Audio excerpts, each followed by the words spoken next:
I was just shocked at how incredible and how well and smoothly it moves. Mobility with them is very cool, yeah. It'd be really fun to have a play around with it. One of the things that was holding us back in our robot development was the fact that we had to be careful in the sensors that we chose. If you said this was supported by Raspberry Pi and Arduino, it doesn't really matter what sensors you use. It opens up a wide variety of sensors you can use. With the EP course, students at every level are able to explore the world of AI and engineering, including the initial mechanical design process and software development. They will experience the steps of defining and analysing the problem, plan, design, as well as implementing the solution with exciting, tangible results. Every student deserves the best tool out there to unlock their potential and passion for STEAM.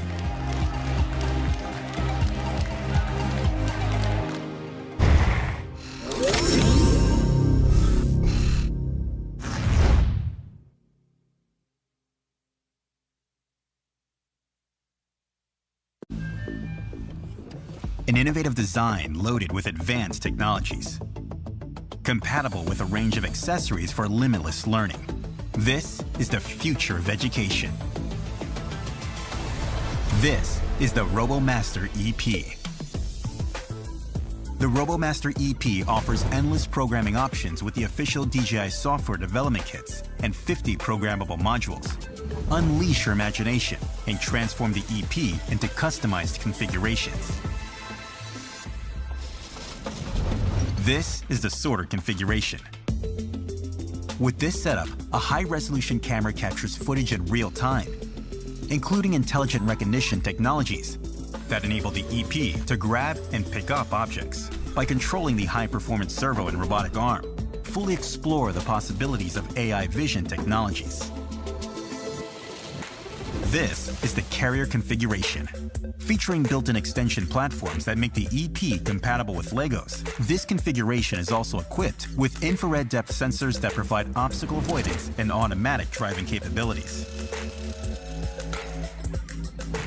With the Sentry configuration, multiple third-party sensors measure variables such as temperature, humidity, and more, displaying information on screen for more advanced and precise control.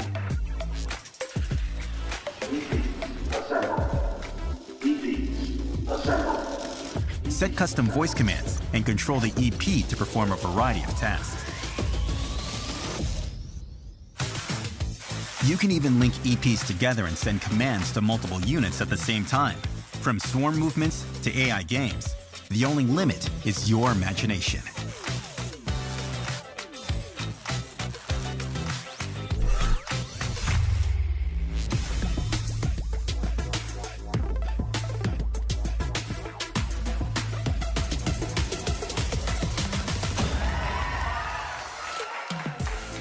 With built-in project-based tasks and a diverse range of teaching materials, the RoboMaster EP delivers a revolutionary educational experience, encouraging students to learn the skills needed for the world of tomorrow.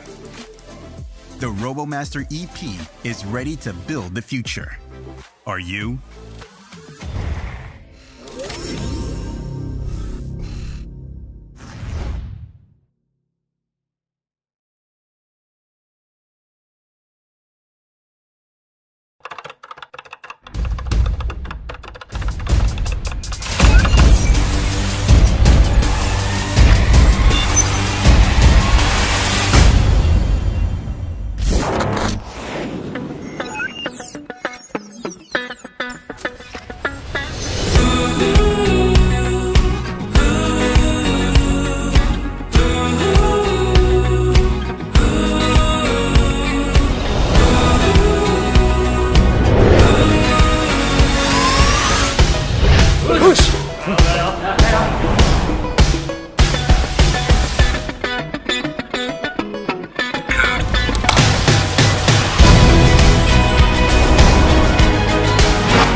They've done so well to make it all the way to the final. Who will keep their nerve and bring home the trophy?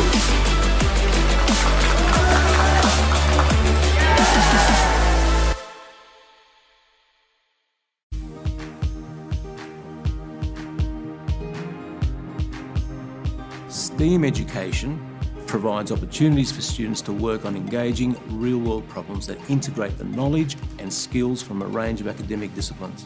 This creates problem and inquiry-based approach to learning. It encourages students to develop innovative solutions using the latest technology. As students work collaboratively towards solving challenging problems, they enhance their teamwork, communication and critical thinking skills, in amongst others. In a rapidly changing world and a fast-evolving field, teachers face many challenges in educating students in coding. We need tailored support to deliver engaging, meaningful and up-to-date lessons. Until now, there have been few robotics platforms that are effective in supporting both novice programmers and those who are transitioning to a more advanced skill level. It's also difficult to provide genuine real-world challenges in educating students that are flexible in scope across a broad range of required areas. With the RoboMaster EP Core, this platform provides flexibility and greater scalability. This is the door into the future of technology and a pioneer in the AI application world for students. The AI functionality brings exciting possibilities for what students can achieve collaboratively. The EP Core is brilliant at retrieving and processing data information as it's compatible with a wide range of sensors and other hardware. It can achieve things like autonomous driving, as well as facial and object recognition. I love it as it drives student interest and it comes with tailored curriculum resources to support syllabus outcomes. It can integrate with existing hardware we have, like Arduinos and Raspberry Pis, and interface them with ease. The software is tailored to support newer programmers, whilst the SDK encourages students to invest the effort into advancing their technical knowledge and skill sets. It provides instructions to set up competitions and challenges whose topics are socially relevant, like search and rescue, making the competitive learning process fun and memorable. I think it was quite different because firstly, the Lego allows for all of the different attachments to be easily installed. I've seen it move in person and I was just shocked at how incredible and how well and smoothly it moves. Mobility with them is very cool, yeah. It'd be really fun to have a play around with it. One of the things that was holding us back in our robot development was the fact that we had to be careful in the sensors that we chose. If you said this was supported by Raspberry Pi and Arduino, it doesn't really matter what sensors you use. It opens up a wide variety of sensors you can use. With the EP course, students at every level are able to explore the world of AI and engineering, including the initial mechanical design process and software development. They will experience the steps of defining and analysing the problem, plan, design, as well as implementing the solution with exciting, tangible results. Every student deserves the best tool out there to unlock their potential and passion for STEAM.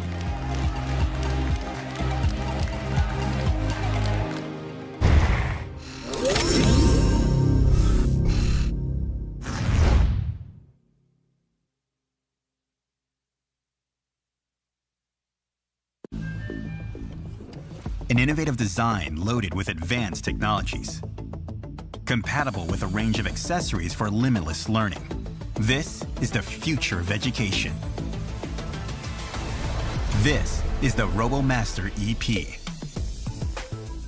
The RoboMaster EP offers endless programming options with the official DJI software development kits and 50 programmable modules.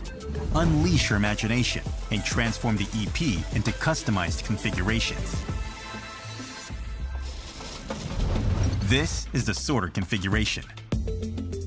With this setup, a high-resolution camera captures footage in real time, including intelligent recognition technologies that enable the EP to grab and pick up objects. By controlling the high-performance servo and robotic arm, fully explore the possibilities of AI vision technologies.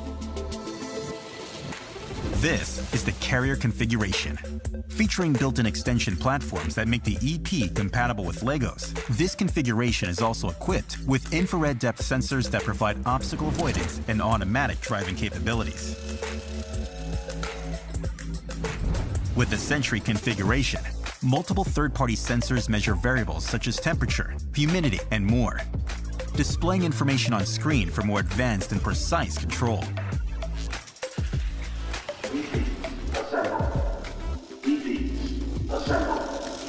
set custom voice commands, and control the EP to perform a variety of tasks. You can even link EPs together and send commands to multiple units at the same time. From swarm movements to AI games, the only limit is your imagination.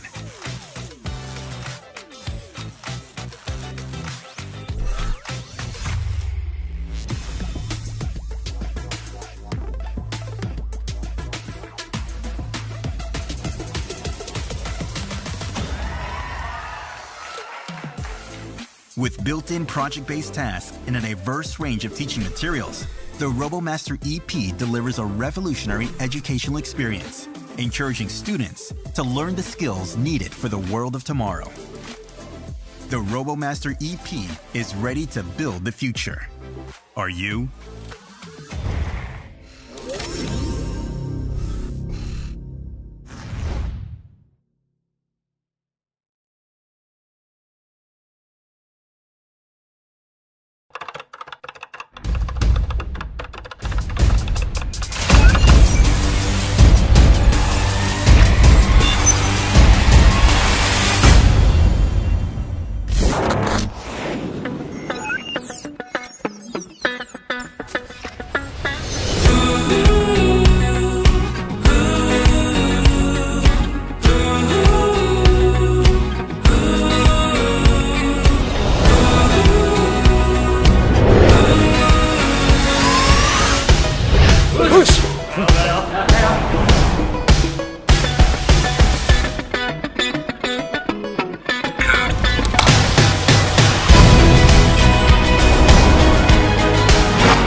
They've done so well to make it all the way to the final. Who will keep their nerve and bring home the trophy?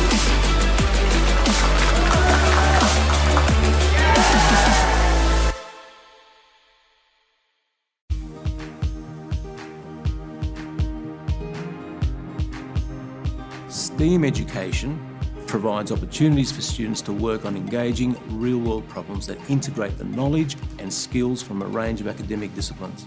This creates problem and inquiry-based approach to learning. It encourages students to develop innovative solutions using the latest technology. As students work collaboratively towards solving challenging problems, they enhance their teamwork, communication, and critical thinking skills, in amongst others. In a rapidly changing world and a fast-evolving field, teachers face many challenges in educating students in coding. We need tailored support to deliver engaging, meaningful, and up-to-date lessons.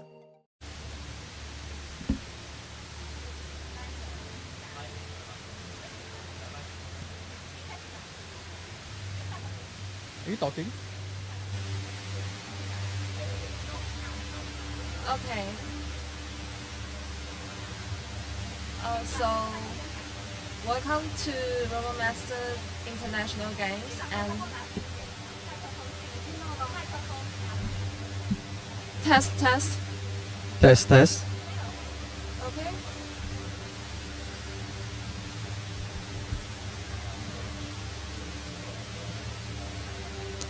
So, welcome to RoboMaster International Games 2020. So for these years, we still have many groups from a lot of cities. So for these years, we do have groups from the Shenzhen, Taipei, and the Perth, Sydney, and Singapore, etc.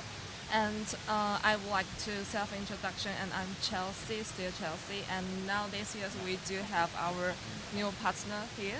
Hi, I'm Girish, and thanks for joining us in this gorgeous Singapore with the wonderful backdrop from Jewel Changi. Okay, so now we would like to show, now we are in Singapore and it's the Changi airport. And now we are in June and you can see the background of us. It's just so special for these years. And now we would like to show you the studios is still in the different place as it's just a VPN games. So now let's change the views to our studios.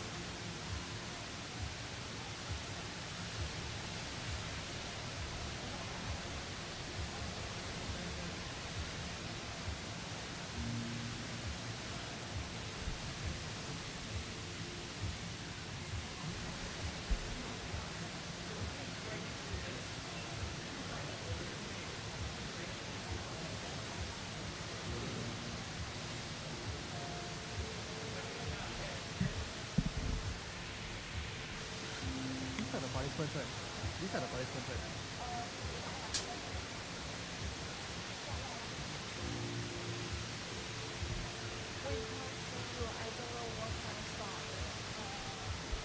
Alright, right here joining us in Jewel Changi as well, we've got our participants seated with the gorgeous view of the vortex. All excited to play these this RoboMaster finals.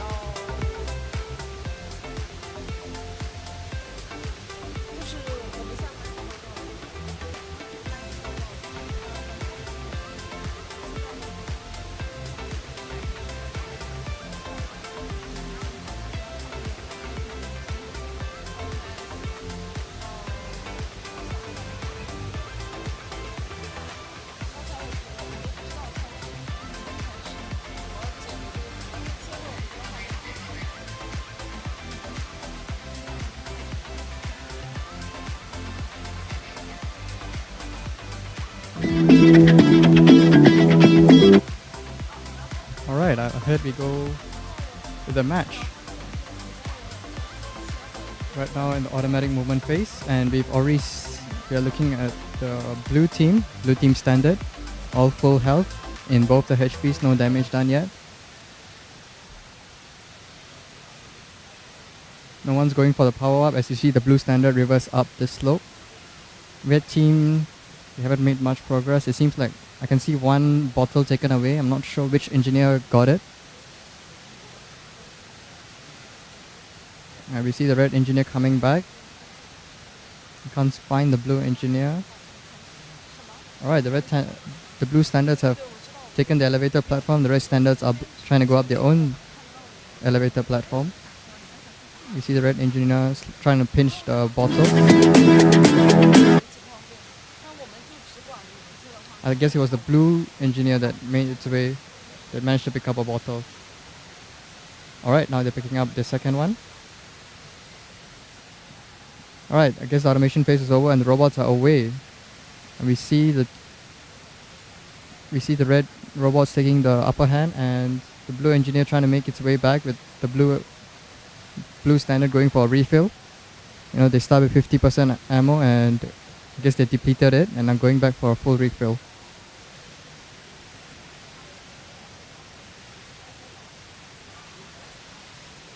The blue engineer, the red standard is trying to get a kill on the blue engineer first, trying to slow down its 2% increase in health for every 30 seconds. And you can see now shots fired at the the red team's base from the blue team standard. It's a level 1 armor, and the health is down to 2800 right now. That's pretty quick. Already just 1 minute into the game, and that's a lot of damage done. And the red standard is just dangling there on the steep slope, almost got itself on the wrong turn. Alright, the blue team still managed to do steady fires on the red team's armor base, as the red team has completely forgotten about the blue standard. They're going back for a refill, and so does the blue team's. And the blue team engineer just steadily bringing them back more bottles. And good job by the pilot. We can't see any drone action yet, as the red team and blue team's engineer try to pinch up the bottle that's on the ground. I guess that's the only bottle left as of now. Ooh, that's trying to pinch up on the cap. And you might want to get a different angle on that, as the blue teams and the red team are trying to go for a close quarter battle. And the blue team standard is down, I think. Yes, blue team standard is down, and the health and all the standards get an HP buff. And I think the shield is also down as well, down to level 2 for the blue team's outpost.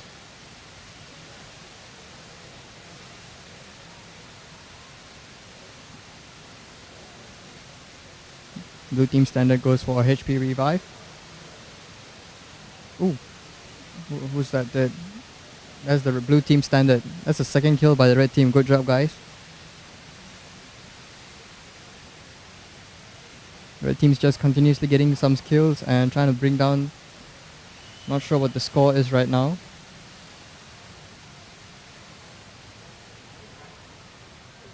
And the blue team standard is just now the red team standard is just trying to weave its way and trying to miss those shots. But I think can the blue team try to get that one shot? Oh, they couldn't. That's too late. That's quite unfortunate. I think that was the engineer claw. The engineer's claw came out. Oh no, it wasn't. That was the bottle. Oh, that looked very unfortunate for the red team, but thankfully that was just the bottle, as the blue team tries to get... Oh, did they get a power-up? Did the red team get a power-up? I think they did. And now they're going for the blue team's outpost. We did see them at 2600, and now with level 1 armor and both standards going for it, I'm not sure what the health is too. The blue team standard just tries to defend them. And let's see, 2600 versus 2300. That's a very good comeback from the red team. They were down first, but now they've pulled the lead on them with 300 health points.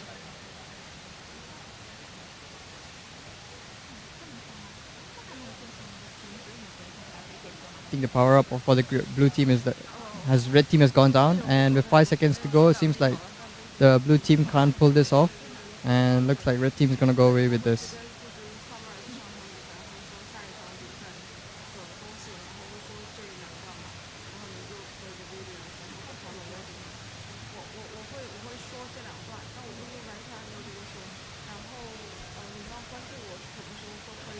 Alright, looks like it's the end of the round.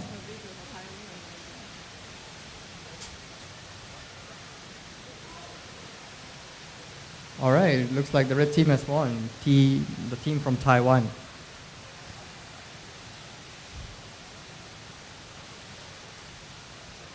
The blue team, the team innovators, they gave a really good fight, but the red team managed to pull it off in the end with a very good comeback. The blue team, Team Innovators, we saw them for the past 2 weeks in the Singapore regional competition. Their first 3 group matches, the first 2 they lost, but the third one they redeemed themselves by coming back strong. And they managed to bag 4th place yesterday. So they know how it's to win a match, and let's see if they can do it in this next round. As we see, the robots are being set up. We see 3 solid reds, and the engineers back as well. We see that the red team is quick to go on the power-ups, and they're smart about it, but we'd like to see the blue team go for some power-ups as well. As we see the stats, the red team managed to get 2 kills and 2 power-ups. And definitely did more damage on that.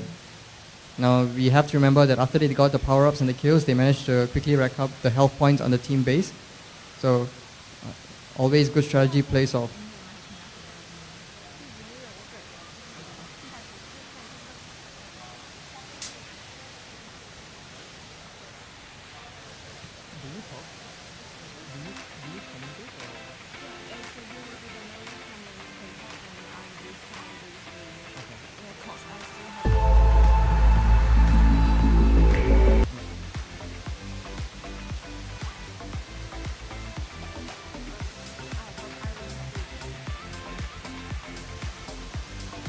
Okay, we see 3 flashing white lights.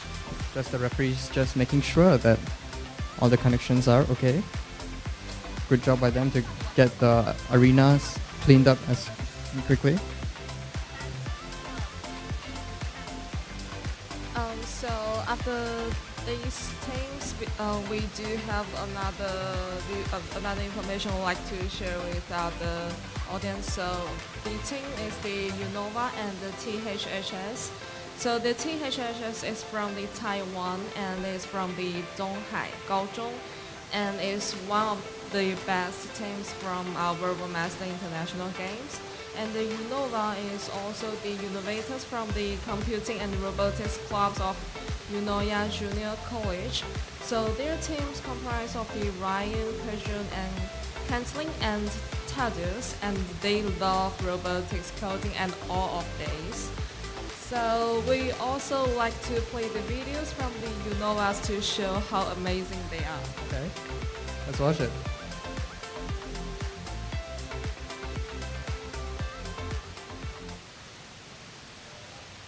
So would you please? We are the best from St. Bonaventure Catholic Primary School. Yay! 首先介绍一下你自己。我的名字是梁颖俊，我来自中国的西关醒狮战队。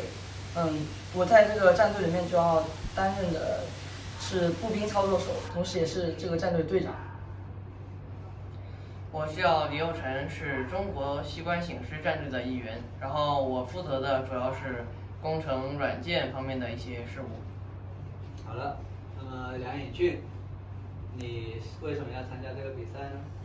参加这个比赛其实刚开始是学校选拔我上来的，经过一段时间的学习，我了解了更多 RoboMaster 的知识，但是在此之前我是很少有接触到机器人这相关这个方面的一知识。Hello everyone, we are the Innovators.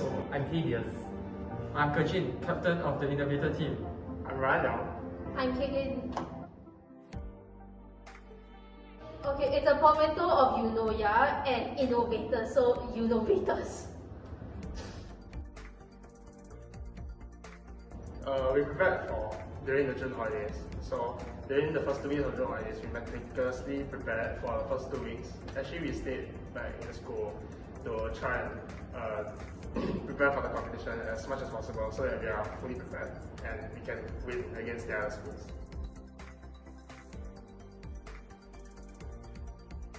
Challenges we face were probably time, because we are on a time constraint, definitely, and also due to the lack of the playing area that we couldn't attain. So we naturally had to work around it to prepare our programs, and I would like to say that we actually successfully did so, which wasn't surprising. Oh yes, we are. Yes. We hope to win. Yes. Gotta win it. All right, that's a great story, guys. That's very inspiring. We heard all of it, and now we go ahead with the automatic movement phase for the next round.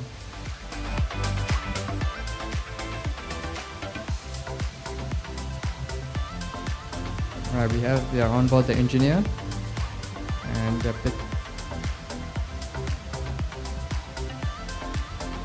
all right, that's a very good pinch by the engineer, and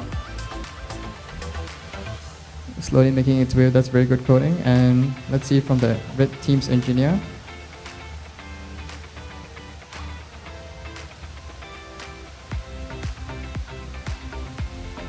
I think the red standard is actually trying to wait for a power up, and we see shots fired and brought it down to 2900 quickly by the blue team.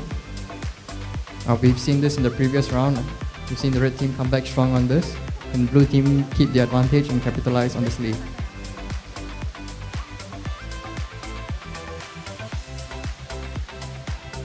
Alright, quick shots fired as the manual phase begins. The red team tries to protect its outposts from the blue standard, but no, it goes for a refill. The blue team quickly making their engineer. That's good coordination. The blue team standard backs off and gives way first. The red team and blue team sparring off, making use of the L-shaped obstacles and going back for a refill. Good coordination between the blue team's engineer and standards, just making their way and not blocking each other's paths. The blue team's standard goes for the ramp this time. No, it doesn't go for the ramp. Coming back for the ammo, I guess the engineer goes around the outside. Oh, nah, it's just the commentator's curse. I guess they're dropping the balls and their bottles inside.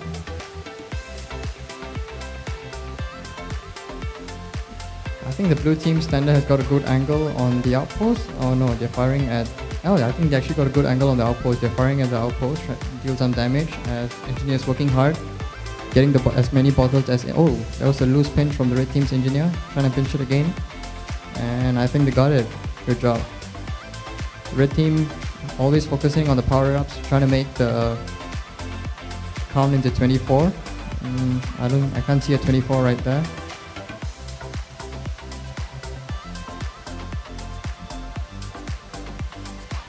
The blue team's going on. I think the blue team's got a power up and they're trying to shoot down.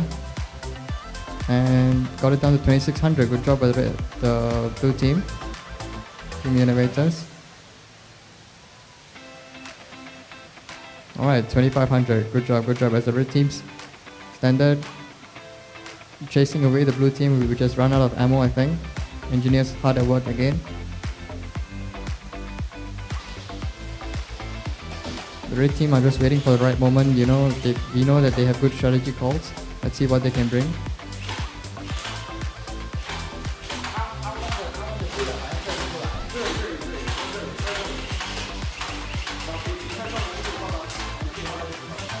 Not much happening right now. What's happening? Okay, I think they're going for a power up the blue team. Trying to shoot down. It's all silent. So is the red team as well. I don't see a 24, 4, 5, 1. I'll take. Alright, the red team's got it. Good job, guys. Okay, but both teams have the power up, and it seems like the red team is dealing damage on the blue team. I think they're going to chase it down. And they managed to take it down. That was a good one. That was a good chase. That was very strategic by the red team. But the blue team still has one standard, and the red team has positioned 2 standards versus level 1 armor. And they're taking the health down. Let's see. We don't have a visual on the armor. Blue team managed to revive itself and coming back to chase down the red team away. And the red team taking quick damages as well. And the red team standard is down. Good job by the blue team. It's going very interesting as the blue team is going for replenish after being revived. And the red team out of ammo and out of power up as well. This is very close. This is very close. We like to see the score.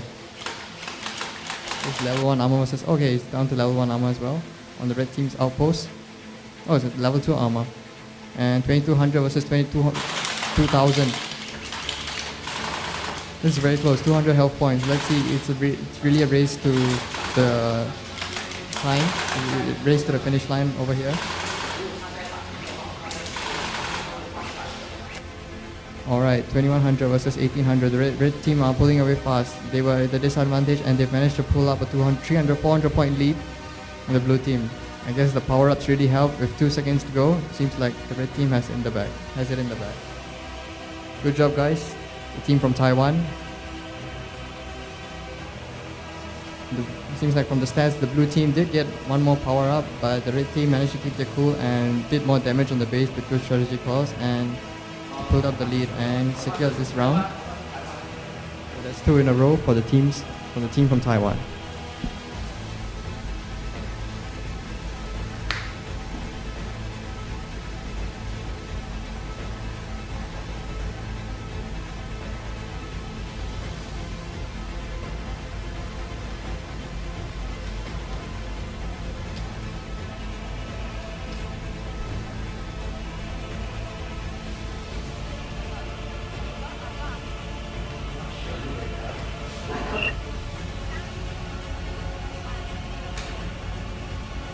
So congratulations to our team from Taiwan. They won the second round. Yeah, they did. Yeah, they did it. So for the next round, we still have like amazing competition between them. And we would like to show you a little bit about our information. So we are from the DJI Education. You can just follow us in the Instagram, Facebook, or YouTube channel. We all are there. So leave us if you have any questions. We are our specialists will contact you directly. And please also send your comments to our comments areas. We also here if you would like to do any interaction with us. So let's move to our videos now.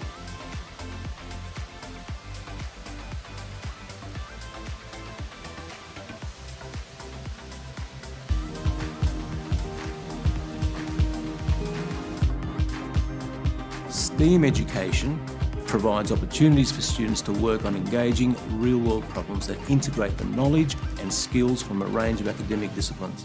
This creates problem and inquiry-based approach to learning. It encourages students to develop innovative solutions using the latest technology.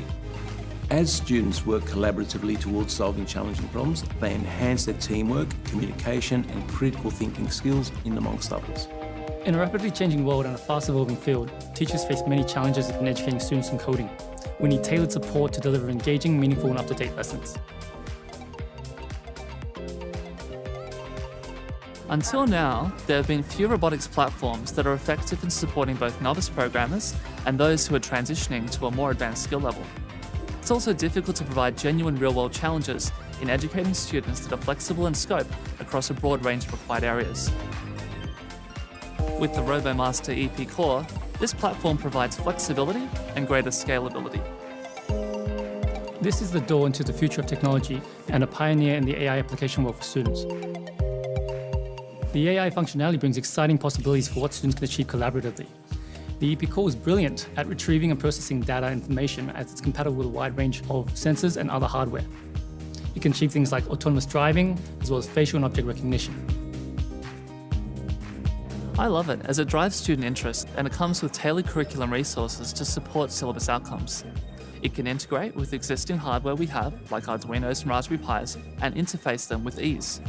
The software is tailored to support newer programmers, whilst the SDK encourages students to invest the effort into advancing their technical knowledge and skill sets. It provides instructions to set up competitions and challenges whose topics are socially relevant, like search and rescue, making the competitive learning process fun and memorable. I think it was quite different because firstly the Lego allows for all of the different attachments to be easily installed. I've seen it move in person and I was just shocked at how incredible and how well and smoothly it moves. Mobility with them is very cool, yeah. It'd be really fun to have a play around with it. One of the things that was holding us back in our robot development was the fact that we had to be careful in the sensors that we chose. If you said this was supported by Raspberry Pi and Arduino, it doesn't really matter what sensors you use. It opens up a wide variety of sensors you can use. With the EP course, students at every level are able to explore the world of AI and engineering, including the initial mechanical design process and software development. They will experience the steps of defining and analysing the problem, plan, design, as well as implementing the solution with exciting, tangible results. Every student deserves the best tool out there to unlock their potential and passion for STEAM.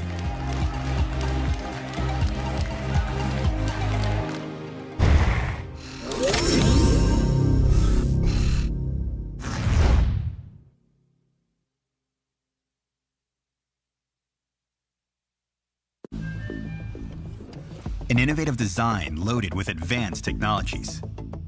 Compatible with a range of accessories for limitless learning. This is the future of education. This is the RoboMaster EP. The RoboMaster EP offers endless programming options with the official DJI software development kits and 50 programmable modules. Unleash your imagination and transform the EP into customized configurations. This is the sorter configuration.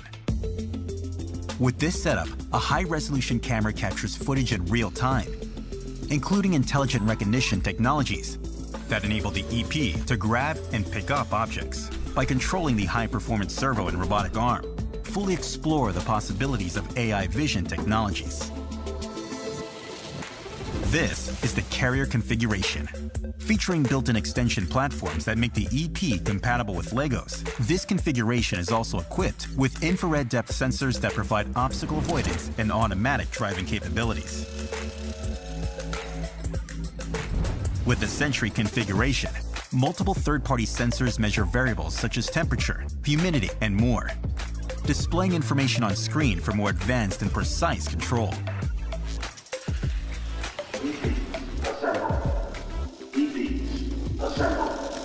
Set custom voice commands and control the EP to perform a variety of tasks.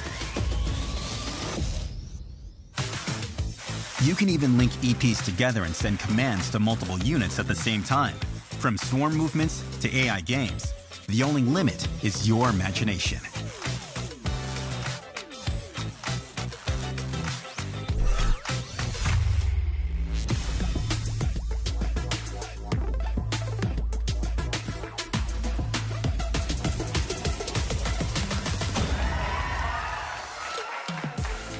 With built-in project-based tasks and a diverse range of teaching materials, the RoboMaster EP delivers a revolutionary educational experience.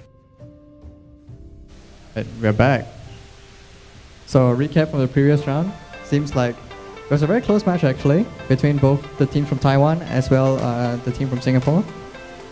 But the team from Taiwan really did have really good strategies. Like they do. You managed to always team innovator. They were pulling up ahead on the automation round by getting many shots in. But it seems like the team from Taiwan, they know the rules and they really know the loopholes in the room and the rules and got many shots in the power-ups. And the attack buff really helped them to pull a lead in the last 1 minute. Yeah. So for the next round, we will have the best from the Hong Kong and the Xiguan Pioneer from Shenzhen, Guangdong. So now we would like to do a little bit introduction from them. So the best is a primary school was the champion of the last RMYC in the primary group. As early as 2001, the school curriculums began to introduce elements of technology teaching, becoming a pioneer in STEM education. Team members work hard to prepare for the RMIG competition immediately after their exam. And just from my knowledge, I do connect with their teacher and they do well preparation for these games. And also we would like to talk about the Xiguan Pioneer. So it's schools from Guangdong province and it's the experimental middle schools. It's jointly established by Liwan Education Bureau and Guangdong Experimental Middle Schools, which is responsible for the overall management. The school is committed to building a learning space conducive to the natural growth of students, school inception, key construction technology characteristics, and courses. So the students and teachers in the province and cities, all the technology race has obtained outstanding achievements. Their schools have opened a bioinformatics programming, artificial intelligence community, programming club, radio direction finding technology community to further promote the development of schools education and artificial intelligence and the construction scientists of the technologies. They empower every children with the technology. So for now, we would like to play the videos from the best and the Xiguan Pioneer to show how amazing they are. Okay. We are the best from St. Bonaventure Catholic Primary School. Yay! 首先介绍一下你自己。我的名字是梁颖俊，我来自中国的西关醒狮战队。我在这个战队里面主要担任的是步兵操作手，同时也是这个战队队长。我叫李佑晨，是中国西关醒狮战队的一员，然后我负责的主要是工程软件方面的一些事务。好了，那么梁颖俊，你为什么要参加这个比赛呢？参加这个比赛其实刚开始是学校选拔我上来的，经过一段时间的学习，我了解了更多 RoboMaster 的知识。但是在此之前，我是很少有接触到机器人相关这个方面的一个知识的。所以说这些知识非常能激起我的兴趣，对，所以我会一直坚持下去。那你觉得 RoboMaster 这个比赛对你来说意味着什么？我觉得 RoboMaster 这个比赛最重要的是团结协作，所以说只有团结协作才能打出最好的战绩，对，获得胜利，合作才是这个比赛的真谛。OK， 那么李佑成，你知道编程吗？知道。那你是如何学习编程的呢？通过老师的教授和自己学习。教授的话呢，就是老师会给我们讲解一些比如说 PID 啊这种定位的知识，同时还有一些识别视觉标签方面的这个知识。那么你能从这一个比赛当中得到什么？从这个比赛当中呢，我与我小伙伴们的友情进一步的加深了，同时呢也学习到很多有意思的编程知识。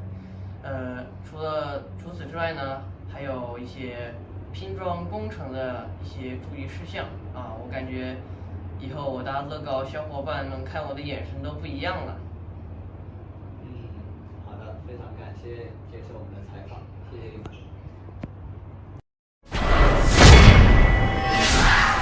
Well, that was a great video from both the teams. Well, I know it seems like Liwan School is a middle school, but let's not just discredit the best school from Hong Kong as they were last year's RMYC champions. Yeah, they are champions last years and they do have amazing show last years. So if you wanted to see the playback, you can just go back to our DJ Education Facebook. We have all playback there. Yeah, so those watching live from YouTube or Facebook, if you missed the previous match, just rewind back and have a look at it, or you can join us back live by clicking the live button. Seems like both schools are level pegging. We have one last year's championship winner, as well as Liwan School. I think it's their first appearance. Correct me if I'm wrong in the comments, but they really have a really good program with all about artificial intelligence and a lot of construction science. So seems like their engineer might be really good, and we'd like to see the automation phase as they emphasize a lot of artificial intelligence. So let's see if we can get some kills in the first round between these two teams, and we'd like to see some interesting strategy as well. We didn't see much drone action in the previous round between the team from Innovator and the team from Taiwan, but we'd like to see more with a lot more games today.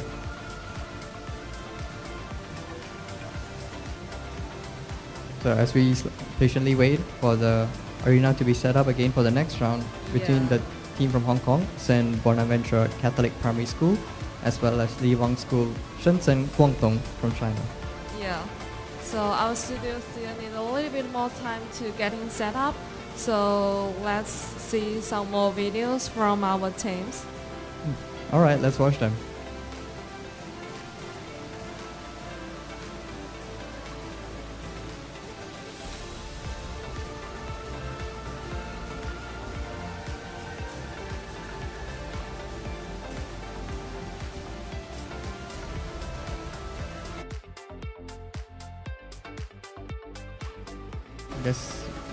Guess the issue is sorted, and wow, the children are really comfortable. The participants are really comfortable in their gaming chairs right there. That's the secret to winning a game.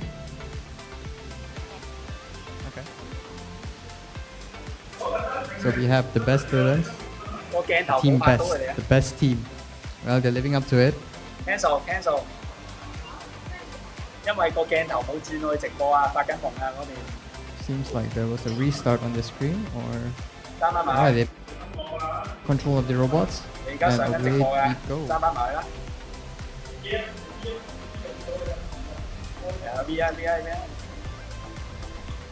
That's really cute.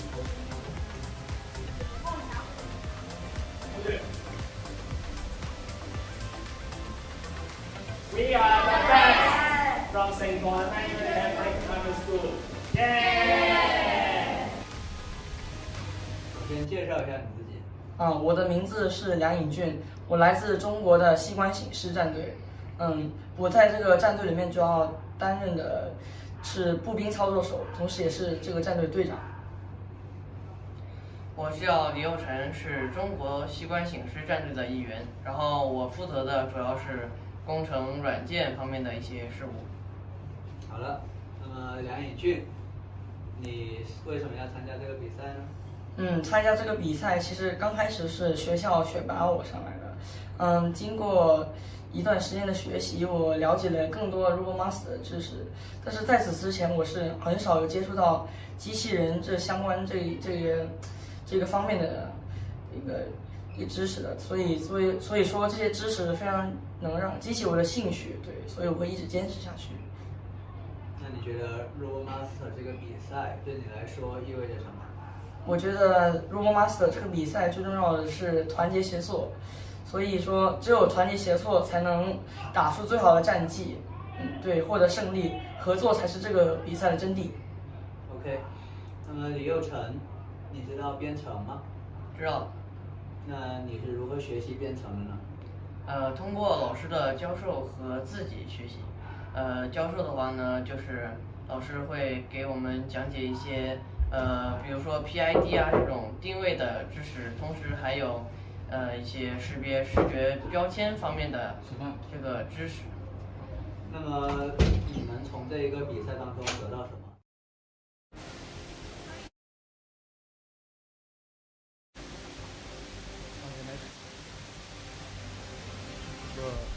？Alright, we're back. And we see like the blue team. The team from Taiwan. I think... Alright, they got a power... Oh no, they haven't got the power up yet. It looks like automation phase. We see the red team trying to get a power up as the red team's engineer managed to pinch a bottle. Can't see the blue team's engineer. The red team and blue team going quickly for some shots at the enemy's outpost. Oh, it's dropped it. Okay, the red team's engineer, that was a good job. They managed to drop a bottle. And the blue team has a good angle from there. And the red team's standard... okay, the blue team standard both have positioned themselves. They've got level 1 armor on the red team's outpost and both are doing enough damage. The red team standard, they're focusing on trying to get a kill on the engineer and to prevent the HP boost on the engineer. Alright, managed to get a bottle for the red team's engineer. Oh, the blue team's engineer as well. And blue team standards going for a revive after battling away with the standards. The standard not sure what to do as they're going back, the team from Hong Kong.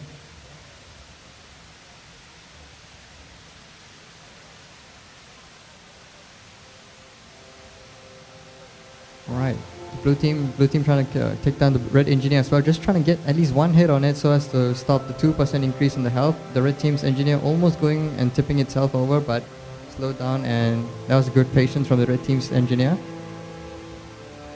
The red team standard, no one got a power up yet. Red team and blue team are trying to battle it away.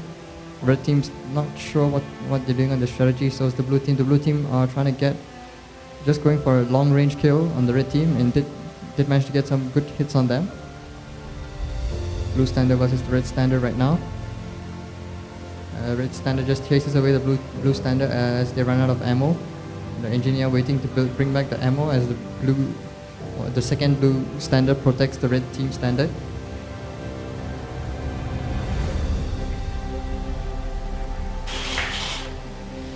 There's good teamwork from the blue team, protecting one standard from the other. Alright, I think the red team, while they were distracting the blue team, managed to get a power up and going straight for the outpost, or are they going to go for a kill? And alright, with them black in the supply zone, I don't think they can go for a kill. They can go for the outpost if the shields are down. I guess they're not, so they kind of go for a kill as the red team managed to bring back one bottle. That's good effort. Going for a quick kill. I think the blue team's standard was almost dead. The blue team just trying to hold themselves. And it's down. It's down as supply zone. Good effort by the red team, and they managed to bring down the shield, and looks like they've got some ammo left, and the power up is down. And they can't go for the outpost kill right now.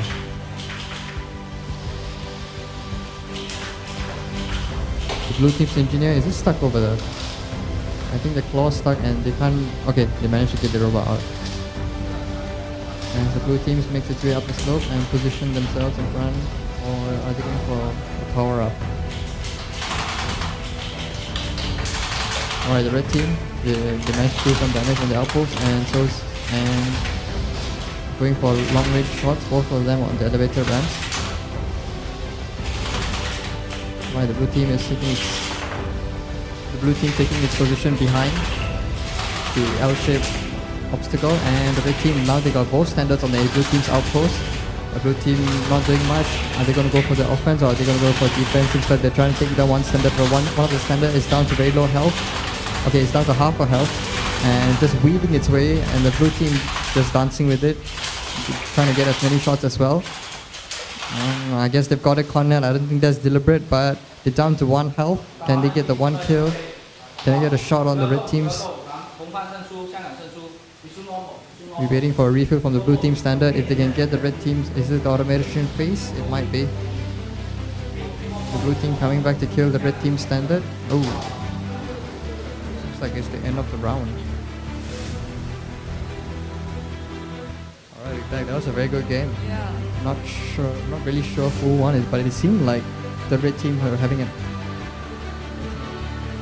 Alright, we've got a confirmation. It's the red team that won. Red team from Hong Kong that beat the wins. So it's a best of 3 rounds, so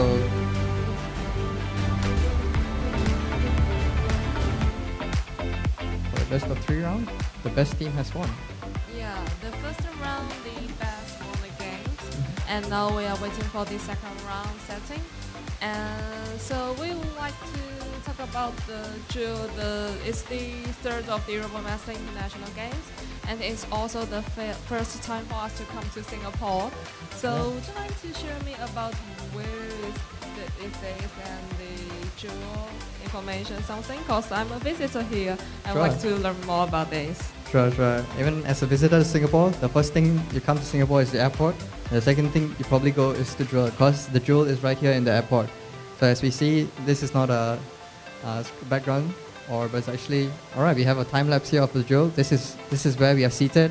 It's an amazing view. So nice here. It's very beautiful. Yeah, I'm shocked when I just come into the jewel, like this pool or something, and in the nighttime they also use the projector to do some showing there. Yeah, right? It's very beautiful. It's been a long time since I come here as well, and they've made some really good renovations.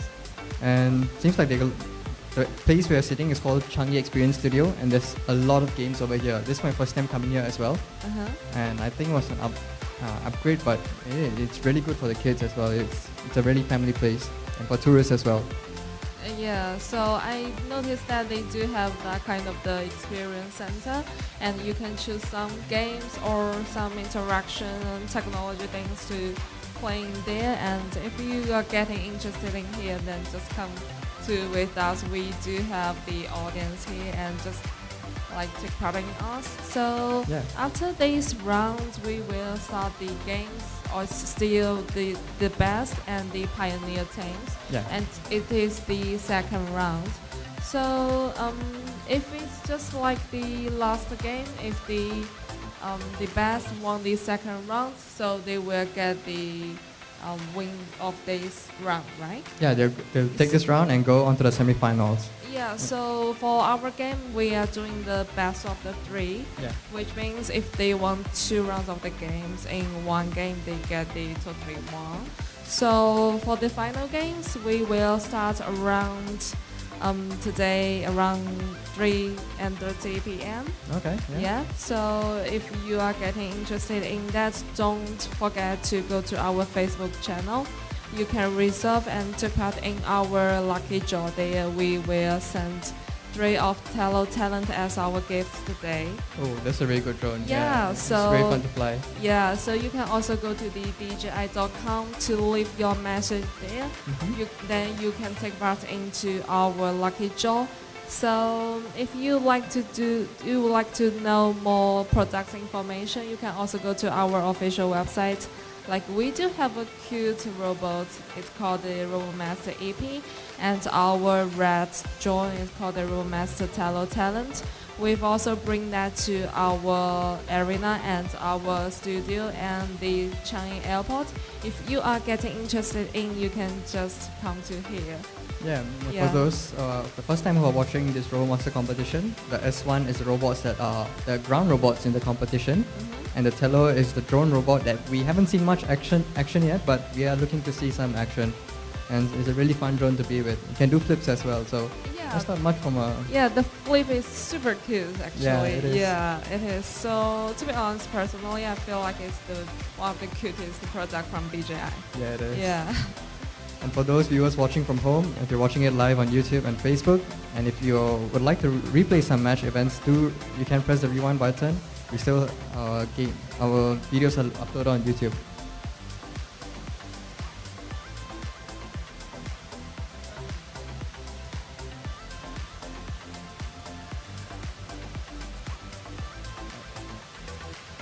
So now we wait for the second round between the best team and the pioneer team. Yeah, and the best team, they're showing why they are the champions. They managed to get the power up quickly, and they did some really good shots on the enemy outpost and actually took down the blue team's engineer, blue team standard as well. Yeah. So maybe let's change the view to our arena. Let's see how's the setting progress. All right.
One, you are live. All right. All right. Just for some technical information for those viewers watching, some of the teams are connected here, are stationed here in Drill Changi, and they're remote accessing from the 65 Drill's office, where the arena is set up. Yes. And as well as the international teams from China, Hong Kong, and Taipei, and Korea as well. They are remote accessing as well, so we're just making sure that all connections are secure. Yeah, so it's also a special point for our RoboMaster International Games.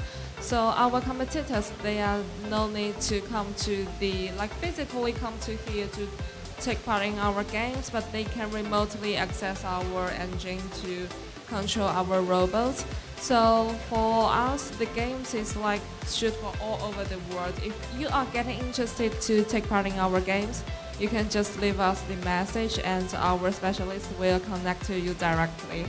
That's very good. Yeah, that's pretty good. So, would you mind to share me a little bit more information about our rules? Because I feel like from the comments, we noticed some of our audience is the first time to watch our games. Okay.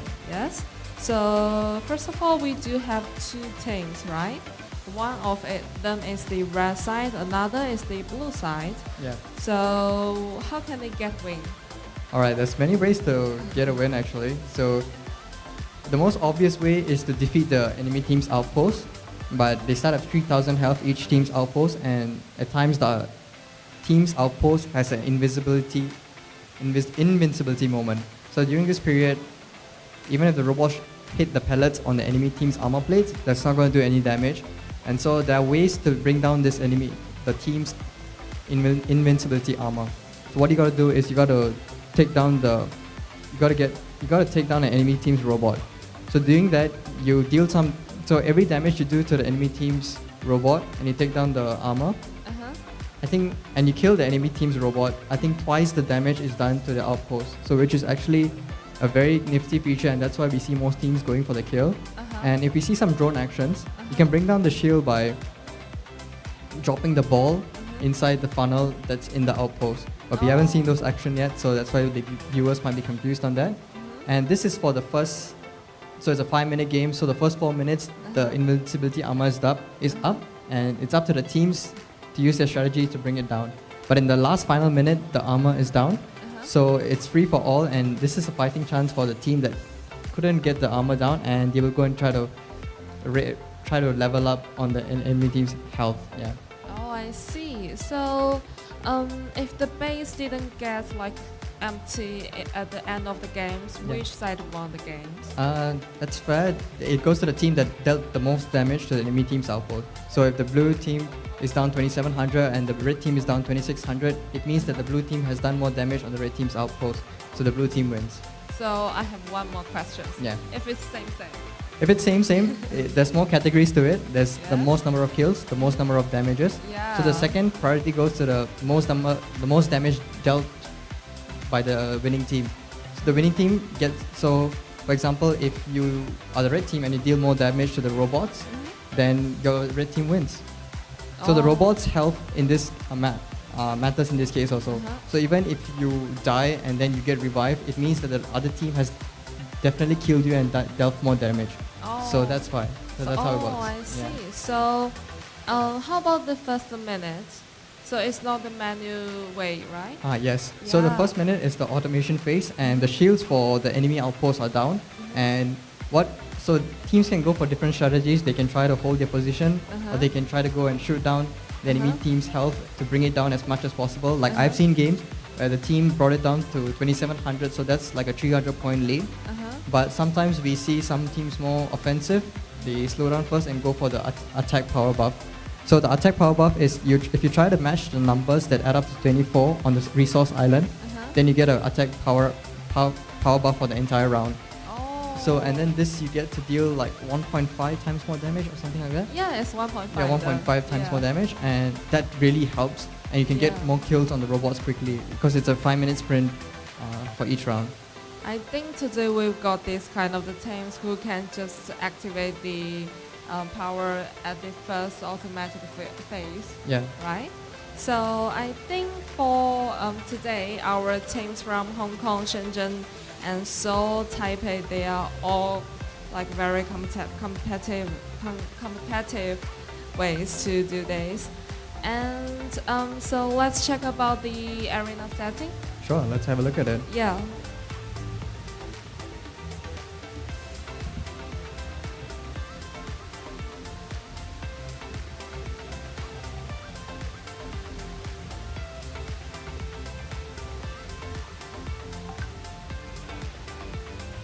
We see 3 solid blues, and we wait for, I guess the red team is connected, we're waiting for the blue team to connect. So this wireless capability, it just shows us what is possible in the world of robotics. You don't actually have to be there, like to drive a car, to drive a motorbike, but for a robot you can control it wirelessly. and it's just a really good way to protect human life.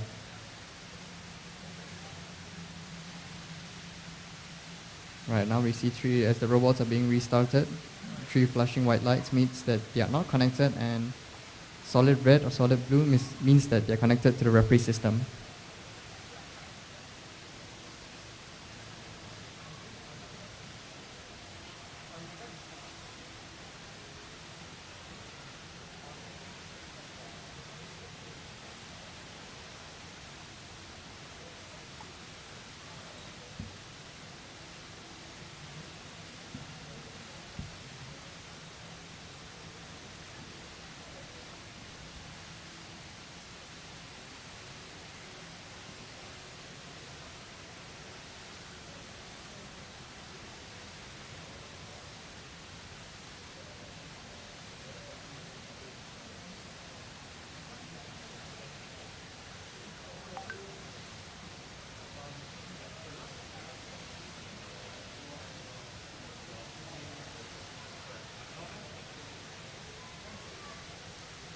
So this falls under a technical timeout, and this means that if there's any problem with connecting for the participants, to ensure all fairness, the game is paused by the chief referee to make sure that all the connections are okay and all participants have an equal and fair fighting chance.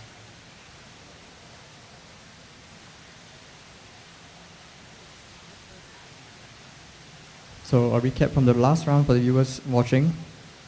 For the previous round, the red team, the team from Hong Kong, won by split decision on the team's health on the enemy team's outpost by dealing more damage on the blue team.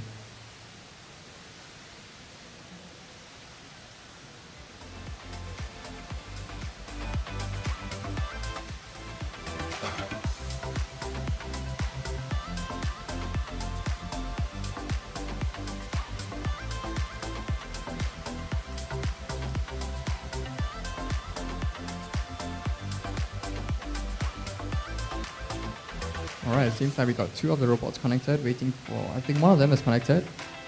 Yeah, the other one is connected as well. So the one standard, one engineer connected. We're waiting for one more standard to be connected.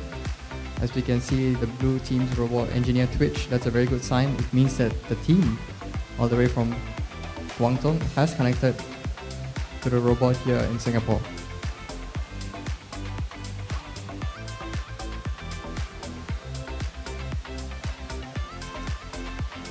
Before our games, so all the teams, robots, they need to check their position, right? Yeah, they have to be inside the yellow demarcated area. And if they cross, I think it's a level 2 penalty.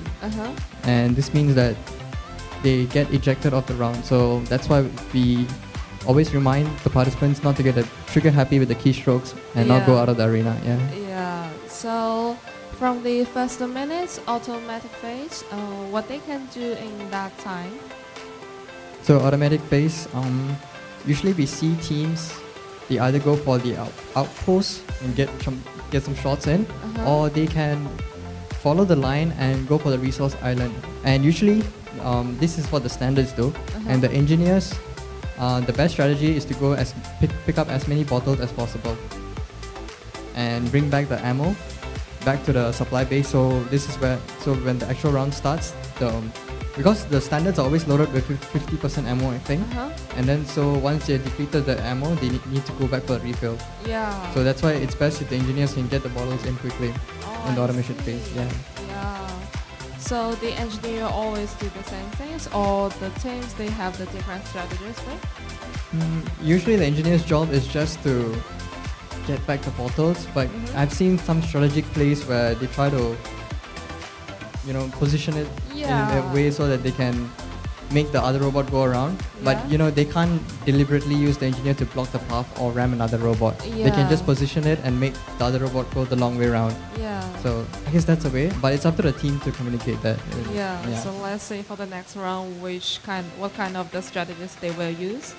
So from my experience, one time I saw a engineer just block the way, like the whole way the standard cannot go to the to the source island, and then they cannot get reload. It's just fun. That's exciting to watch. And sometimes our standard will also get in wrong position because the automatic phase they cannot do any manually like down and the Manual robot control? yeah manual control and the robot is just staying there and just stuck. It's also possible, right? Yeah, some teams, I guess their code might be modified a bit and it might not work well or connect well. So we might see some stagnated robots there. But once the manual control phase starts, those teams are usually quick to react. Oh, so it's all about coding things? It's all about coding for the first 1 minute. Oh, I see. Yeah. So how about the last 4 minutes about the manually? Is that more like the FPS games or something? Yeah, that goes all the way down to FPS and how fast you can control your robot and how well you know your robot. Oh. Yeah. So if you've tuned it well and you also know what the rules are and you communicate well with your team on what your goals are. Like I've seen teams like they've been back 300 points and then in the last 4 minutes with just proper communication and strategy in the manual control phase, they can pull another 300 point lead from a 300 point disadvantage. Oh, so have you ever played this? No, I've just been a referee once and I've just been an assistant judge once and it was a good experience. It taught me a lot about rules and what are the good strategies that the teams work on. Oh, I see. I think for next time we can play this together. Oh yeah, we should definitely play this together. I think I would like to be the standard. Maybe it's like more fun about these standards and the engineer is like more strategies things like they have to block the waste, they have to pick up the bottle. Yeah.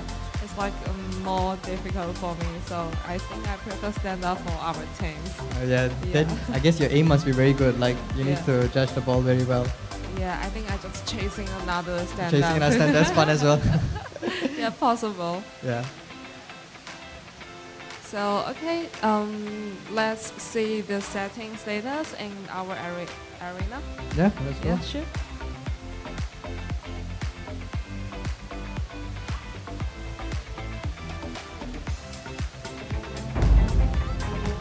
Seems like we're gone on to the initialization phase. Looks like it's a success.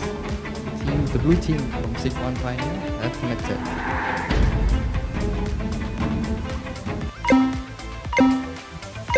Alright, 3, 2, 1, and away we go. This automation phase.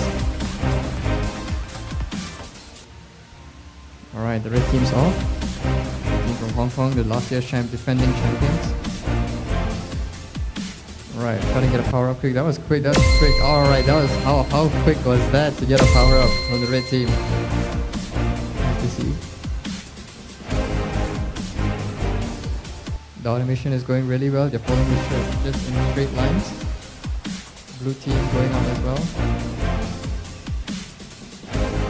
Both teams making their way to the enemy outpost and getting some shots as well. 20 seconds to go in this automatic phase, and both red teams with the attack buff are going for trying to get the oh wow. You see 2600 damage on the blue team and 2600 damage on the red team as well.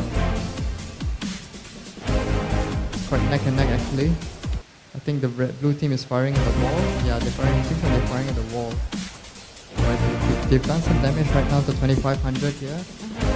And the blue team is I can't see the score quite well here.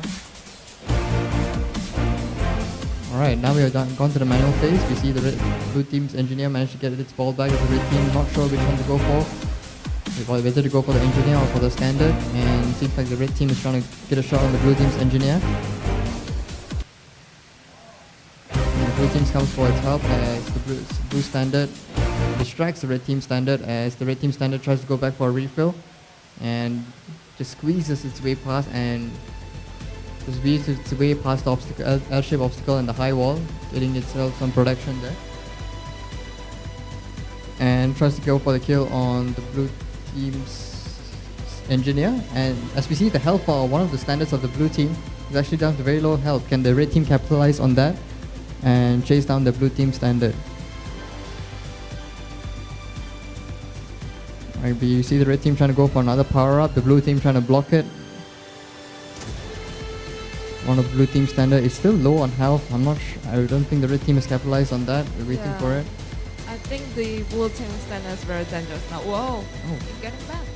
Alright, it seems like the red team has got a power up and they're going to get some shots in. We see 2500 versus 2800 on the team's outpost. Alright, there's a huge battle going on between the red team and the blue team standards.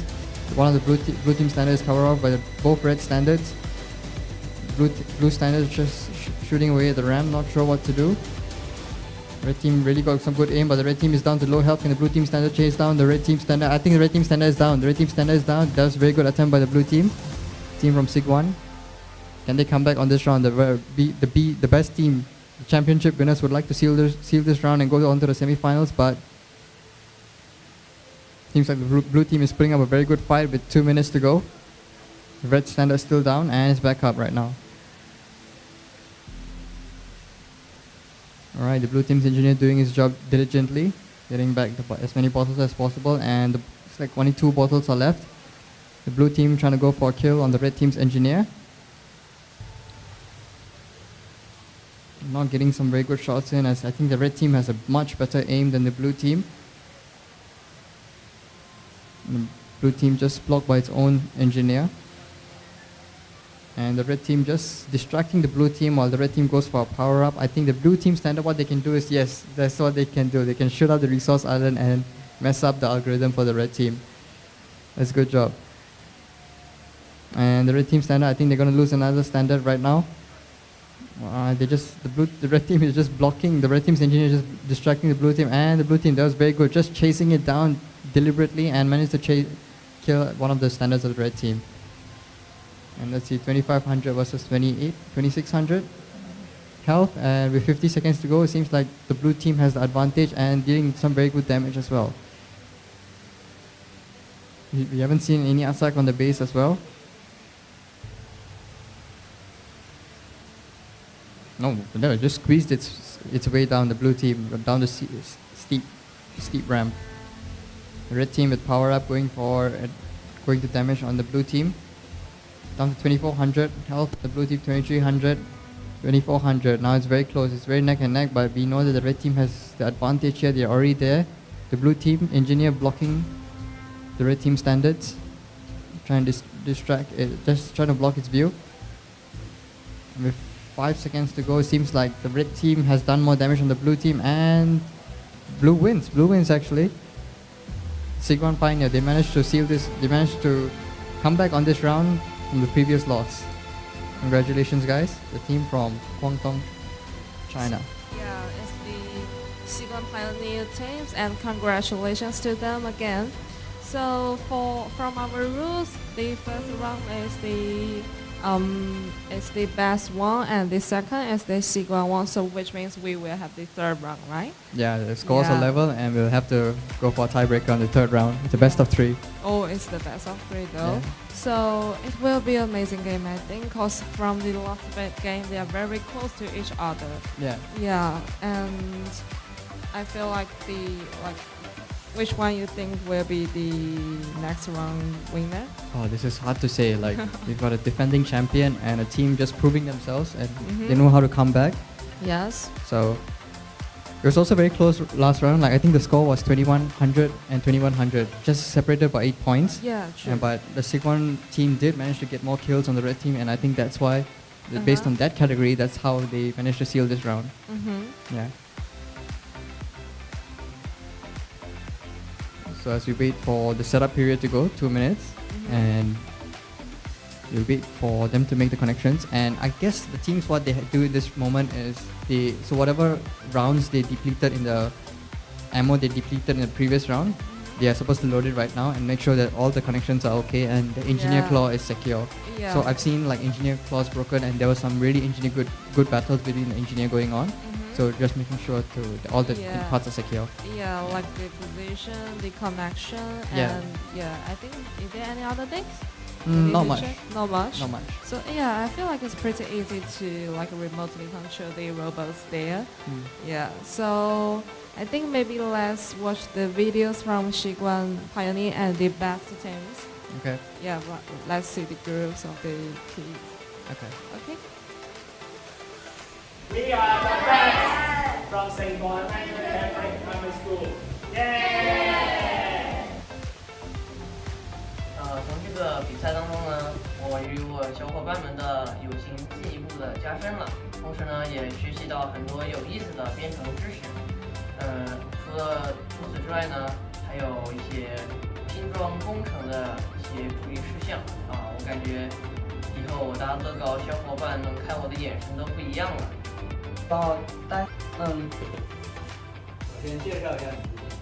我的名字是梁颖俊，我来自中国的西关醒狮战队。我在这个战队里面主要担任的是步兵操作手，同时也是这个战队队长。我叫李佑晨，是中国西关醒狮战队的一员，然后我负责的主要是工程软件方面的一些事务。好了，梁颖俊，你为什么要参加这个比赛呢？参加这个比赛其实刚开始是学校选拔我上来的。经过一段时间的学习，我了解了更多 RoboMaster 的知识，但是在此之前我是很少有接触到机器人这相关这个方面的这个知识的，所以说这些知识非常能让激起我的兴趣，对，所以我会一直坚持下去。那你觉得 RoboMaster 这个比赛对你来说意味着什么？我觉得 RoboMaster 这个比赛最重要的是团结协作，所以说只有团结协作才能打出最好的战绩，对，获得胜利，合作才是这个比赛的真谛。OK， 那么李佑晨，你知道编程吗？知道。那你是如何学习编程的？通过老师的教授和自己学习。教授的话呢，就是老师会给我们讲解一些比如说 PID 啊这种定位的知识，同时还有一些识别视觉标签方面的这个知识。那么你能从这一个比赛当中得到什么？从这个比赛当中呢，我与我小伙伴们的友情进一步的加深了，同时呢也学习到很多有意思的编程知识。除此之外呢，还有一些拼装工程的一些注意事项啊，我感觉以后我搭乐高，小伙伴能看我的眼神都不一样了。非常感谢接受我们的采访，谢谢你。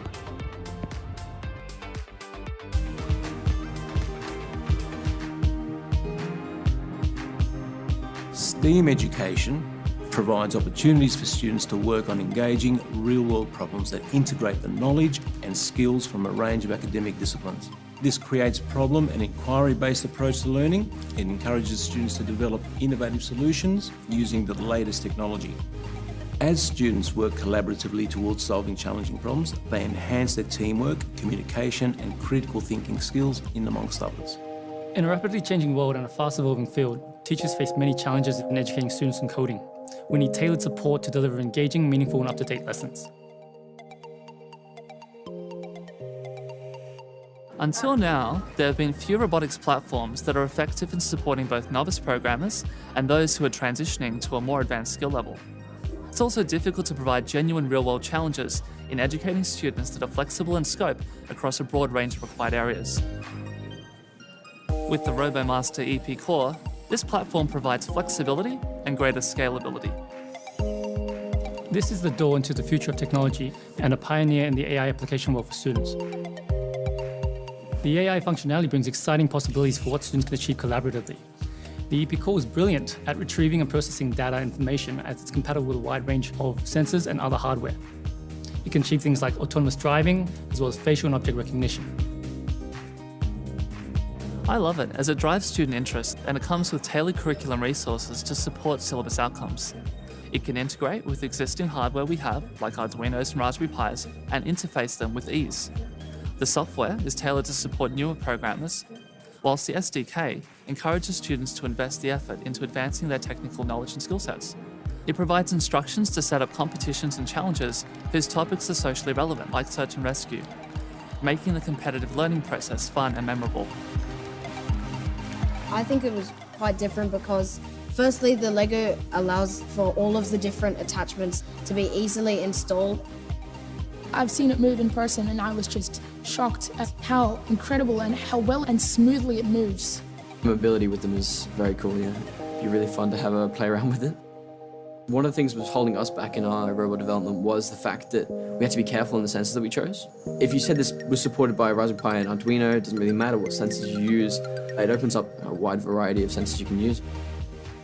With the EP course, students at every level are able to explore the world of AI and engineering, including the initial mechanical design process and software development. They will experience the steps of defining and analysing the problem, plan, design, as well as implementing the solution with exciting, tangible results. Every student deserves the best tool out there to unlock their potential and passion for STEAM.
On live.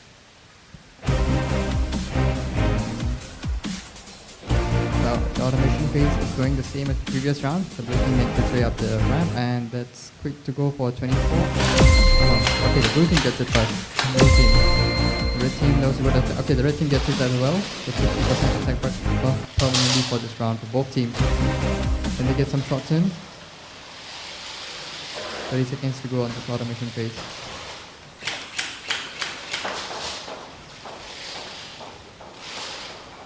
You see the red team positioning itself in front of the blue team's outpost. Does the blue team engineer just... okay, I don't think that's a deliberate block, it's just automatic short. So with 8 seconds to go, this now comes to a phase. You see the blue team position shots as the red team's outpost. That's already down to 2500 health, and can they bring it to 2400? Okay, 2400 health.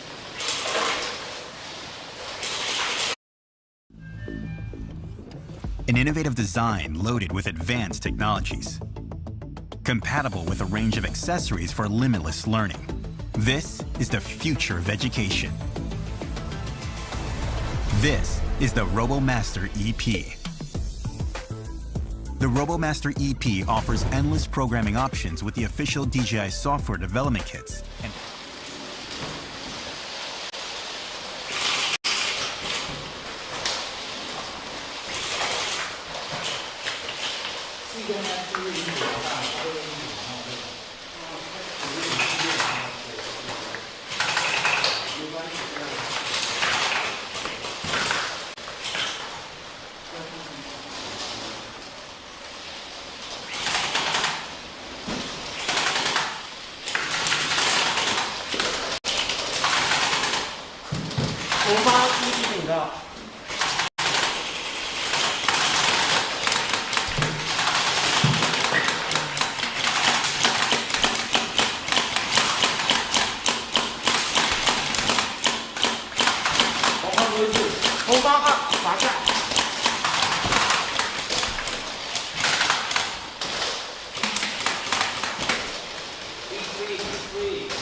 red team's outpost is damaged quite badly as well, and the engineer is down. It looks like he's standing still, you can't see the armor plate. The red teams managed to get some shots quietly as the blue team tries to go for a defense.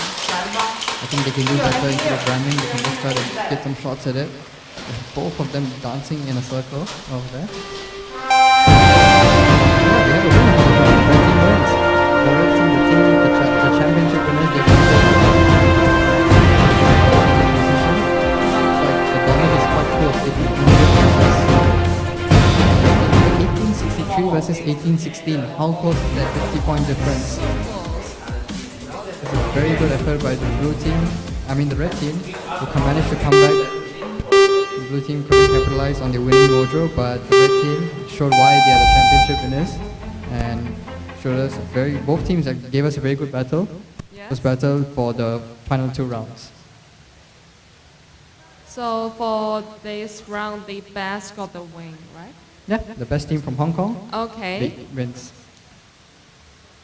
So for the next game is between the Jewel High School from Seoul and the Team Infinity from Singapore. Team Infinity from Singapore. So both of these teams.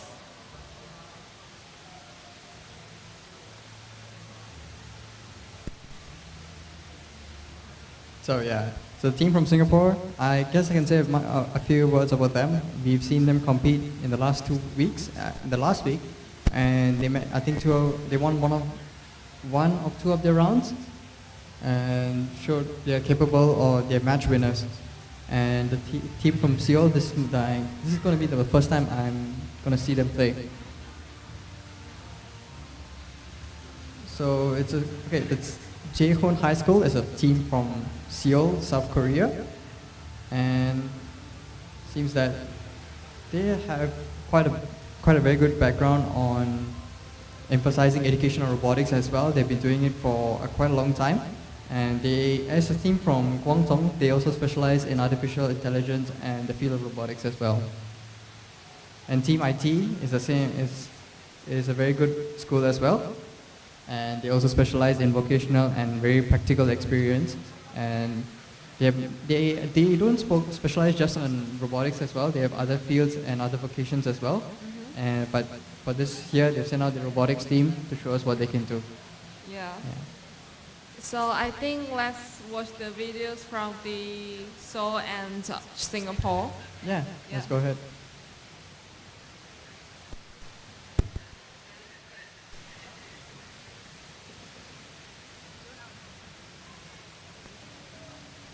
The connection is a little bit not stable. 안녕하세요. 대한민국 런모어팀 소속의 강선우입니다.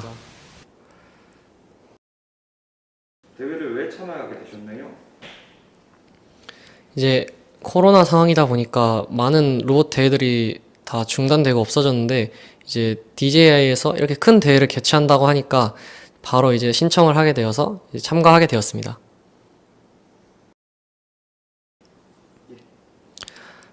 로보마스터는 저에게 있어서 새로운 프로그램과 새로운 하드웨어를 만져볼 좋은 기회였고, 로봇의 성능이 좋다 보니까 프로그램으로 제가 원하는 대로 작동시킬 수 있어서 아주 좋았던 것 같습니다. 이제 처음 연습을 했을 때는 1분 코딩 시간 동안 전투 로봇 2대가 위치를 잘 잡지 못해서 걱정이었는데, 코딩을 배운 후에 초반 위치를 잘 잡다 보니까 이제 좋은 결과를 낼 수 있었던 것 같습니다.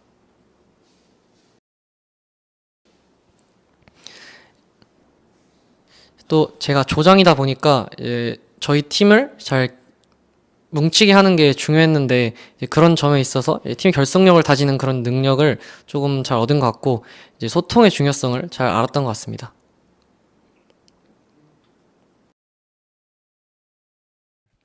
바로 하면 되죠. 네. 안녕하세요. 대한민국 런모어 팀 소속에 있는 이환이라고 합니다.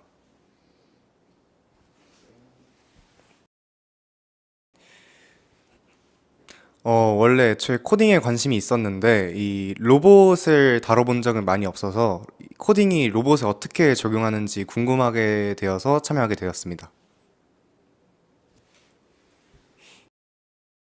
ITA. 저에게 있어서 로보마스터는 IT에 한 발자국 더 가까이 가게 해주는 그런 매개체라고 생각합니다. 네. 제가 사용하는 로봇 특성상 그 약병을 주어야 하는 이피코어인데 거기까지 가는 데 있어서 코딩을 알기 전에는 좀 많은 불편함과 어려움을 겪게 되었는데 코딩을 알게 되고 나서부터는 그 선을 따라가면 된다는 그런 코딩의 이점을 이용하게 되어서 그런 식으로 문제점을 해결하게 되었습니다.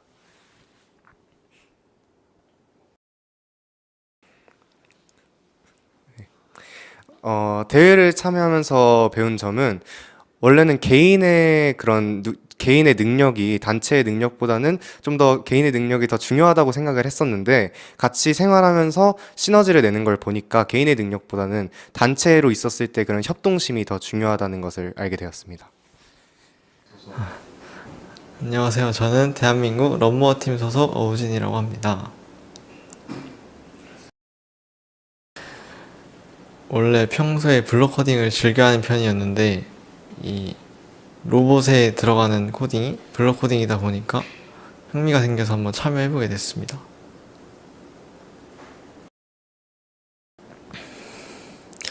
나에게 로보마스터란 저와 같이 성장해 나가는 프로그램을 생각했습니다.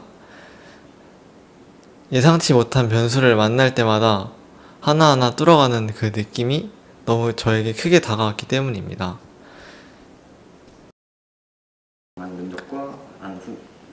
코딩을 알기 전에는 사전 준비 1분 대기 시간 동안 이제 가운데 리소스 아일랜드의 파워룬 획득이라던가 좋은 위치의 자리를 선점하는 게 어려움이 있었는데 코딩을 알고 나서 그 자리를 선점하는 것에 대해 너무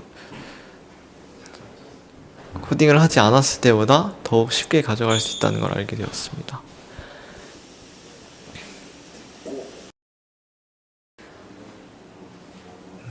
이제 대회를 통해 배운 점은 순간순간 빠르게 변하는 상황 속에서 대처를 하는 방법을 배웠고 무엇보다 이 경기는 3인이서 하는 팀플레이 게임이기 때문에 팀플레이에서의 소통을 더욱 배웠던 것 같습니다.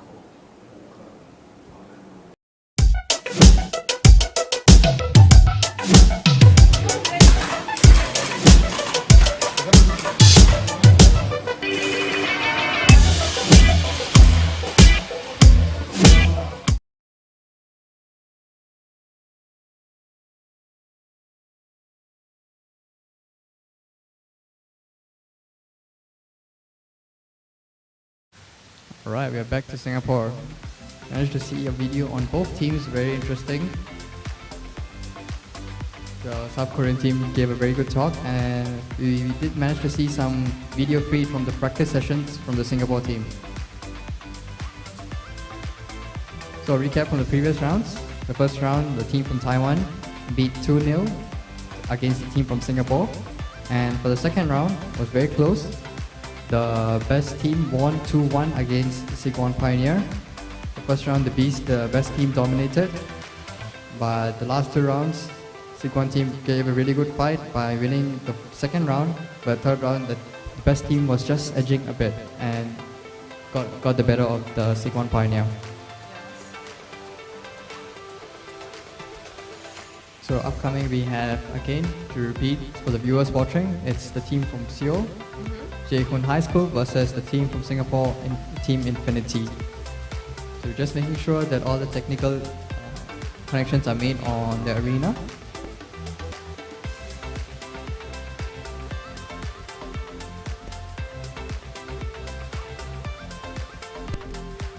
So I guess for those watching our viewers from Facebook and YouTube, if they would like to see their games, they can rewind and watch it again and come back live on YouTube and Facebook as well. Yes, like if you like to watch the playback of our game, you can just go to the YouTube channel, search the BJI Education, then you will see our playback. Also in Facebook channel is the same. That's right. And I think If you would like to take part in our competition, then you can go to the DJI Education official website and leave your message. Our specialist will contact you. That's right. Yeah. And if you'd like to know more about the backdrop here, you can visit sunny Singapore.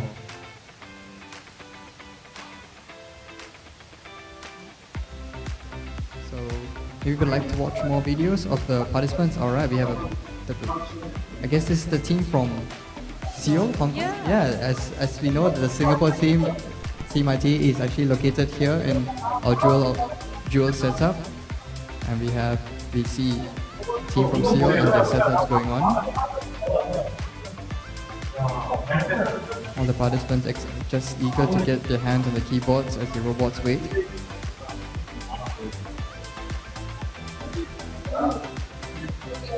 I see 2 gaming laptops and a gaming PC as well with a rainbow purple light there.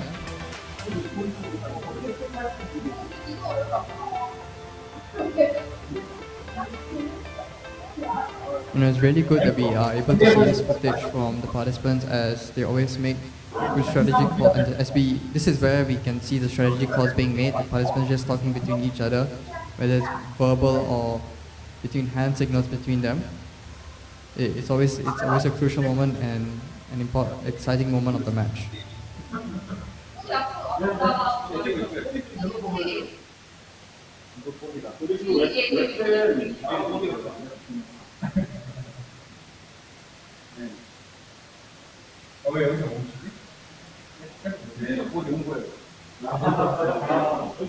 So for those viewers watching, this is how the participants connect. I guess we couldn't share more about the technical issues of the connections, but we see. I think you can see three solid blues. Okay, back to the screen for the team from Seoul. We see that they're connected to the 3 computers are connected via the Ethernet wires, and they're connected to a network splitter right there in the middle of the table, and then they are connected to the Singapore server right there. So that's how the participants are able to connect with their computer remotely to the robots here in Singapore.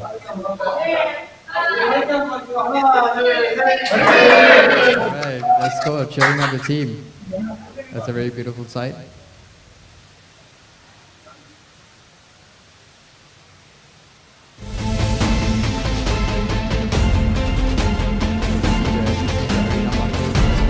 All the connections are okay. The Singapore team has connected and they are waiting on the red team. The blue team just making sure the connections are okay, with the engineer just twitching a bit.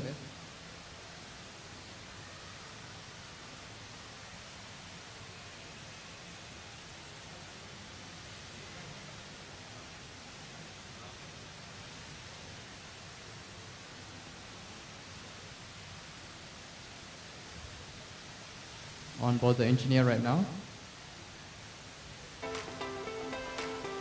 It's like we have 3 solid blues. As we see, the pilot just tuning the sensitivity on the engineer. I guess they would like it to be more, like the robot listen to them more.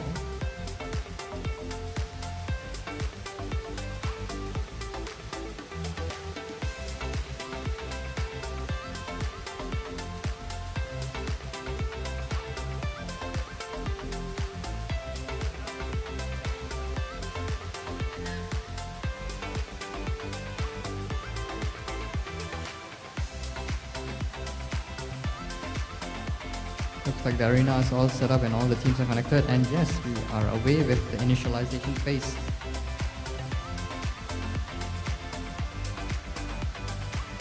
So yes, the standard launches these gel projectiles, and 2, 1, and away we go.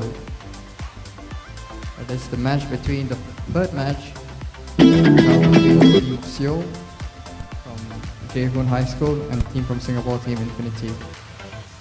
The red team is Jaehoon High School and the blue team is Team Infinity. The red team makes its way up the slope, and looks like they're trying to get the power up, and Alright, the enemy's power rune is activated as you see on the blue. That's not a good sight for the blue team. Can they come back? Can they get a power rune? In this automation phase, 20 seconds to go. We see the red engineer going to pick up a bottle. 15 seconds to go. The red team just making its way. The red team is, I think it's going to go straight for the offense with the power up. 10 seconds to go. 5. And the manual control begins as we see. The blue team's engineer making its way for the bottle, and the red team has quickly managed to get at the bottle. While the red team hit itself on the high wall there, and as well as the L-shaped obstacle.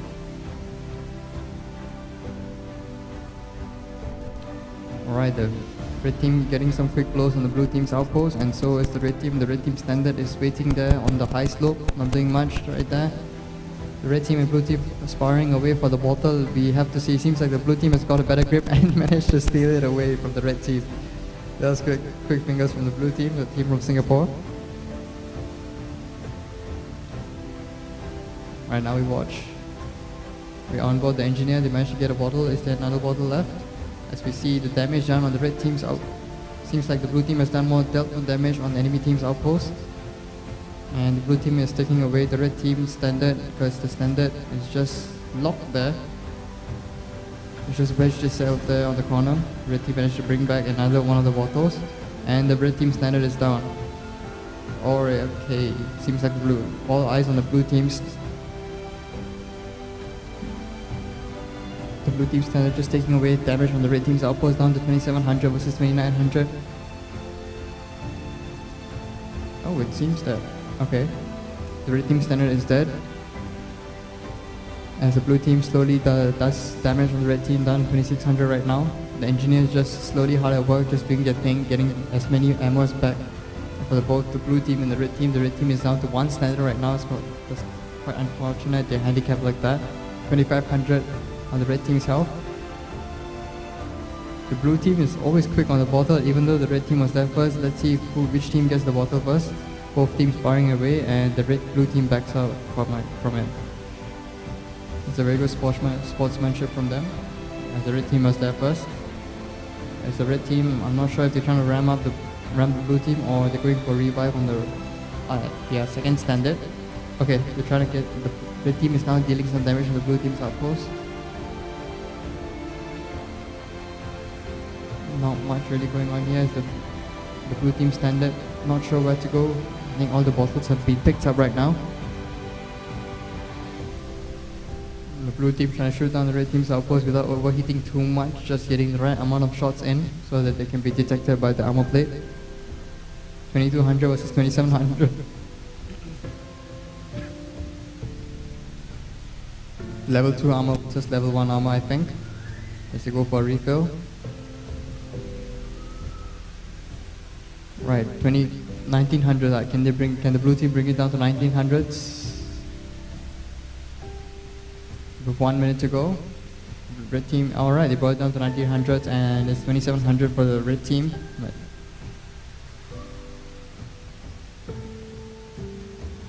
On board the blue team standard, making its way around the high wall. It sees one of the standard trying to hide behind the wall and it's going for the outpost still, level 1 armor. That's right. And down to 2800 on the health. Seems like the red team is also attacking the blue team's health down 2700, but because of the level 1 armor, the one blue team standard can make more damage on the red team's outpost.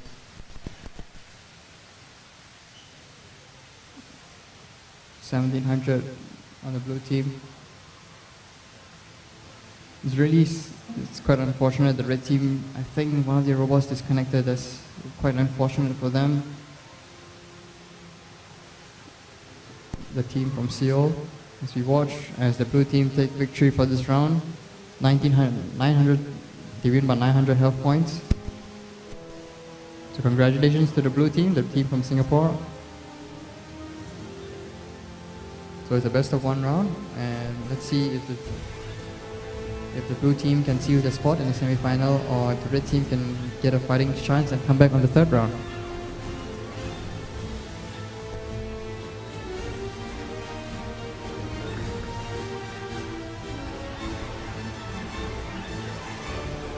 vortex, we see the judges in the arena just being set up quickly, and we have a refresh on the set. We have the stats displayed here again, as we see one of the red team standard unfortunately disconnected. This could be an appeal from the red team. See, the blue team has done more damage on the red team's outpost, 2600 damage. And total damage done by the red team is 1400. Oh wait, that's the base HP. Yeah, total damage done by the blue team is 1400. And oh yes, the red team actually managed to get one of the power runes, but couldn't capitalize it as they were down one robot. So I guess strength in numbers right here.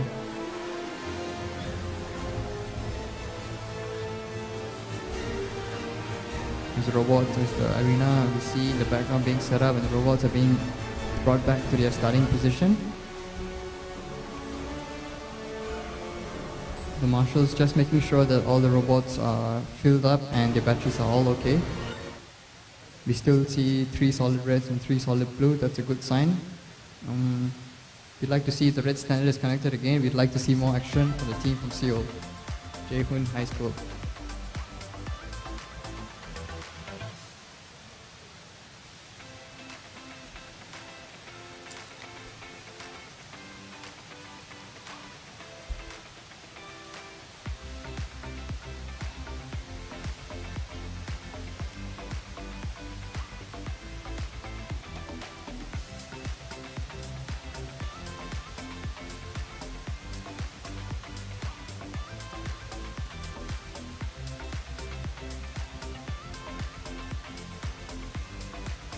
Yeah, right. We see right there solid red on the standard and solid red on the engineer, but one of the standard is yet to be connected.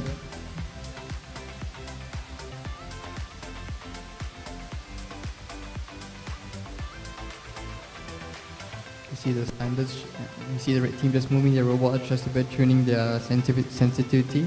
Hopefully they don't cross the yellow line by getting too excited by tuning.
A shot back now to the setup in Singapore, Jewel Changi.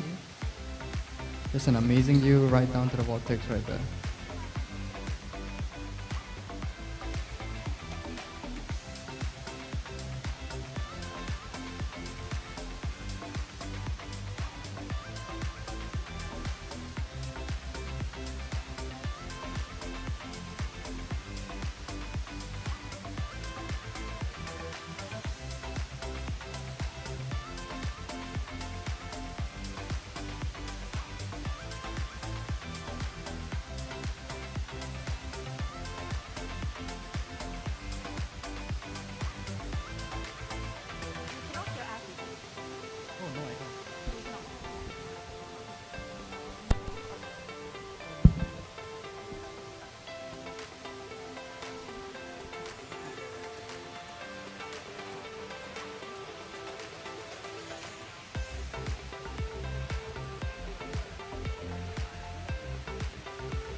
Alright, welcome back to Joe Chunky. So, just a recap of the previous round between Jaehoon High School, the red team, and Team Infinity, the blue team. We had the Team Infinity win over the team from Seoul as one of the... So, by defeat, the blue team managed to deal more damage on the red team's outpost, but we have to remember that the red team were down a standard and they also had a power rune activated. So we'd like to see more action once the technical issue is sorted between the team from Seoul. I think they've done some really good strategies and we'd like to see how they play out with both standards in action. Let's not discredit the Team Infinity. They managed to capitalize it on the disadvantage of the red team and kept it cool and sealed the round.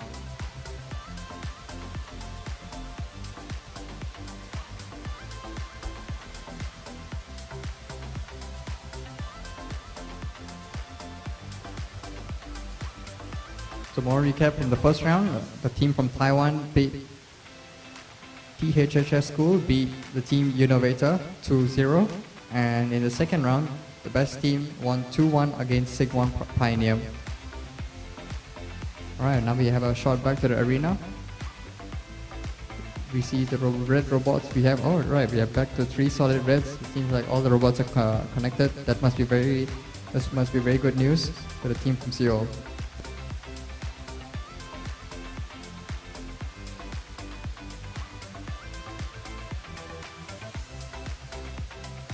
We just saw the engineer and standard Twitch just now, just tuning some controls. There's a few reps from the red standard right there.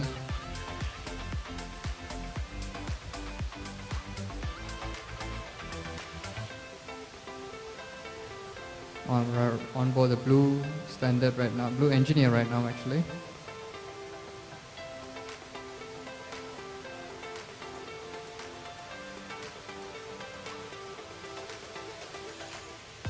As we see the arena just littered away with crystal pellets. These are, you hold them in hand, yeah, now we have a really good shot at them. So these balls are translucent, soft and quite jelly-like, and they're quite wet when you feel them.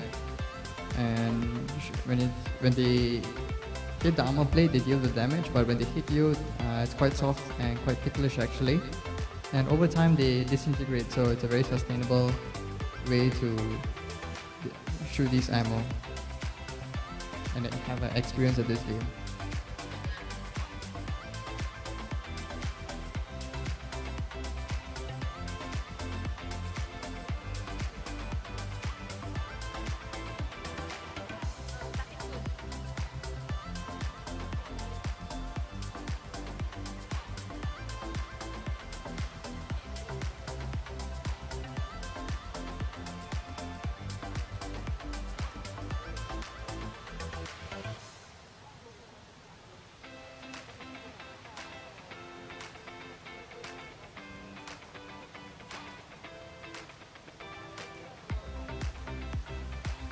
Alright, so just waiting for the technical issue to be sorted out in the arena.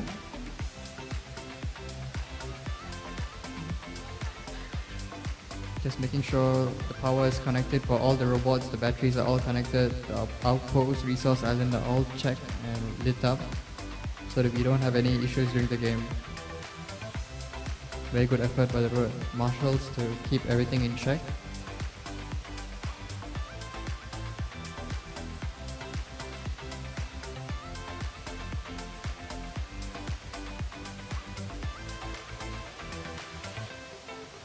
So for those watching from home, what's really happening is they are swapping the power banks and just making sure that for the resource island is all charged up. They're running on power banks.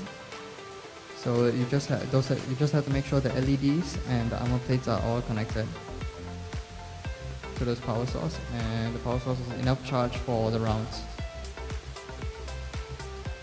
And the arena is very soft. I think it's EVA plastic or something, and you're not allowed to wear your shoes and walk on them. You can only walk them barefoot or with socks on. Seems like the issue is sorted and the marshals are clearing the arena. I think we just had a QR code flash up on our screen.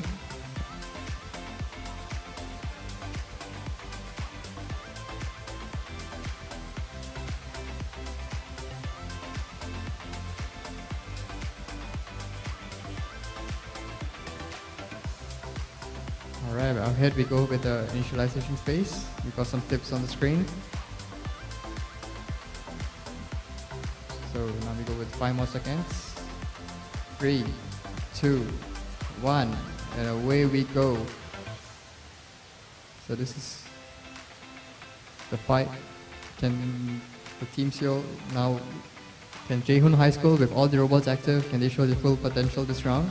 And can Team Infinity show their strategies and come up with new ones now that they have all the robots in? Alright, we have 30 seconds to go in this automation phase. We see some shots fired by the red team to get that power up. I don't see a power up. I don't see anything actually adding up to 24 on the red team side. I don't see what's the numbers on the blue teams.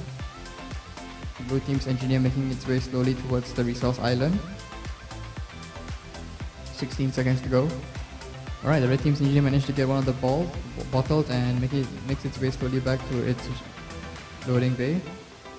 Goes back to its base first. Right, the red team's standard goes for another shot at the power room. 2 seconds to go.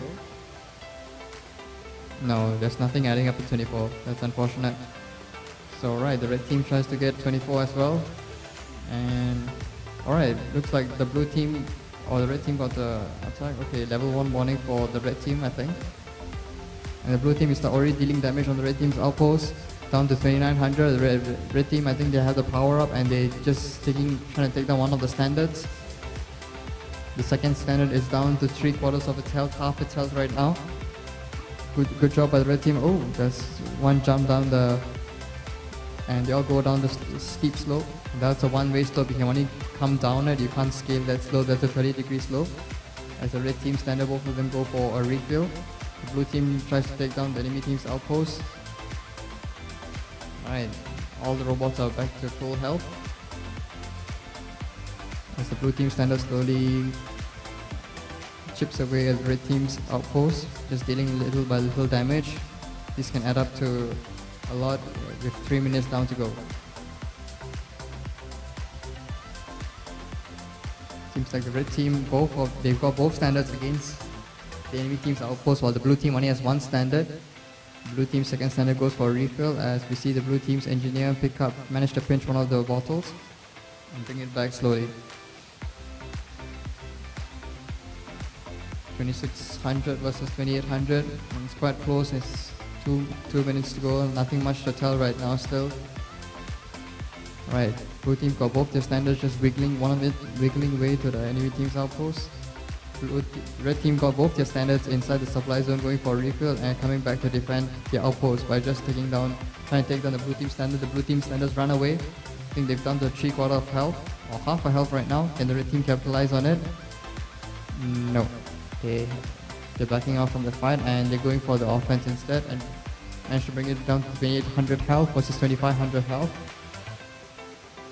The red team goes for a refill and comes back and goes against the level 1 armor of the enemy team's outpost. The blue team takes it down. The red team might have the wiggle. Okay, I think the red team actually has a power up, and they're gonna catch up right now. 2700 versus 2500 is still 200 health points, quite close still. Seems like all the armor health has been taken. Yeah, all the ammo has been taken and the red team couldn't get its ammo. The blue team has the vantage point and trying to get as many shots as possible on the red team. They know that the red team has the power up and the blue team is trying to get as many shots as possible. It looks like they're shooting the wall okay, right now they managed to get one hit on the enemy team's outpost. 1 minute to go. Not much happening in this round. Not much happening right there, and it seems like the countdown for the resource island just went down and the red team has lost its power up. The blue team slowly chipping away at the red team's outpost, just little by little managed to build a 300 point lead over the last 2 minutes. Blue team now with 2 robots going against it. With 30 seconds to go, can the red team try to get it back, get that 500 point lead back? 20 seconds to go. The red team are slowly chipping it away, but it seems like the blue team has built a very good lead over them. That's quite a comfortable lead, 400 points. And 10 seconds to go, it seems like the blue team has this in the bag.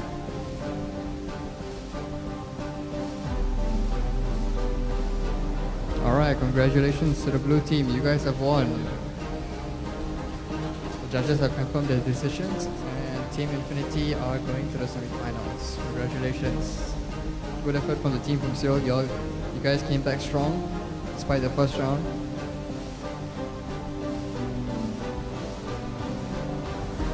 Alright, now we have the stats on the screen. As we see, the blue team managed to redeem 900 points of damage versus 700 points from the red team. But the red team, both rounds, they managed to get the power rune. They know how to try to get 24 on the screen, but that was a good effort by the red team to come back. We now see the blue team connecting the robots.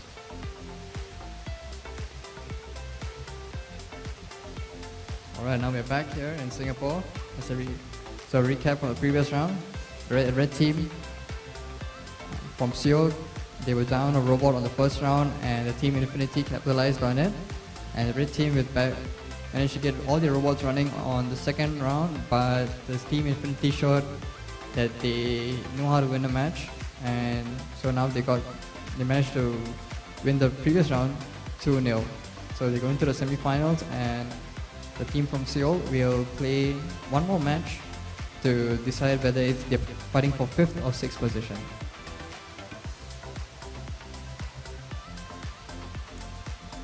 And now we'll be playing a video from an advertisement video from DJI Education.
done so well to make it all the way to the final, who will keep their nerve and bring home the trophy.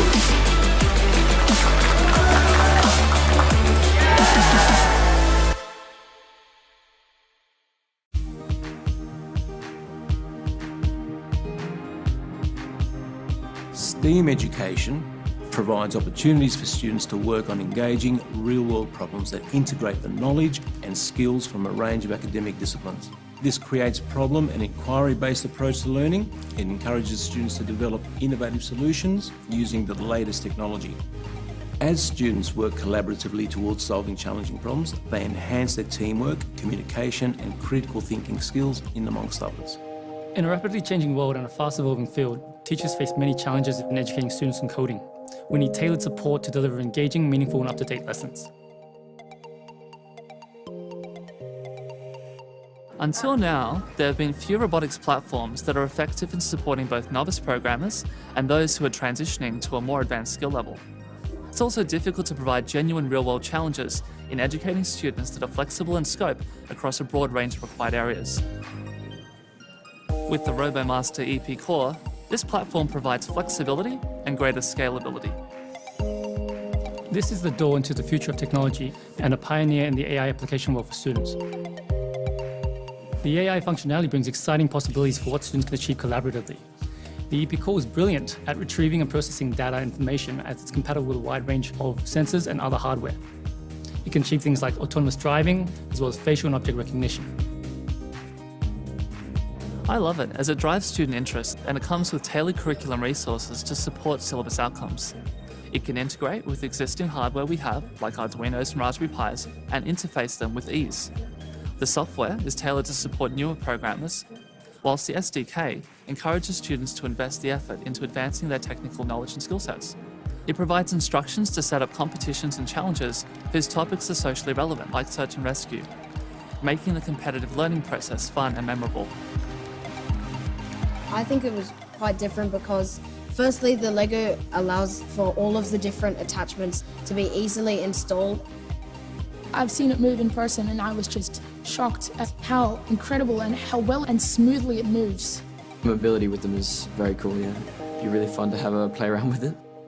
One of the things that was holding us back in our robot development was the fact that we had to be careful in the sensors that we chose. If you said this was supported by a Raspberry Pi and Arduino, it doesn't really matter what sensors you use. It opens up a wide variety of sensors you can use.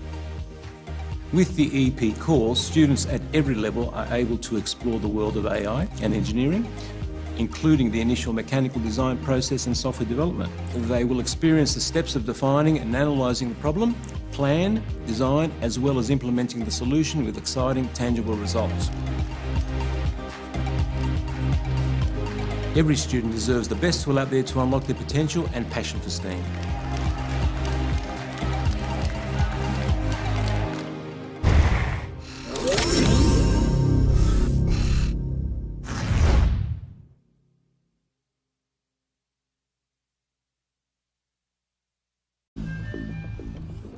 An innovative design loaded with advanced technologies.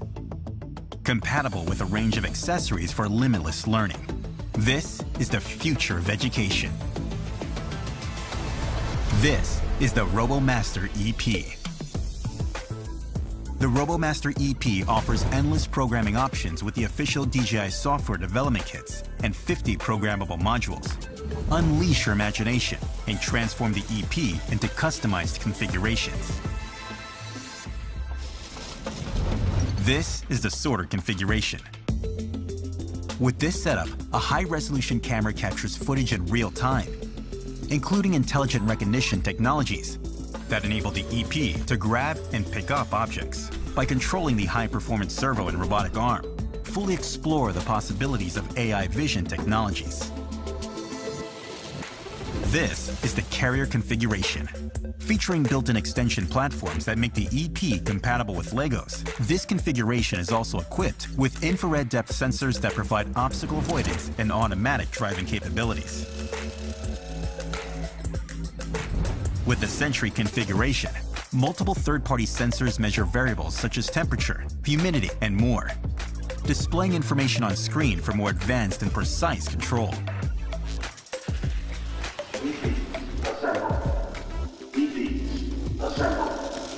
set custom voice commands, and control the EP to perform a variety of tasks. You can even link EPs together and send commands to multiple units at the same time. From swarm movements to AI games, the only limit is your imagination.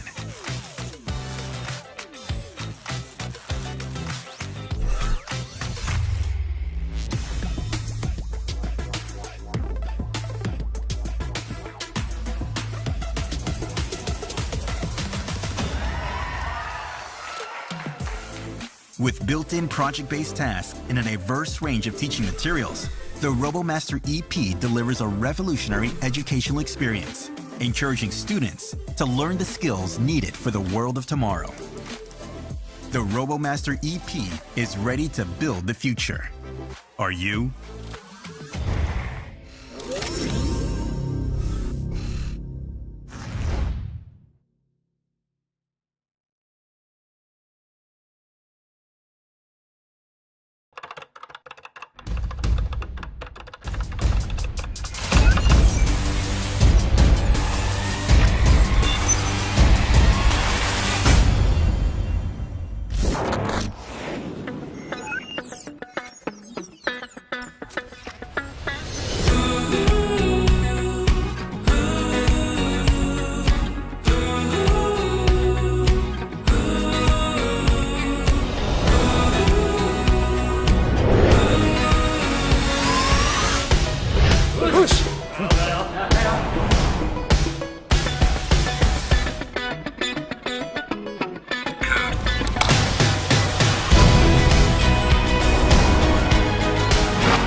They've done so well to make it all the way to the final. Who will keep their nerve and bring home the trophy?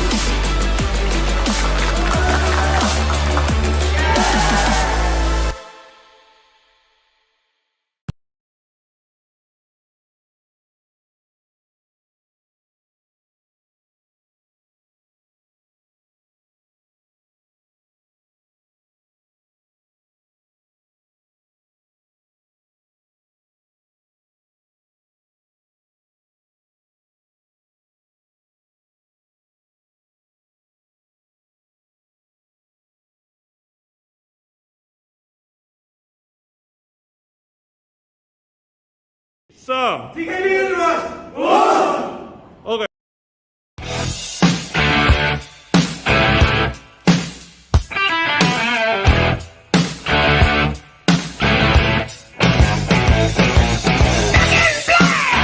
Hit the sand. I've been too long. I'm glad to be back. Yes, I'm that new.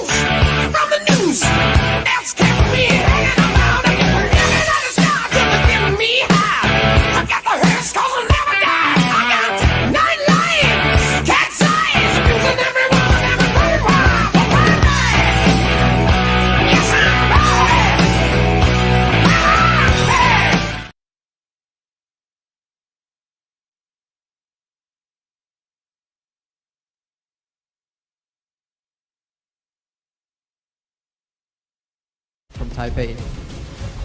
So I think we saw a video of Yan Aithong just now, and the students were already doing welding processes and machining. So those are college level stuff. It's good to see them doing those activities in school and getting those skills early. Now, we have bird's eye view, and we see the blue team has gone up the ramp. The red team is trying to pinch one of the bottles and get it back, and they've managed to do it.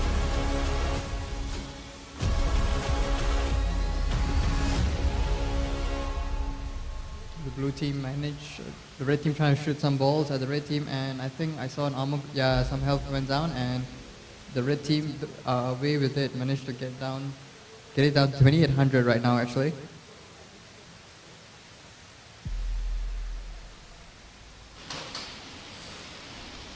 Not much going on right here in the screens. We have eyes from the participants.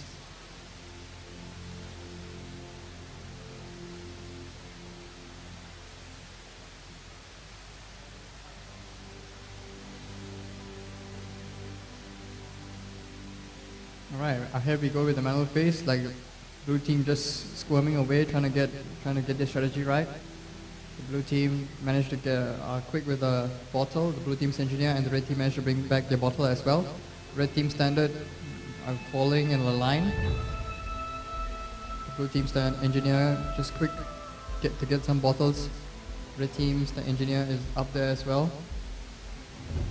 We don't see much sparring between the red team and the blue team, both going on the defense, and the red team wasn't looking back, and Collider with his own standard right there. As we see some shots fired between the teams.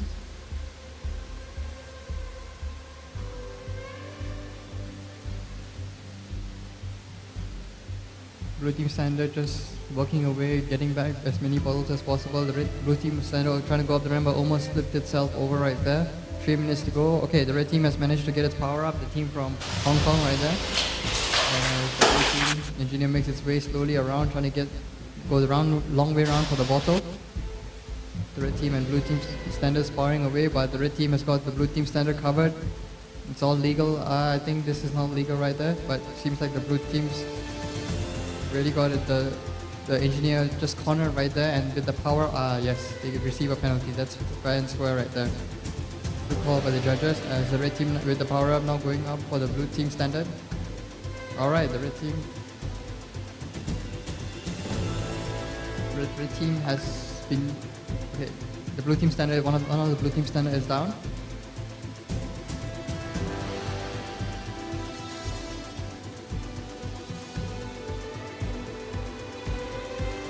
With the health bar down, we see the red team just slowly chipping away. More damage on the blue team's outpost, 2700 right there.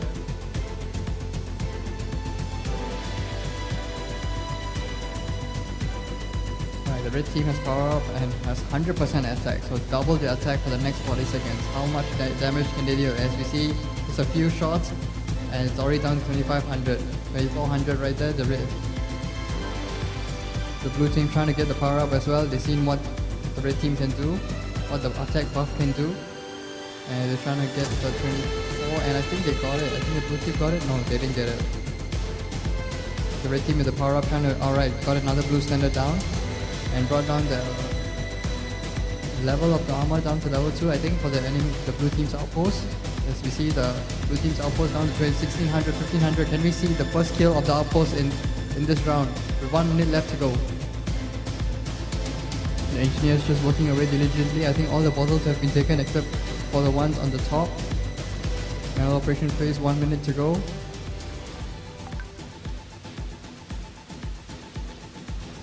You see the red team trying to go for another power, and the red team has managed to get another power up for the next 40 seconds. That's all they need. Can they bring it down to, oh wait, they brought it down from 1500 to 1200, 1000. Can you bring it down to the 900? As the blue team are just trying to go for another refill. The blue team still hasn't done a single damage on the red team's outpost yet, but it seems like it's all in vain as the red team are running away with it. Can the red team cause the first 500? Can they kill the first outpost of this entire day?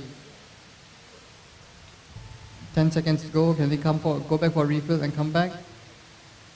They're trying to come back trying to go for a power up. But seems like the red team are going away with this, with 3 seconds to go.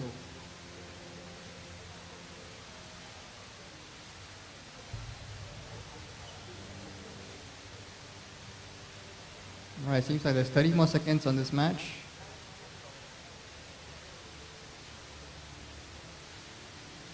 Alright, seems like the judges have confirmed and the red team wins. The blue team couldn't do much damage on the red team's outpost, but the red team managed to bring it down almost to 0 health.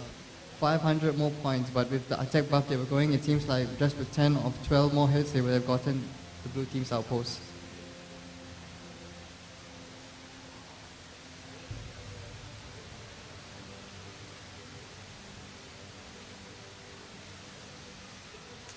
Alright, now we have view of the red team, the team from Hong Kong.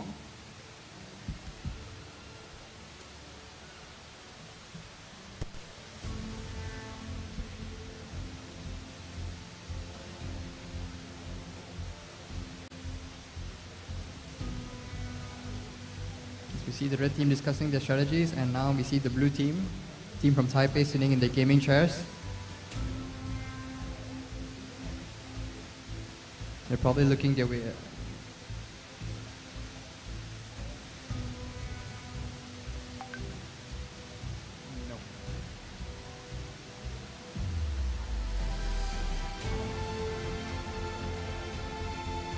So this is the match for the semi-finals. We see the red team looking to seal their position in the finals by winning the second round, but let's see the first blood. They would like to win this round and have a fighting chance in the final third round. It's a game. It's a best of 3 game.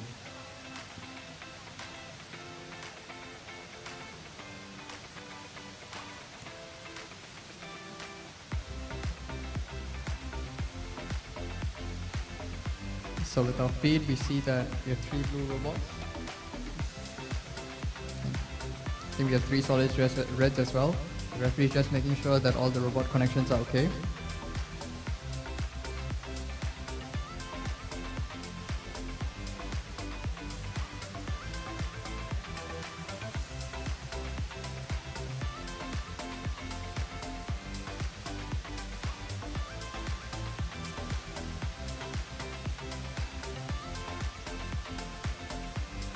So the participants have their codes inside the robot, and they would like the robots to start from wherever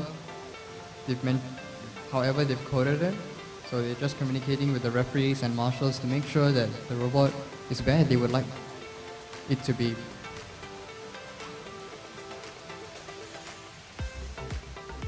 As we see the red team. Alright guys, that's the energy we want, that's the winning mojo.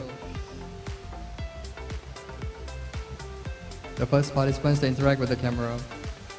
Alright, 30 seconds to go with the setup time period.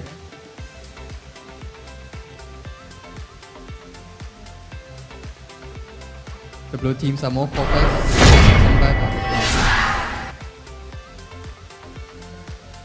Alright, we go with the initialization phase. 3, 2, 1, and away we go. Automatic phase of 1 minute begins. See the blue team happy. I think they're happy with the way their robots are positioned. That's a quick turn from the red team's engineer. Can they pick up a bottle quickly? The red team standard made its way up. The second one trying to reverse its way up as well. The red team I think missed. That was close. I think that was hard coded and they've missed to pinch their bottle.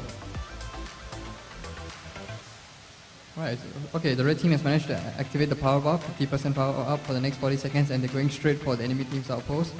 Can they get some shots in? Alright, they managed to 2900, 2800.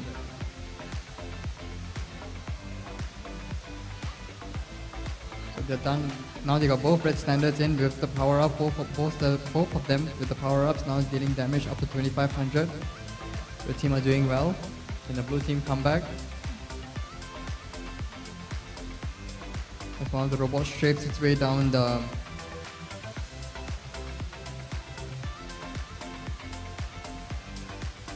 Alright, both engineers quick to get the bottle and take it back, trying not to hit any of their own standards. As the standards, after depleting the ammo, tries to get the refill as well as some more health. Now that they've seen the red team get the attack buff, the blue team is trying to get its attack buff as well. Can they shoot the number up to 24? 3 minutes 30 seconds to go in this round. The red team and blue team standards are the red team just trying to distract the blue team. As one of the blue standards tries to get the attack buff. That's very good effort by the red team to distract. The blue team just weaving away behind the high wall there. The blue team's engineer looking for the next bottle, and I think they're gonna get the last bottle on that end of the resource island. The red team's engineer going for the other end. As the red standard goes for the kill on the blue team's engineer, but both standards, but and they managed to kill the engineer. That was very good. That was a very good effort by the red team. Now they can deal. Now with the armor down on the outpost, they can deal more damage on it. That's what we see. They also managed to get a power up, I think, the red team.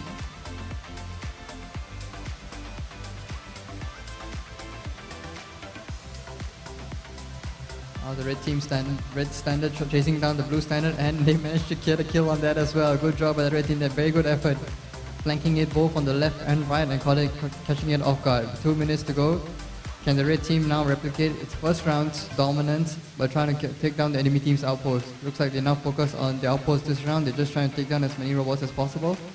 For the blue team, they are stepping out from the defense and going on the offense, but the red team has managed to take down the engineer the second time and given its own engineer the last bullet. Red team are just holding on to the blue team holding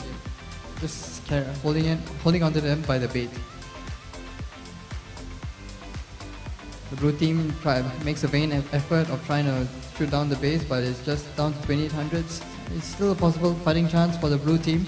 300 point difference with 1 minute 30 seconds to go.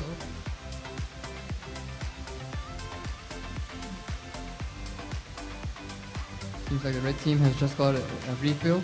And both of them are making their way for a power up as one of the red standards tries to get a third kill on the blue team's engineer. The blue team engineer retreats, but the blue standard is focused on getting a power up, and the second one is trying to protect its own engineer as well. But now the red team with the power up has gone for the team's outpost. Can it bring it down to the 1900s right there? Alright, the blue team had managed to surround the red team's standard. I don't think that's a really good strategy, just trying to cover it up, not trying to do anything deliberately right there. And just chasing down the red team standard. As the red team managed to distract both the standards and the engineer, one of the red team has brought it down to 300 health. They managed to distract both the commentator as well, and wow, that was a very good effort by the blue team to scale up the 30-degree angle. As the red team, with 30 seconds to go, seems like they're trying to get the 120 damage. Can they? As the blue team quickly tries to take down the red team's both blue standards trying to take down the red team as they strafe down the steep slow slide race, and red team win. They managed to take down the enemy base with just one standard, as the second standard was distracting the other team. Very good effort by the blue team, and that's the celebration that we want to see. Good. As the team from the streets of Hong Kong move to the semi-finals.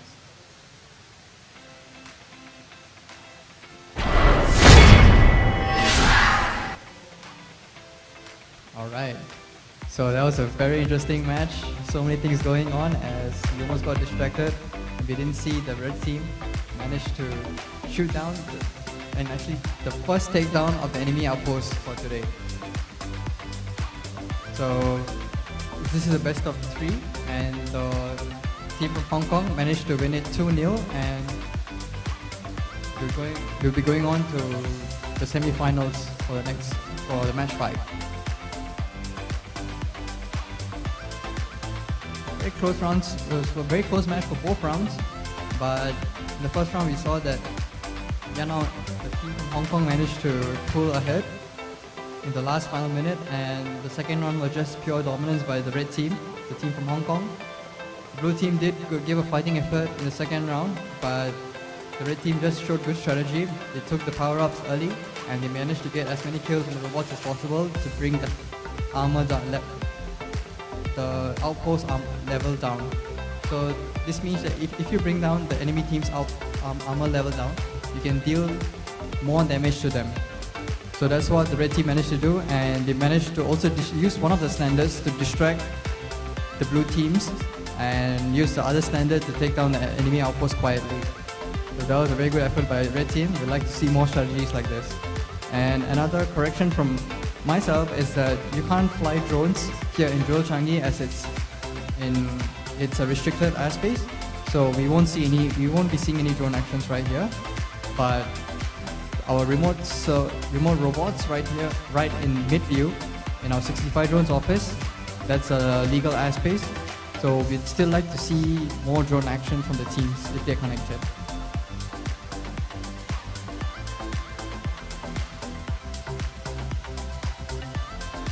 So now we'd like to see more videos from DJI and more videos from the participants as well.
They've done so well to make it all the way to the final.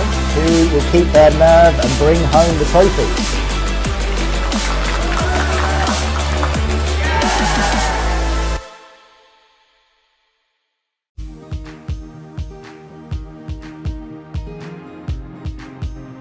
STEAM education provides opportunities for students to work on engaging real-world problems that integrate the knowledge and skills from a range of academic disciplines.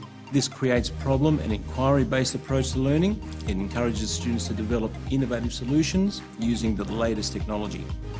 As students work collaboratively towards solving challenging problems, they enhance their teamwork, communication and critical thinking skills in amongst others. In a rapidly changing world and a fast-evolving field, teachers face many challenges in educating students in coding. We need tailored support to deliver engaging, meaningful and up-to-date lessons. Until now, there have been few robotics platforms that are effective in supporting both novice programmers and those who are transitioning to a more advanced skill level. It's also difficult to provide genuine real-world challenges in educating students that are flexible in scope across a broad range of required areas. With the RoboMaster EP core, this platform provides flexibility and greater scalability. This is the door into the future of technology and a pioneer in the AI application world for students. The AI functionality brings exciting possibilities for what students can achieve collaboratively. The EP core is brilliant at retrieving and processing data information as it's compatible with a wide range of sensors and other hardware. It can achieve things like autonomous driving, as well as facial and object recognition. I love it as it drives student interest and it comes with tailored curriculum resources to support syllabus outcomes. It can integrate with existing hardware we have, like Arduinos and Raspberry Pis, and interface them with ease. The software is tailored to support newer programmers, whilst the SDK encourages students to invest the effort into advancing their technical knowledge and skill sets. It provides instructions to set up competitions and challenges whose topics are socially relevant, like search and rescue, making the competitive learning process fun and memorable. I think it was quite different because firstly, the Lego allows for all of the different attachments to be easily installed. I've seen it move in person and I was just shocked at how incredible and how well and smoothly it moves. Mobility with them is very cool, yeah. It'd be really fun to have a play around with it. One of the things that was holding us back in our robot development was the fact that we had to be careful in the sensors that we chose. If you said this was supported by Raspberry Pi and Arduino, it doesn't really matter what sensors you use. It opens up a wide variety of sensors you can use. With the EP course, students at every level are able to explore the world of AI and engineering, including the initial mechanical design process and software development. They will experience the steps of defining and analysing the problem, plan, design, as well as implementing the solution with exciting, tangible results. Every student deserves the best tool out there to unlock their potential and passion for STEAM.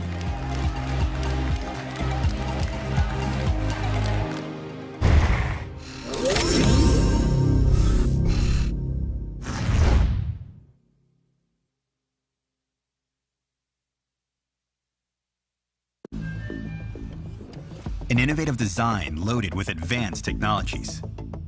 Compatible with a range of accessories for limitless learning. This is the future of education. This is the RoboMaster EP. The RoboMaster EP offers endless programming options with the official DJI software development kits and 50 programmable modules. Unleash your imagination and transform the EP into customized configurations. This is the sorter configuration. With this setup, a high-resolution camera captures footage in real time, including intelligent recognition technologies that enable the EP to grab and pick up objects. By controlling the high-performance servo and robotic arm, fully explore the possibilities of AI vision technologies. This is the carrier configuration. Featuring built-in extension platforms that make the EP compatible with Legos, this configuration is also equipped with infrared depth sensors that provide obstacle avoidance and automatic driving capabilities. With the Sentry configuration, multiple third-party sensors measure variables such as temperature, humidity, and more, displaying information on screen for more advanced and precise control.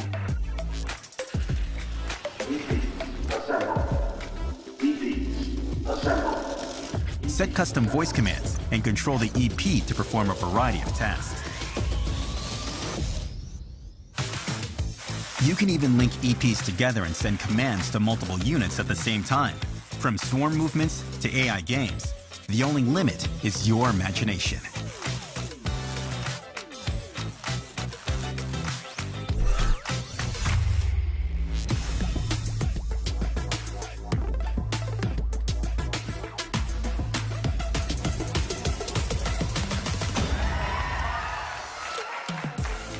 With built-in project-based tasks and a diverse range of teaching materials, the RoboMaster EP delivers a revolutionary educational experience, encouraging students to learn the skills needed for the world of tomorrow. The RoboMaster EP is ready to build the future. Are you?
they've done so well to make it all the way to the final, who will keep their nerve and bring home the trophy.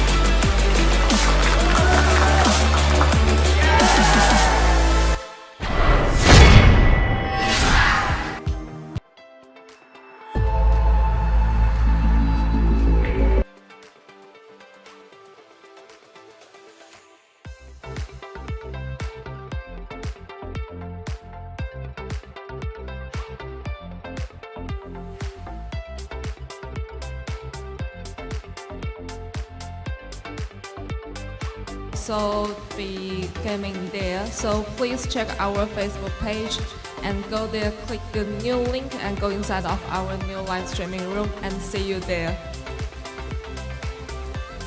Okay, so we'll switch to another room now because we need to show another content in our Facebook page. So please check DJI Education Facebook page and click the new link. We'll see you there. Okay. YouTube video is the same as well? Yeah, YouTube is still use the same link, same page, only we switch the room in the Facebook. Alright. Okay, alright, see you there.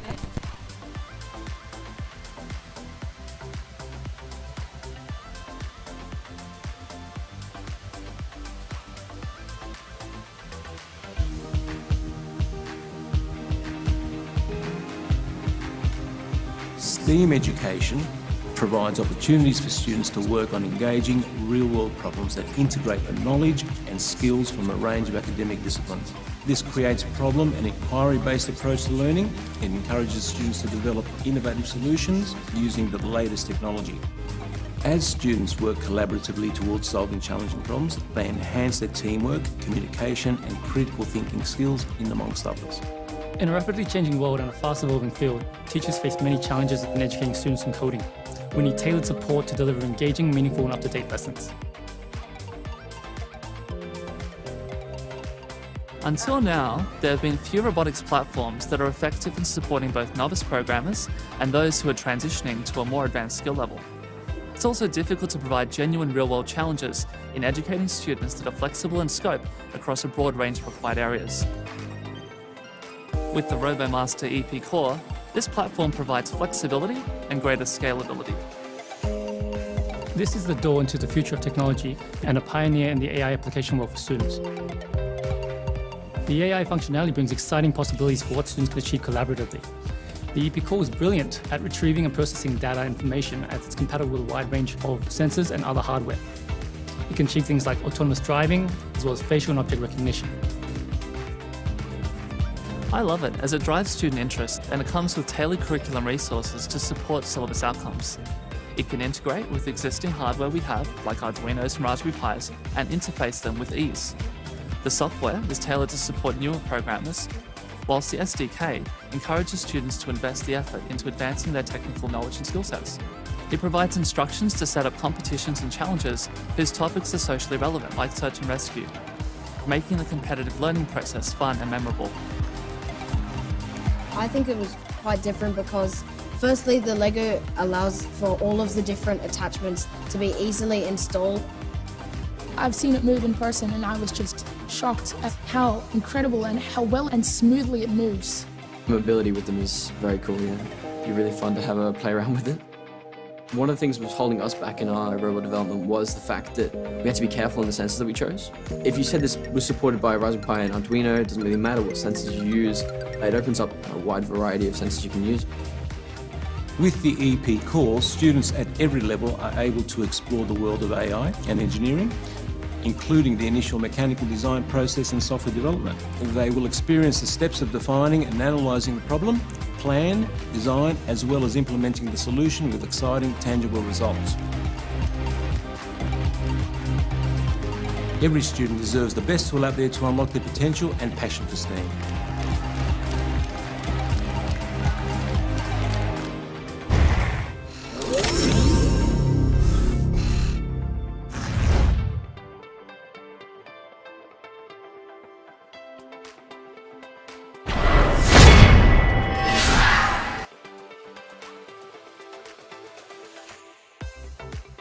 Back to our RoboMaster International Games.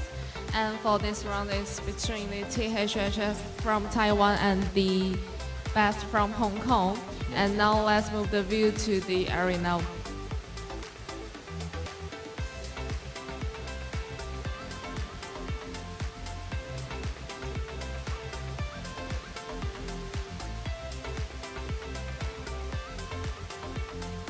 Alright, looks like we got all the robots connected.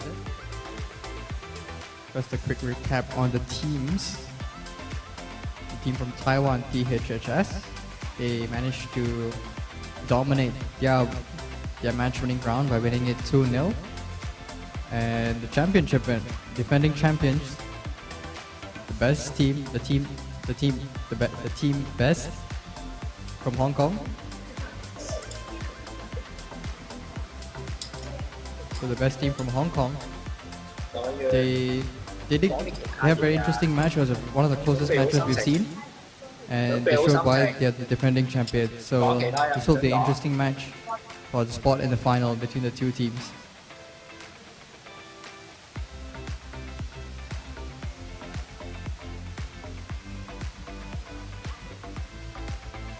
Looks like the robots are placed a bit differently compared to the previous rounds. Looks like the blue team, which is the team best. They have positioned their robots both standards facing straight up and the engineer facing perpendicular. It might be a different strategy from them.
STEAM education provides opportunities for students to work on engaging real-world problems that integrate the knowledge and skills from a range of academic disciplines. This creates a problem and inquiry-based approach to learning. It encourages students to develop innovative solutions using the latest technology. As students work collaboratively towards solving challenging problems, they enhance their teamwork, communication and critical thinking skills, in amongst others. In a rapidly changing world and a fast-evolving field, teachers face many challenges in educating students in coding. We need tailored support to deliver engaging, meaningful and up-to-date lessons. Until now, there have been few robotics platforms that are effective in supporting both novice programmers and those who are transitioning to a more advanced skill level. It's also difficult to provide genuine real-world challenges in educating students that are flexible in scope across a broad range of required areas. With the RoboMaster EP Core, this platform provides flexibility and greater scalability. This is the door into the future of technology and a pioneer in the AI application world for students. The AI functionality brings exciting possibilities for what students can achieve collaboratively. The EP Core is brilliant at retrieving and processing data information as it's compatible with a wide range of sensors and other hardware. It can achieve things like autonomous driving, as well as facial and object recognition. I love it as it drives student interest and it comes with tailored curriculum resources to support syllabus outcomes. It can integrate with existing hardware we have, like Arduinos and Raspberry Pis, and interface them with ease. The software is tailored to support newer programmers, whilst the SDK encourages students to invest the effort into advancing their technical knowledge and skill sets. It provides instructions to set up competitions and challenges whose topics are socially relevant, like search and rescue, making the competitive learning process fun and memorable. I think it was quite different because firstly, the Lego allows for all of the different attachments to be easily installed. I've seen it move in person and I was just shocked at how incredible and how well and smoothly it moves. Mobility with them is very cool, yeah. It'd be really fun to have a play around with it. One of the things that was holding us back in our robot development was the fact that we had to be careful in the sensors that we chose. If you said this was supported by Raspberry Pi and Arduino, it doesn't really matter what sensors you use. It opens up a wide variety of sensors you can use. With the EP course, students at every level are able to explore the world of AI and engineering, including the initial mechanical design process and software development. They will experience the steps of defining and analysing the problem, plan, design, as well as implementing the solution with exciting, tangible results. Every student deserves the best tool out there to unlock their potential and passion for STEAM.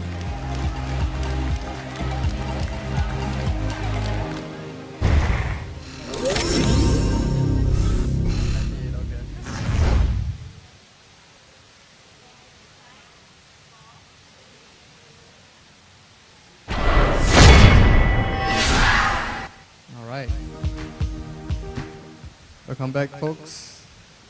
You have a view of the arena right now. Alright, looks like the initialization phase and setup period are all over, and we are now onto the automation phase for this round 5 between Team THS and the best team from Hong Kong. Here, the red team is THS and the blue team is the best. Alright, blue team quick to get the attack points in. The red team trying to follow the train method and trying to get the attack points as well. As we see the cooldown of the resource island go down, as the blue team quickly off and trying to shoot down the enemy outpost, and they brought it down. That's very good coding, and they brought it down to 2400 as well. They brought it down to 2400 right now. The red team haven't got the attack power up yet, and 10 seconds to go. Can they bring it down to the 1900s, the blue team, or are they out of ammo? The engineers just pinching onto the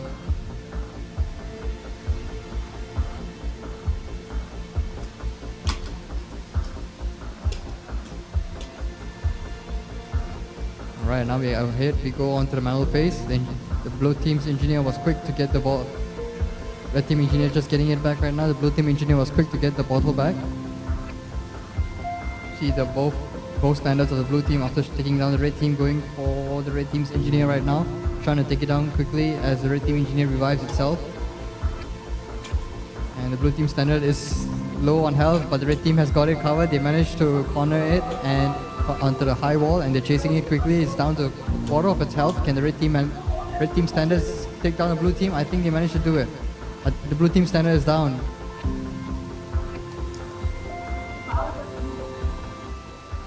So now the red team can easily go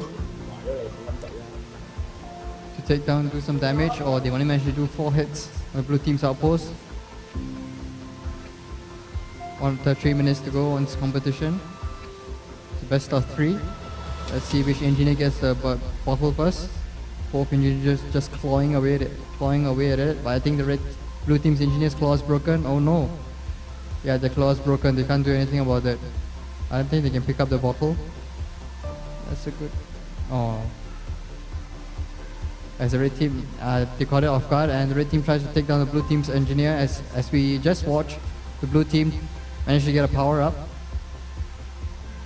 What can the blue team do about it? Can it deal more damage on the red team's outpost, as they did lose one of their standards earlier? Oh, and the blue team's engineer with the broken claw manages to pinch onto one of the bottles. That's very good. That's a very good grasp. Oh, they've dropped it. The commentator's curse. And just managed to push it. They're trying to push the ball back. They're trying to push the bottle back into the loading bay. That's also a very smart move for the blue team. And of course that's countered and will be put onto the loading bay. Now the blue team with the power up, one of the robot is down. Good job by the red team. They managed to take down the standard second time. They're going for the outpost. They managed to deal some damage on the outpost as well. That's inside the rules. If you do damage on a team's robot, you do double the damage on their outpost. Well, the blue team is ahead. They managed to do it, brought it down to the 1800s. The engineers just clawing away at each other.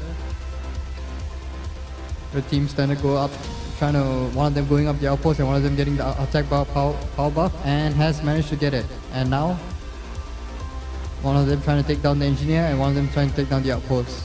Good effort by the red team to go for the comeback.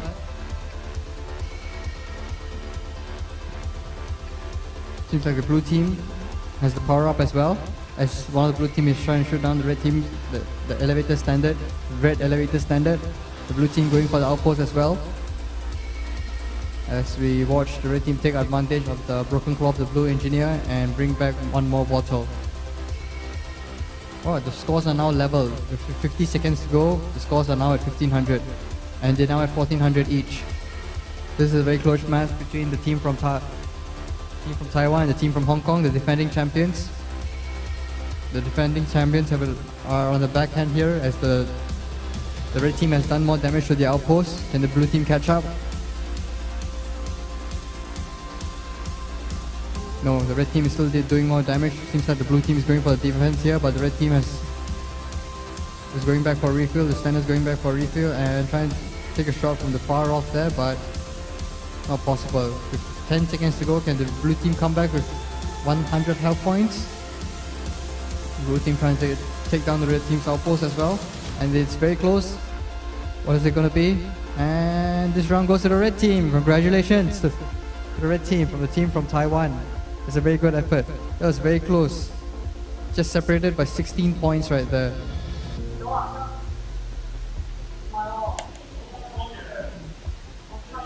This is the type of battle that we want to see.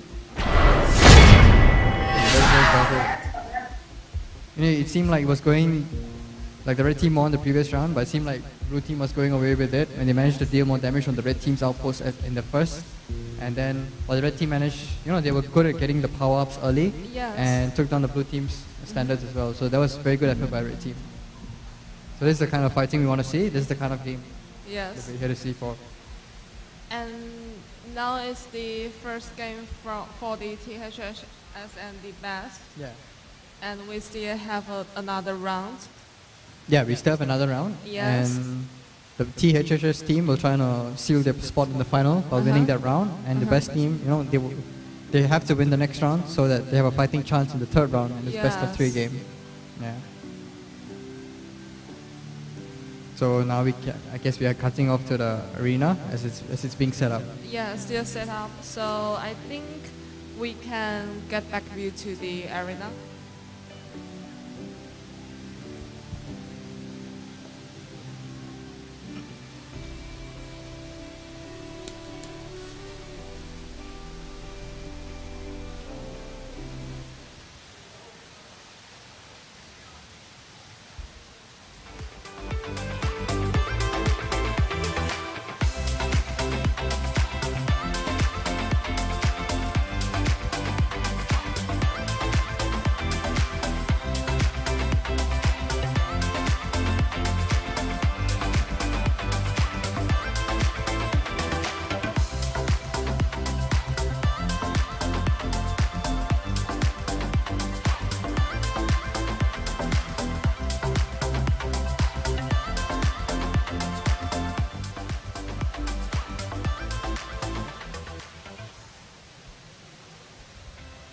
Alright, welcome back. So while the referees set up the arena, we do a recap on the previous round.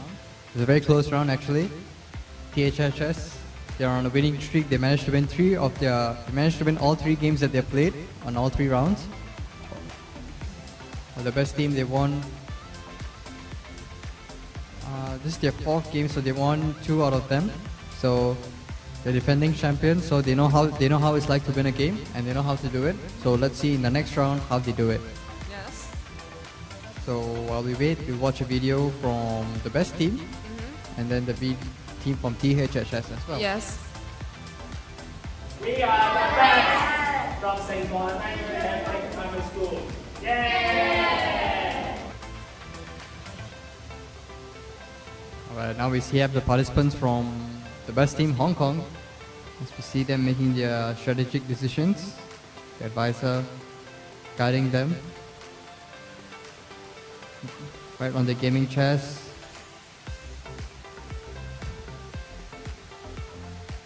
Now we see the team from Taiwan.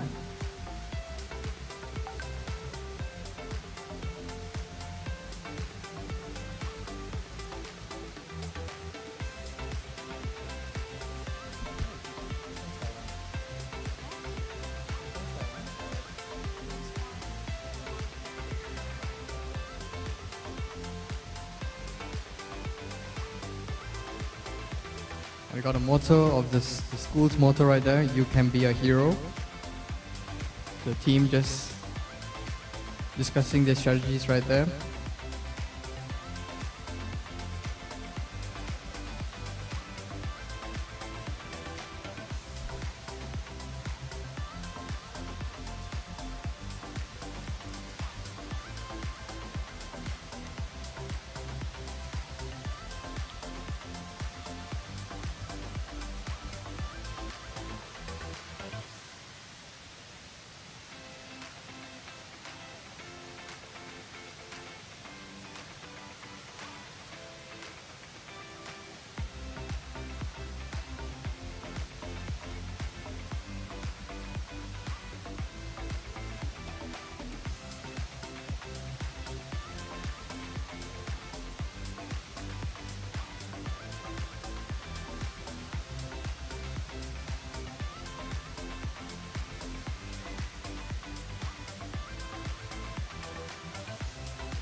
Right, while the arena is being set up, this is the Singapore team right here in our Joel Changi setup, all ready to go as they discuss their strategies.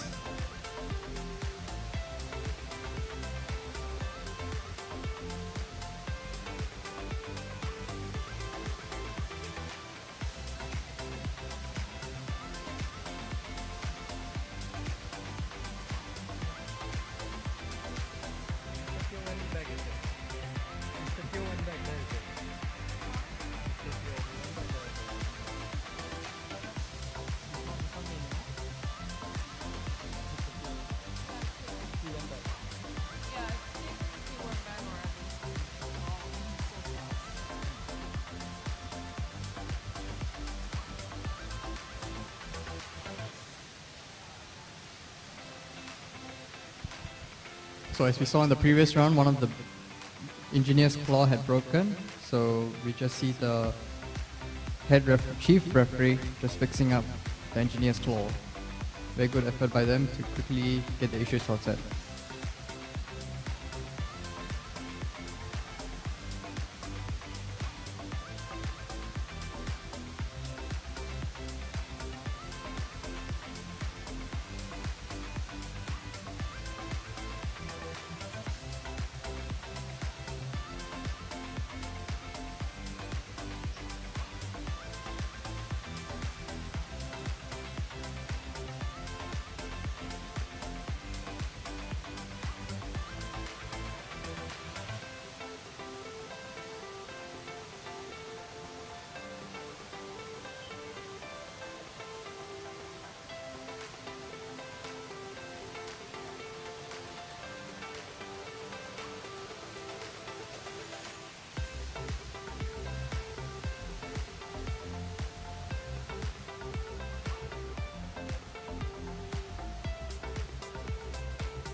It's just all these handy skills that this competition brings you for the participants as they work on these robots.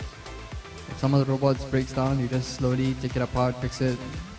Just some basic skills in how to operate a wrench, a screw, some Allen keys. It's a very good platform provided by DJI right here. And not just the hardware part, there's also things like computer vision and programming involved here. So this is a very good starter platform for young minds that are interested to enter the field of robotics.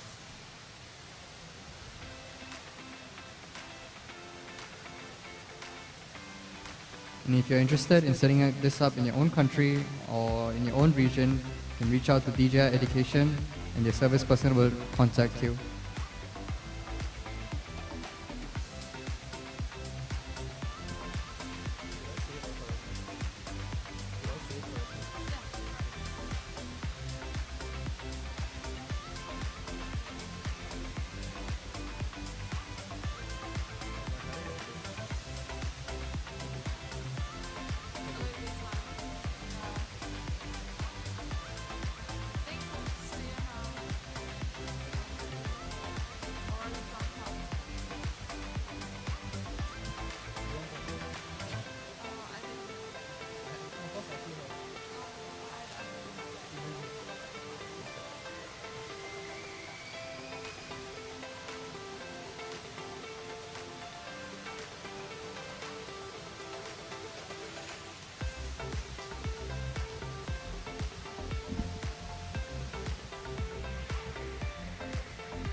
Alright, for those viewers watching online, if you've missed the match or if you'd like to watch the replay again, you can go on to our YouTube channel where it's streamed live, as well as our Facebook channel where it's streamed live. You can rewind it, watch it all over again, and if you want to pop it back live on, you can go back to live. You can click on the live button again. So for those newcomers right here, so we are onto the 5th round in the semi-finals between the team THHS on the red side and the team Best, the defending champions, on the blue side. So far the team it was a very close match, and the team THS just managed to edge over the blue team in the final 1 minute, with dealing more damage as well as taking down the blue team standard twice. And we'd like to see what can the blue team do to come back in the next round. And if you're just watching the game for the first time, it's a 5-minute game with an automation phase of 1 minute where the teams have to program their robot to use the markings in the arena, the lines, with the camera on board, and follow the lines and get the robot as far as possible and do some special tasks that the robots are inbuilt during the 1 minute. Yes. And then for the next 3 minutes is the manual control phase, where the shields are up, I think, for the enemy outpost, and you need to take down a robot to bring down the shield. And there's also power-ups in the resource island, where the teams are supposed to shoot down the numbers in order such that they add up to 24. And if they do, they get a 50% attack buff, and I think it's a 100% attack buff as well. Oh, I see. Yes. And then in the final 1 minute, the shields are down for the enemy outpost, and it's free for all the robots to take down the enemy outpost. So there's 2 standards where they act as your infantry in shooting basic ammo. And there's also an engineer, which is like your armored tank and brings in resources as well. So it manages to take the bottles from the resource island and bring it back to the loading bay, where the robots can scan the QR code and replenish their ammo. Yes, so we are also the remotely games, right? Oh yes, we are. Another interesting fact about this game is that we are remote accessing all our robots in the 65 Drones office in Singapore. And the teams, some of them are located in Singapore, right here with us in Joel Changi, and some of them are located all over the world, and being in Hong Kong, Macau, the Taiwan and China. Shenzhen. Shenzhen, Yes. And also Singapore. And yes, Singapore as well, right here in beautiful Zhejiang. Yeah. Alright, now we're back onto the robots. Seems that we have 3 solid reds. That's a very good sight to see.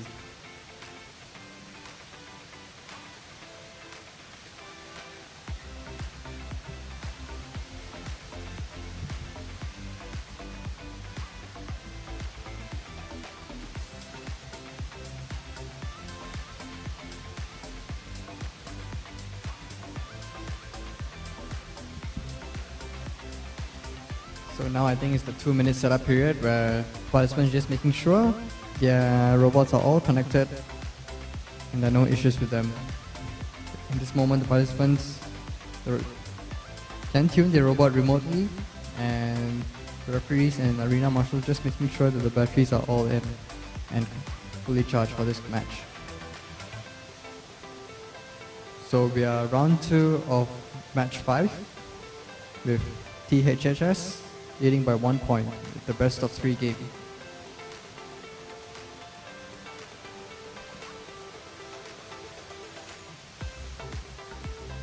Alright, we see 3 solid blues as well.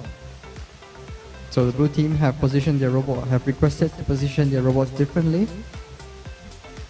Seems like that's how their strategy is going, and the red team are more in line with the yellow demarcations.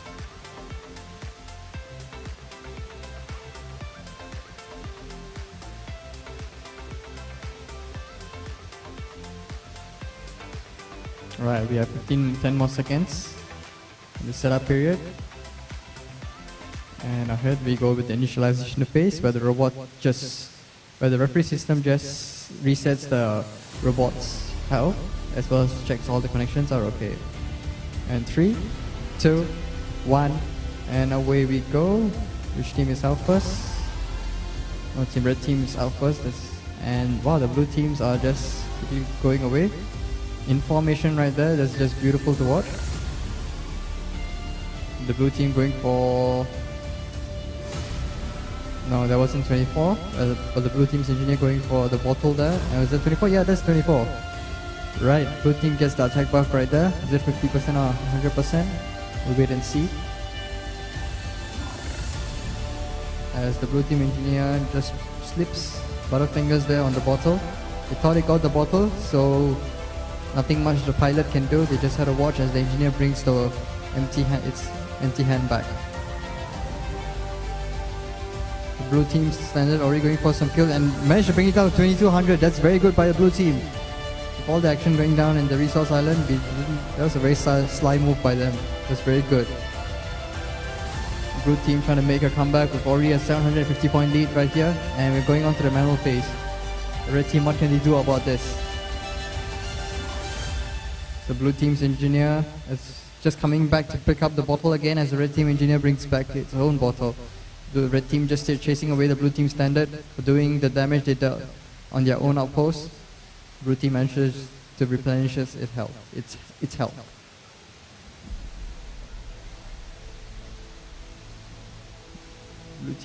Blue standard, trying to distract the red team's engineer as they try to pick up a bottle. Blue standard running away from the red standard right there. Not much going on as the red standard tries to sneak past all the distraction on the ground floor and go for the shots of the enemy team's outpost, but it seems like, oh yes, they can get some shots on it.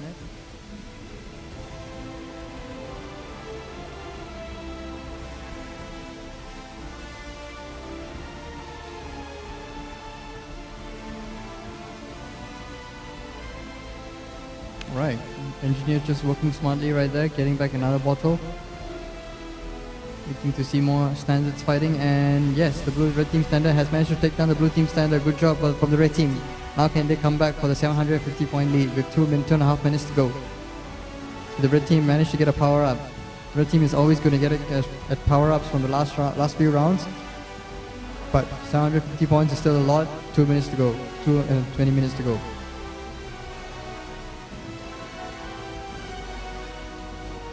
Right, red team is low on health, as the red team's power up just a few shots managed to damage the blue team standard to half a health, or at least a quarter of its health, and one of the blue team standard is dead. That's very well by blue team, just using their offensive power to take down robot in the last 20 seconds, and they're going for another power up again. Nope. The blue team's engineer managed to distract it, and seems like we have an engineer claw on the floor. Not sure what that is, but is the engineer disadvantaged? So we'll wait and watch.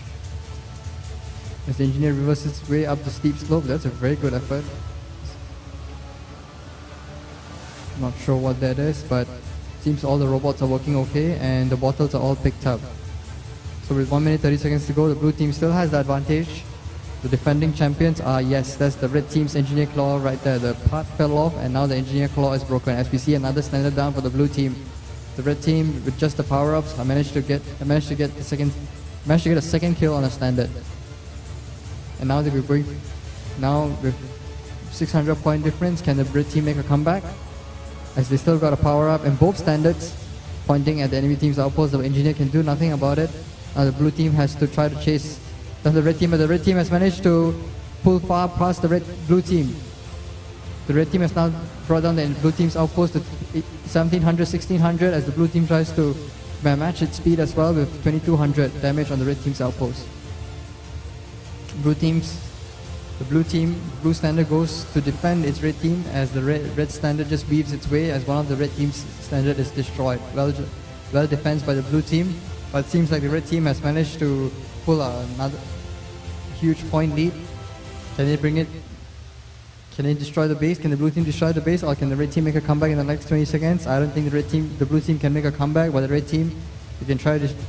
I don't think they can destroy the base in the next 10 seconds, but it's a very good effort. The blue team's efforts in vain right there, as they try to bring it down to 1900, but the red team just pulled far with 2200 damage right there. And I think the red team has won this round. Yes, congratulations guys. You can be a hero, and you are now a hero.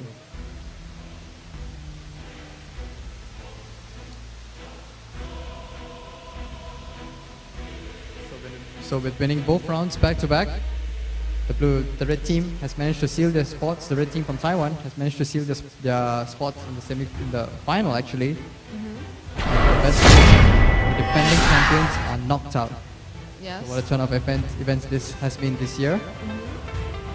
They gave a fighting chance to the best team, but they'll have to play in the next match for third and fourth position. So the next semi-final round will be between the team Infinity from Singapore and team Yan Ai Tong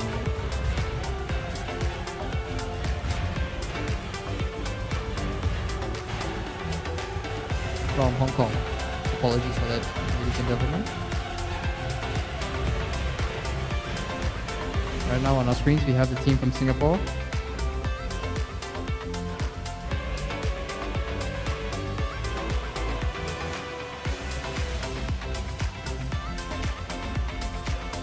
Just discussing their strategies right there. Or they can watch the vortex behind us as well.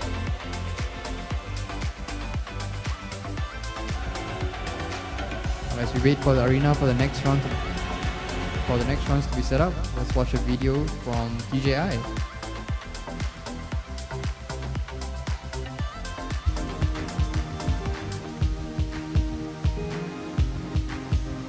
STEAM education provides opportunities for students to work on engaging real-world problems that integrate the knowledge and skills from a range of academic disciplines. This creates problem and inquiry-based approach to learning. It encourages students to develop innovative solutions using the latest technology. As students work collaboratively towards solving challenging problems, they enhance their teamwork, communication, and critical thinking skills, in amongst others. In a rapidly changing world and a fast-evolving field, teachers face many challenges in educating students in coding. We need tailored support to deliver engaging, meaningful, and up-to-date lessons. Until now, there have been few robotics platforms that are effective in supporting both novice programmers and those who are transitioning to a more advanced skill level. It's also difficult to provide genuine real-world challenges in educating students that are flexible in scope across a broad range of required areas. With the RoboMaster EP Core, this platform provides flexibility and greater scalability. This is the door into the future of technology and a pioneer in the AI application world for students. The AI functionality brings exciting possibilities for what students can achieve collaboratively. The EP Core is brilliant at retrieving and processing data information as it's compatible with a wide range of sensors and other hardware. It can achieve things like autonomous driving, as well as facial and object recognition. I love it as it drives student interest and it comes with tailored curriculum resources to support syllabus outcomes. It can integrate with existing hardware we have, like Arduinos and Raspberry Pis, and interface them with ease. The software is tailored to support newer programmers, whilst the SDK encourages students to invest the effort into advancing their technical knowledge and skill sets. It provides instructions to set up competitions and challenges whose topics are socially relevant, like search and rescue, making the competitive learning process fun and memorable. I think it was quite different because firstly, the Lego allows for all of the different attachments to be easily installed. I've seen it move in person and I was just shocked at how incredible and how well and smoothly it moves. Mobility with them is very cool, yeah. It'd be really fun to have a play around with it. One of the things that was holding us back in our robot development was the fact that we had to be careful in the sensors that we chose. If you said this was supported by Raspberry Pi and Arduino, it doesn't really matter what sensors you use. It opens up a wide variety of sensors you can use. With the EP Core, students at every level are able to explore the world of AI and engineering, including the initial mechanical design process and software development. They will experience the steps of defining and analysing the problem, plan, design, as well as implementing the solution with exciting, tangible results. Every student deserves the best tool out there to unlock their potential and passion for STEAM.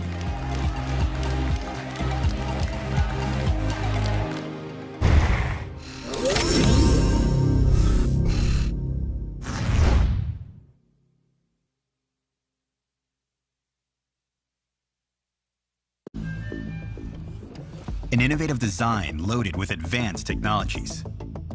Compatible with a range of accessories for limitless learning. This is the future of education. This is the RoboMaster EP.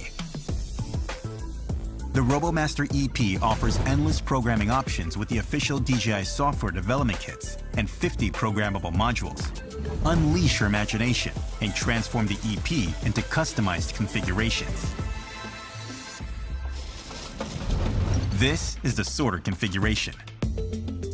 With this setup, a high-resolution camera captures footage in real time, including intelligent recognition technologies that enable the EP to grab and pick up objects. By controlling the high-performance servo and robotic arm, fully explore the possibilities of AI vision technologies.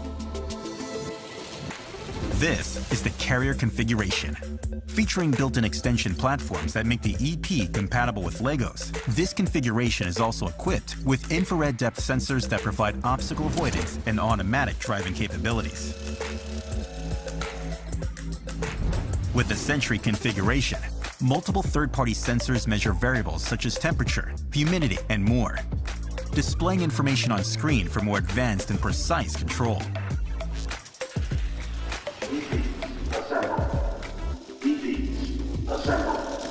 Set custom voice commands and control the EP to perform a variety of tasks.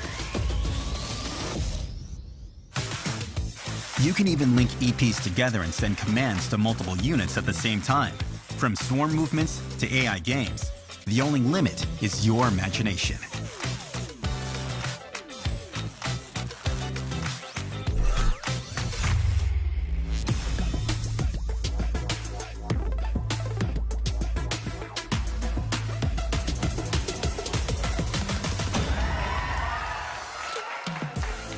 With built-in project-based tasks and a diverse range of teaching materials, the RoboMaster EP delivers a revolutionary educational experience, encouraging students to learn the skills needed for the world of tomorrow.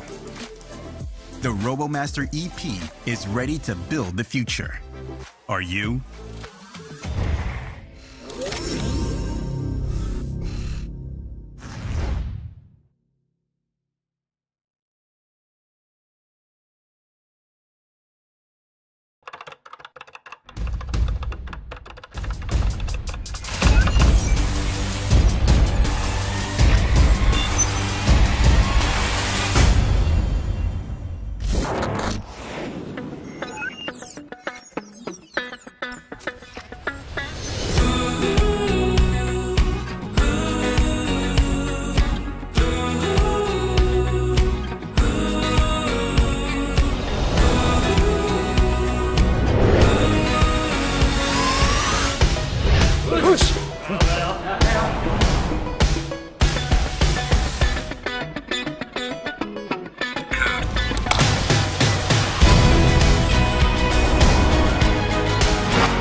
They've done so well to make it all the way to the final. Who will keep their nerve and bring home the trophy?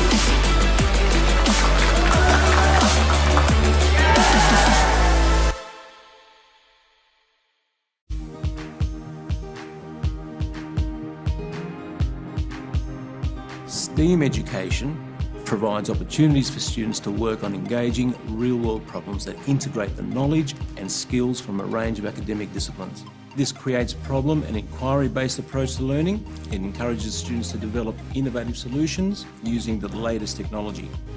As students work collaboratively towards solving challenging problems, they enhance their teamwork, communication and critical thinking skills, in amongst others.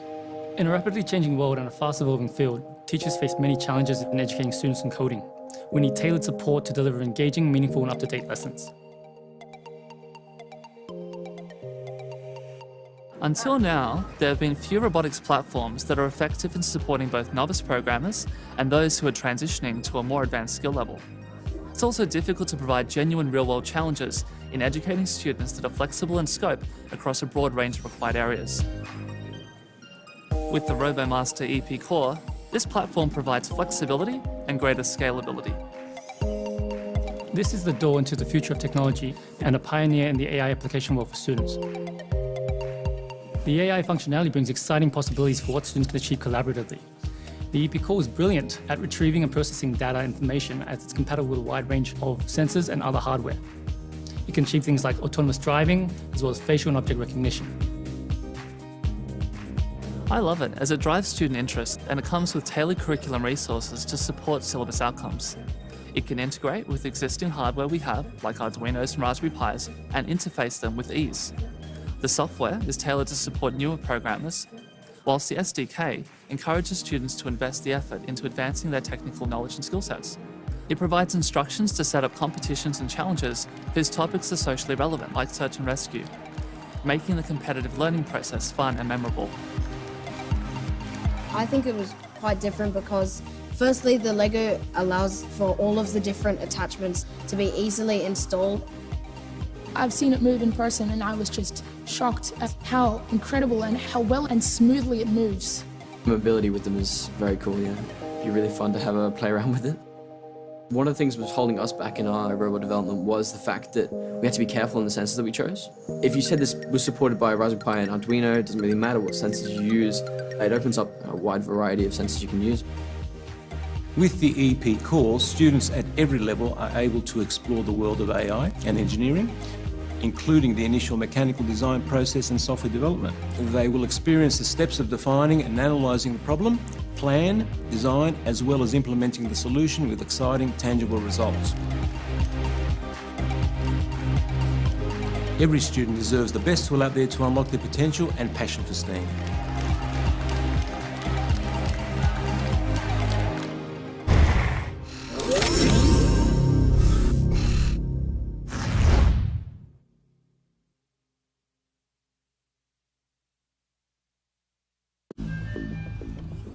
An innovative design loaded with advanced technologies. Compatible with a range of accessories for limitless learning. This is the future of education.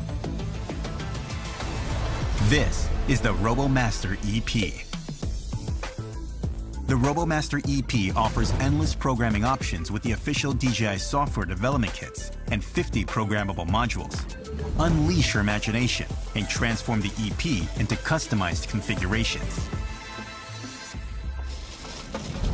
This is the sorter configuration. With this setup, a high-resolution camera captures footage in real time, including intelligent recognition technologies that enable the EP to grab and pick up objects. By controlling the high-performance servo and robotic arm, fully explore the possibilities of AI vision technologies. This is the carrier configuration. Featuring built-in extension platforms that make the EP compatible with Legos, this configuration is also equipped with infrared depth sensors that provide obstacle avoidance and automatic driving capabilities. With the Sentry configuration, multiple third-party sensors measure variables such as temperature, humidity, and more, displaying information on screen for more advanced and precise control.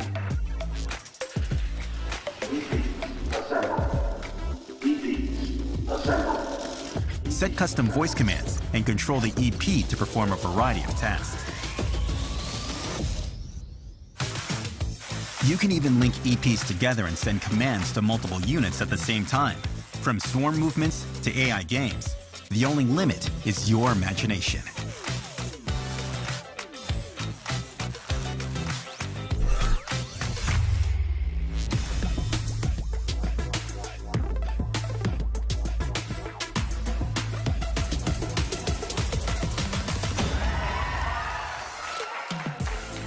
With built-in project-based tasks and a diverse range of teaching materials, the RoboMaster EP delivers a revolutionary educational experience, encouraging students to learn the skills needed for the world of tomorrow.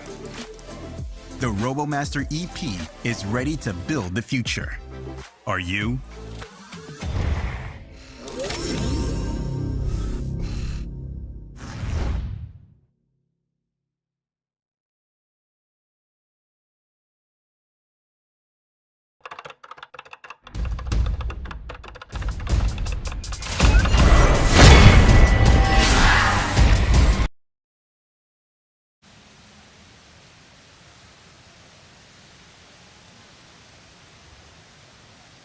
For match 6 of this finals.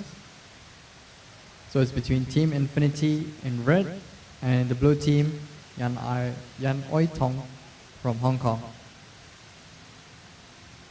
Alright, it looks we are going ahead with it. Now it's the automation phase. 1 minute.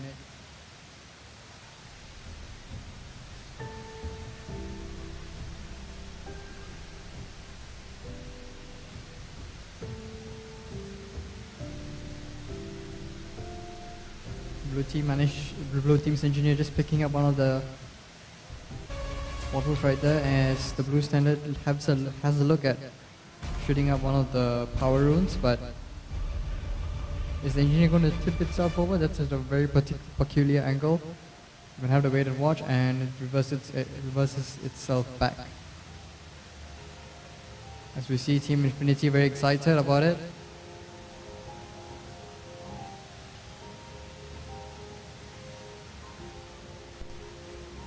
Alright, with 5 seconds to go, it's now all to the fastest fingers. Right, Team Infinity, the red team onto the bottle quickly as they try to shoot the power up. Alright, the red team has managed to get the power ups right there. But the blue team is already doing some damage on. Oh, the red team is actually doing some damage on the blue team's outpost as the blue engineer takes on the bottle. Blue standard chasing away the red standard from their own outpost.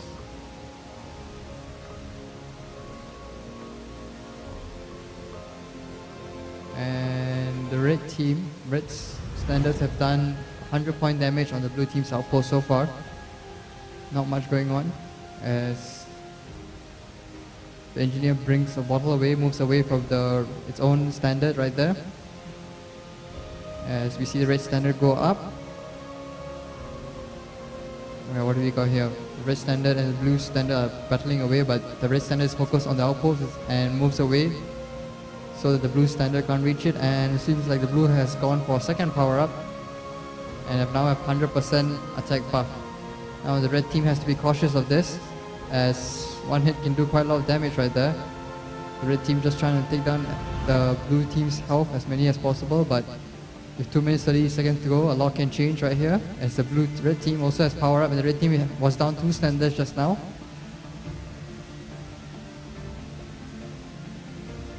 Red team is down 2 standards and its standards are back up and revived, or one of them is still down. Blue team's attack buff is very powerful right here and just in a few shots they managed to take down both their standards. The blue team now going for the shots on the red team's outpost and managed to edge ahead of the red team. This just shows the power of good strategy and the attack buff. Can the red team get their attack buff in?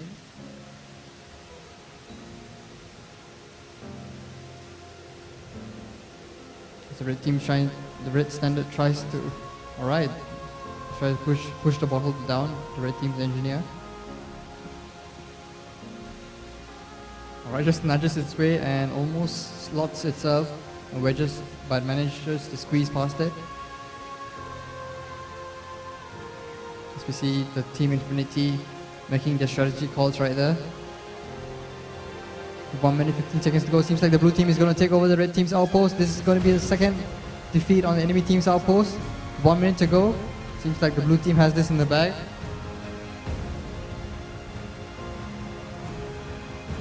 Alright, the red team going for an outpost. Looks like they want to end it on their own way. They wanted to go for their own terms as the blue team just managed to get a power up. I think the blue standard is trying to take down the enemy team's outpost, but not possible as the blue team has got it down to 125 health. Can he do it in a few more shots with 40 seconds to go? 100 health points right now. 65, 45, 10, 5, 0. Well done to the blue team. You managed to take down your enemy outpost. This is the second outpost defeat we have seen the whole day. You see 3,700 point damage done by the blue team. Managed to kill the standards 3 times and managed to get the power run twice. All-rounder effort from the blue team from Taipei.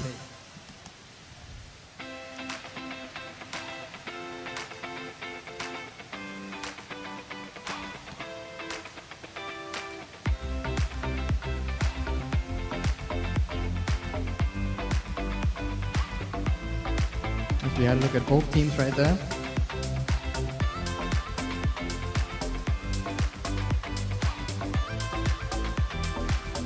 Team Oitong will want to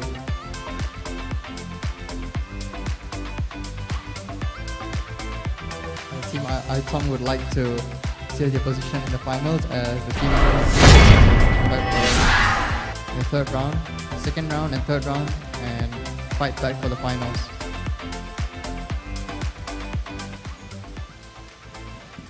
So that was a very good match between them. All eyes were focused on the engineer trying to get the bottle.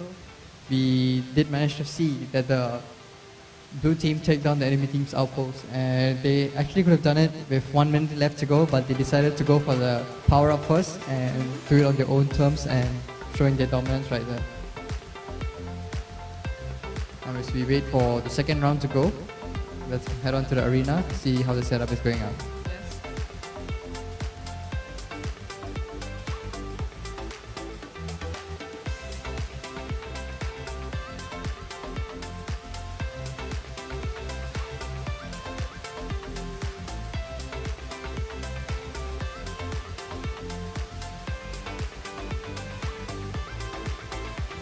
Alright, seems like the arena is quick to be set up. I see some robots just tweaking themselves.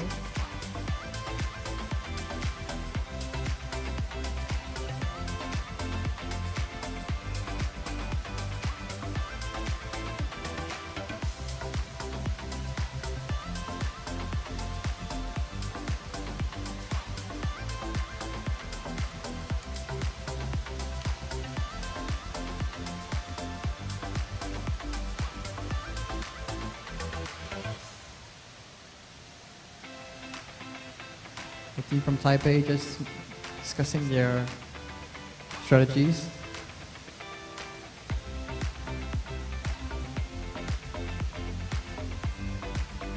It's a very neat table setup there. Just 3 laptops, 3 Ethernet cables, and 3 mice and power supply. That's all we want to see. No messy cables. Well managed right there. And it seems like they have their own full arena setup there. You see another good cable management right here as well.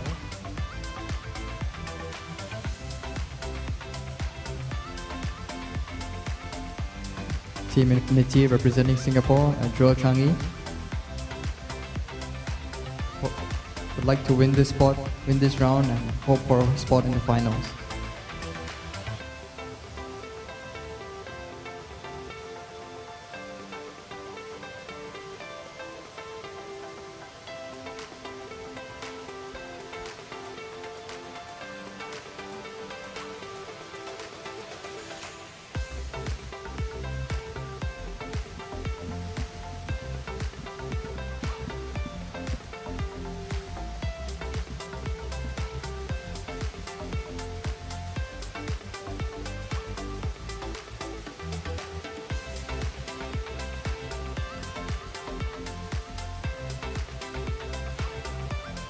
Right.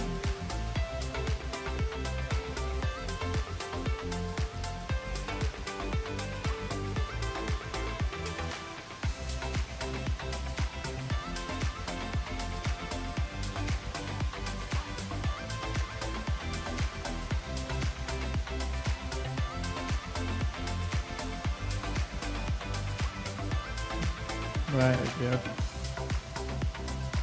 Going ahead with the initialization period beginning. Right, 3, 2, 1, away we go. Blue team standard off quickly, makes a quick switch right there and reverses up the ramp. Red team standard tries to do the same as well.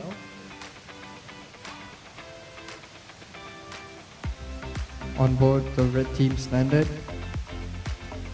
Not much happening right there as well.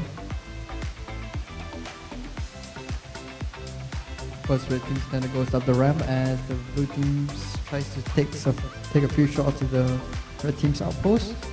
So does the red team's red standard. Alright, the blue team has got an attack buff. Good job by them. And the red team did an attack buff as well.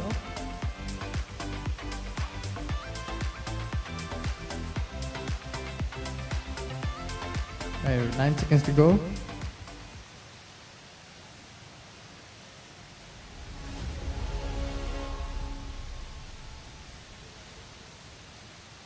Well, red team quick onto the red team trying to get its attack buff as well, and they've managed to get their attack buff. But the red team is now dealing some damage on the blue team's outpost. Managed to bring it down to 2900, 50 points health down. This bit of clash there between the red teams and this engineer and standard. Blue team pinching away at their bottle, trying to bring it back. It's good that some of the engineers try to go the long way around so as the standards can have the shortest path in the middle. Just reduce some traffic over there. Another bottle back by the red team's engineer. As we see a red standard going for the blue outpost. First blood. Who's the red team standard? Seems like the blue team's attack buff managed to pay off and take down the red team standard. Still with 3 minutes to go in this automation phase, the blue team's reverse up the steepest part of the ramp. This is the first time we see SPC, the red and blue team engineers fighting away for the bottle, but the red team was there first. The blue team standards have an attack buff and seen another robot destroyed. I think the engineer almost got destroyed itself, but managed to put back one of the bottles as we see the pilot wait for the robot to be revived. The red team's engineer pushes off a bottle, see if they can squeeze through it and take the bottle back. And no, they have got a penalty. But instead the blue team goes for it and tries to clip onto the bottle. The red team comes onto the scene and tries to get the bottle first. But the blue team just shoves it against the high wall. The blue team standard chases away the red team's engineer.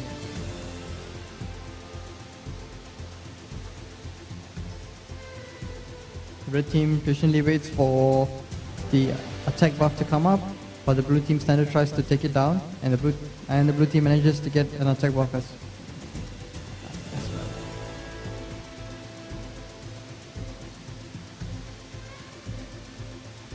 Alright, now going for the base. The blue team standard just slowly trying to take down the enemy base. You're just keeping watch on your left and right, and just moving up and down, trying not to get hit as well. From the red team standard, the red teams are one of their standards is down, and the red standard just chases away the blue team right now. But the blue team seems to be out of ammo instead. 1 minute 20 seconds to go. Seems like, and the blue team has now brought down the health to 850, 830 right now. The red team would try to take down the blue standard, but the blue standard team has got it covered. The blue engineer is trying to cover off the blue standard with the red, and you see the round stats right here.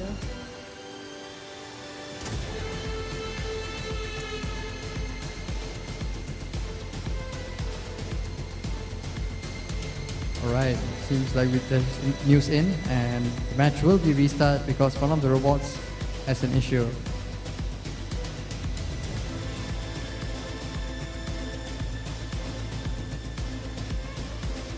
That's right, important to hydrate yourself in between games right there.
Well, it seems like the red team standard is connected back up, and referee's just making sure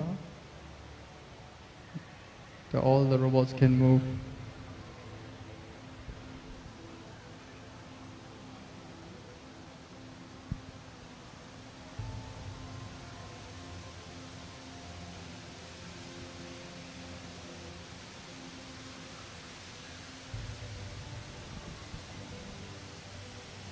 Now rounds are being loaded onto the robot, which they depleted in the previous round. So that was almost a full 5 minutes round, so just making sure that all the parts are in.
Looks like we have 1 minute to go and 2 minute setup restart.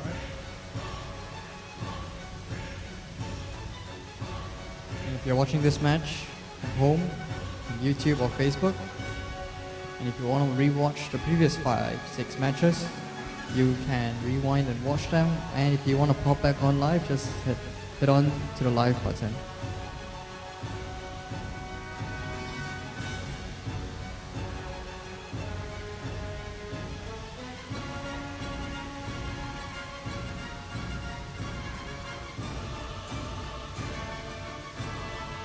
Seems like the blue team from Hong Kong has an issue with their mouse.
Alright, looks like 10 seconds for the setup period to end.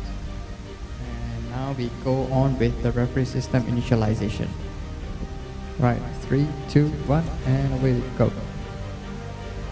Right, blue team standards are up, blue standards are up first as they do this quick switch and reverse up the ramp. Red team's robots are still in their zone. We've seen them come out. The team goes for the bottle first, and probably the blue standard goes up the elevated ramp. The second standard probably going for the power up. We don't see anything adding up to 24. Actually, we do see 24 right up there. 2 and 4. But is that enough?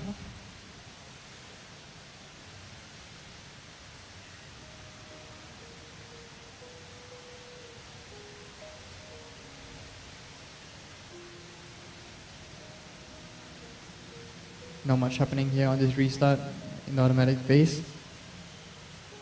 Blue team ready to move their fingers, and so are the red teams, and away we go. So automation phase. Red team managed to get a bottle in, and the blue team managed to bring back their second bottle.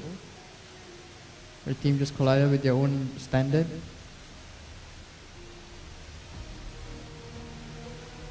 Right now we got a red team waiting to shoot down the sequence, right? But not possible as they're being shot down by the blue team standard, and just go for a quick revive that replenish of their health right there. The blue team takes away another bottle as the red and the blue standard and the red blue engineer just working in harmony right there.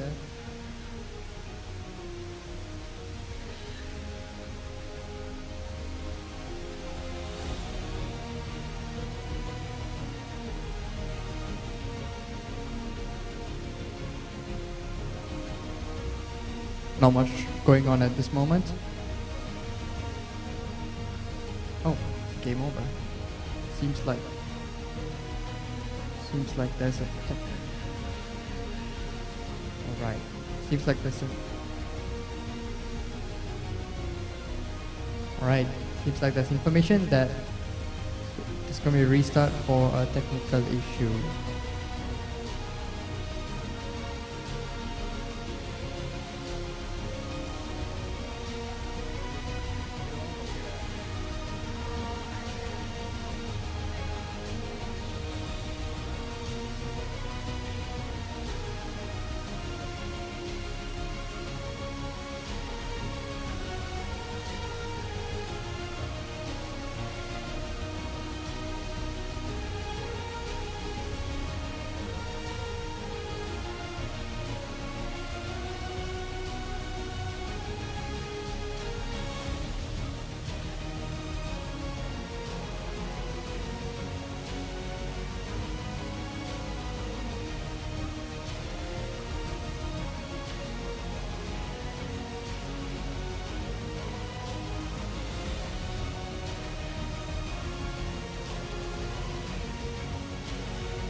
Alright, looks like we are back up again.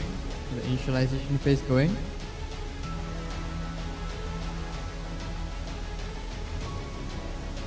And the match is up. With the automation phase going, the blue team off again. They're going to do the switch back and reverse up.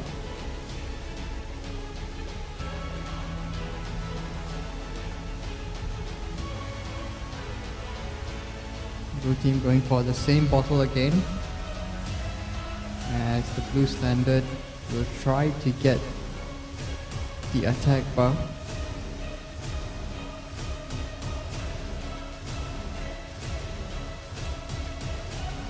Oops, just a little tangle over there. Hope they don't damage the engineer's claw.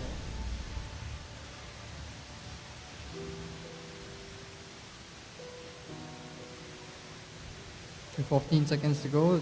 Seems like the red engineer wanted that same bottle, but the blue engineer went for that bottle instead.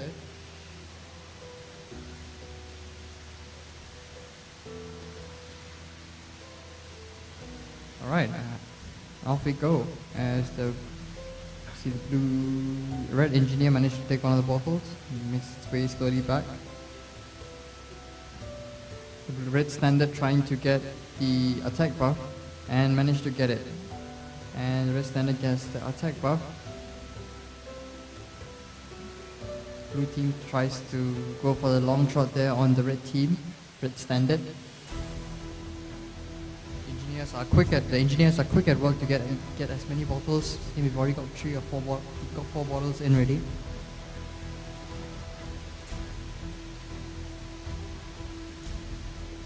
Alright, the red team just hiding back behind the high wall as it overheats his gun. Not much going on right now. 3 minutes to go, and it seems. And okay, the red team has done damage on the blue team's outpost. With 100 points down. Still a long way to go. 3 minutes to go. And is the red team going to go for power up, or is the blue team going to go for power? The blue team is trying to get the power up, and it seems like they've gotten the power up. It's not good news for the red team as they are trying to go away as quickly as possible. And the red standard is down right on the left corner of the screen.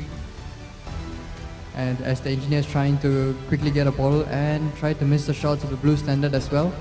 But the blue standard is quick to just chase down and takes down another standard as well. 2 standards are down for Team Infinity. The blue team now tries to replenish its ammo and go for the outpost. The engineer of the red team trying to block the blue team standard.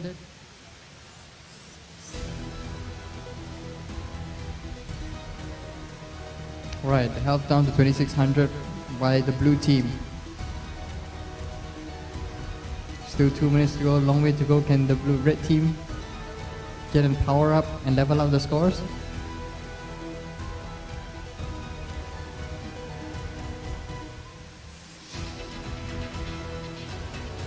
No, let's see which engineer is going to get the bottle right now. That's what we're focused on, as the cooldown for the resource island just goes down. And the power-ups are available. On board we are on the red engineer as it's being chased down, and it's shot down by the blue teams. Just power, its power-up is just so useful and can take down robots in a few minutes, within a few shots. So now they go for the outpost, down to 1500 health on the red team's outpost by blue team with 1 minute 30 seconds to go. They just have to go for a refill and come back out there again and go for another round of taking down the red team's outpost. The red team tries to shoot down the engineer and get a kill, but instead it has moved past the engineer and now going for the outpost. It's now trying to bring it down to 2500, but the blue team has already brought down the red team's outpost to 1500. Seems like a long way to go with 1 minute to go.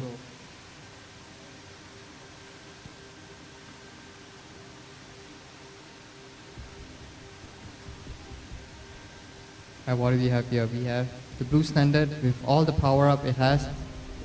All the power up right there in the arena, and 2 blue standards actually at one moment trying to take down the enemy team's outpost right now to 700 health. 300 health. That was a quick. There's a lot of damage done there. 125, and that's it. The blue team wins.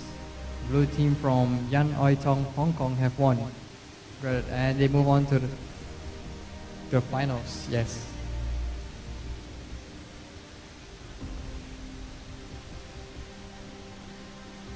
Good job from the team from Singapore, Team Infinity, for coming this far to the semi-finals. You guys deserve the applause that you're hearing here at Jewel Changi. But it's a team from Hong Kong, Yan Ai Tong, that have won both rounds and are moving to the finals. Congratulations. We saw your celebrations on the gaming chairs. It was as well deserved by the team from Hong Kong. Yes. So the next round, round 7, will be for 3rd and 4th position between Team Infinity and the best team, the defending champions from Hong Kong as well. Yes. So I guess now as we wait for the arena to be set up, we can have more videos from DJI. Yes.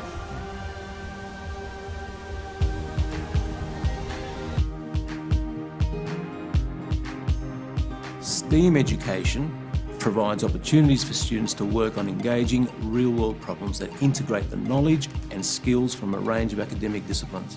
This creates problem and inquiry-based approach to learning. It encourages students to develop innovative solutions using the latest technology. As students work collaboratively towards solving challenging problems, they enhance their teamwork, communication, and critical thinking skills, in amongst others. In a rapidly changing world and a fast-evolving field, teachers face many challenges. 欢迎来到 RoboMaster 2021机甲大师青少年对抗赛的比赛现场。双方机器人阵容由步兵机器人、工程机器人和空中机器人3个兵种构成。比赛刚开始为自动操控阶段，步兵机器人和工程机器人依靠程序设计进行自主移动。若自动操控时间耗尽，所有机器人进入手动操控阶段。此时，步兵机器人可以在战场上寻找敌手进行射击对抗。机器人所搭载的皮肤系统可感知弹丸的击打数据，并通过血量形式呈现出来，血量归零即视为被击毁。工程机器人作为战队的辅助兵种，可获取资源岛的弹药，运送至补给区，也可通过其携带的视觉标签复活己方阵亡机器人。步兵机器人可在比赛开始后击打能量机关，若成功激活，全队机器人获得相应增益。空中机器人可通过精准悬停到敌方基地识别区，完成指定任务，大幅度降低敌方基地的护甲值。基地护甲值耗尽前，所有机器人对基地产生的血量伤害会降低。当基地被摧毁，比赛将宣告结束。每局比赛限时5分钟，若时间耗尽，双方基地尚且存活，则根据双方基地剩余血量高低判定胜负。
they've done so well to make it all the way to the final, who will keep their nerve and bring home the trophy.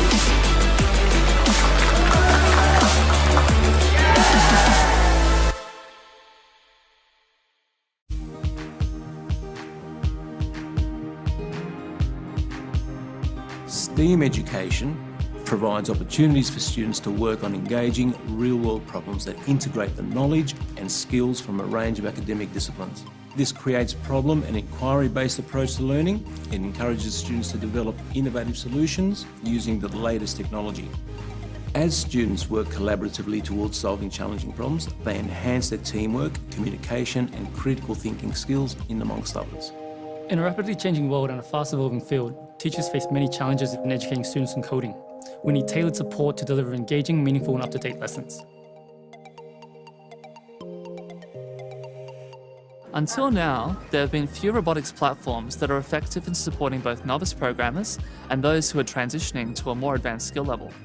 It's also difficult to provide genuine real-world challenges in educating students that are flexible in scope across a broad range of required areas. With the RoboMaster EP Core, this platform provides flexibility and greater scalability. This is the door into the future of technology and a pioneer in the AI application world for students. The AI functionality brings exciting possibilities for what students can achieve collaboratively.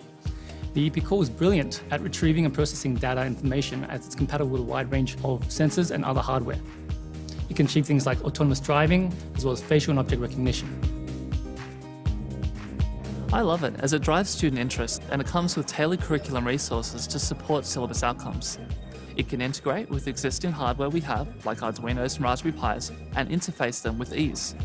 The software is tailored to support newer programmers, whilst the SDK encourages students to invest the effort into advancing their technical knowledge and skill sets. It provides instructions to set up competitions and challenges whose topics are socially relevant, like search and rescue, making the competitive learning process fun and memorable. I think it was quite different because firstly, the Lego allows for all of the different attachments to be easily installed. I've seen it move in person and I was just shocked at how incredible and how well and smoothly it moves. Mobility with them is very cool, yeah. It'd be really fun to have a play around with it. One of the things that was holding us back in our robot development was the fact that we had to be careful in the sensors that we chose. If you said this was supported by Raspberry Pi and Arduino, it doesn't really matter what sensors you use. It opens up a wide variety of sensors you can use. With the EP Core, students at every level are able to explore the world of AI and engineering, including the initial mechanical design process and software development. They will experience the steps of defining and analysing the problem, plan, design, as well as implementing the solution with exciting, tangible results. Every student deserves the best tool out there to unlock their potential and passion for STEAM.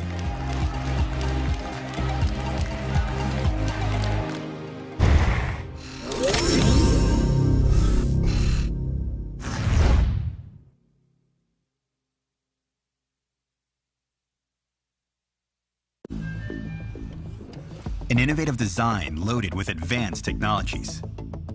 Compatible with a range of accessories for limitless learning. This is the future of education. This is the RoboMaster EP. The RoboMaster EP offers endless programming options with the official DJI software development kits and 50 programmable modules. Unleash your imagination and transform the EP into customized configurations. This is the sorter configuration. With this setup, a high-resolution camera captures footage in real time, including intelligent recognition technologies that enable the EP to grab and pick up objects. By controlling the high-performance servo and robotic arm, fully explore the possibilities of AI vision technologies. This is the carrier configuration. Featuring built-in extension platforms that make the EP compatible with Legos, this configuration is also equipped with infrared depth sensors that provide obstacle avoidance and automatic driving capabilities. With the Sentry configuration, multiple third-party sensors measure variables such as temperature, humidity, and more. This is information on screen for more advanced and precise.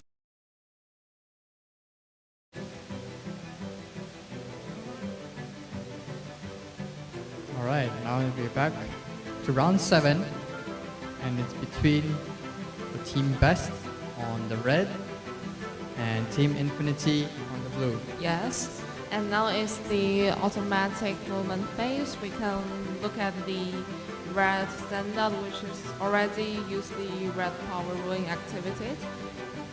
And yes, That was very quick by the red team to the best defending champions to get onto the power room quickly. Now let's see what they can do with it. Are they going to go for... They've already surrounded the base and are making a few shots at it. So we'll probably see the health bar go down. yes, we can look at the two of the red standards is trying to like shoot into the base now. And how about the blue side? Oh, they already brought it down to 2500. Yes.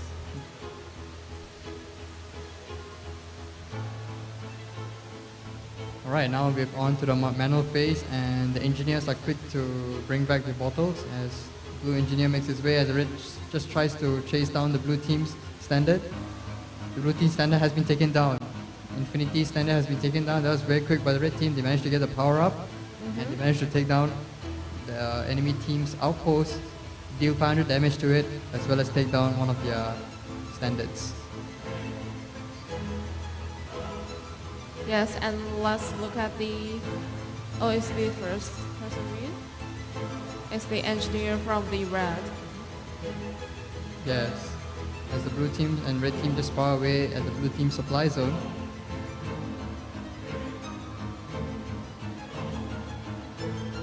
Alright, the blue engineer just making its way around, and the blue team just tries to shoot down the red team standard and just chase it away as it makes it long around the high wall. This is the blue team. The blue team manages to pick up one of the bottles again and makes its way back as the red team just tries to shoot down the engineer. Enemy's power rune is activated. Who's that? Seems like the red team has managed to got a power up. And are they trying to take down the engineer right there in its own home base? Can they do it? No, I think they've run out of ammo and going back.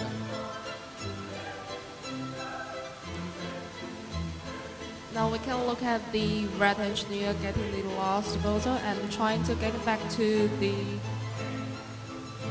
Oh, look at the red engineers getting stuck a little bit. And right away took back. Now we see the blue team trying to nudge. Yeah, trying to launch the bottle above. And alright, one of the blue standards is gone. Oh, and got it. Yeah. The red team managed to nudge it off, but the red team and blue team's engineer are locked onto each other. They are locked. Did they just grasp onto each other? The engineer pilot has given up. Whoa. So where is the bottle though? I'm The getting stuck. Yeah, the red team's engineer, managed to get itself off. And we have a standard down on the blue team as well.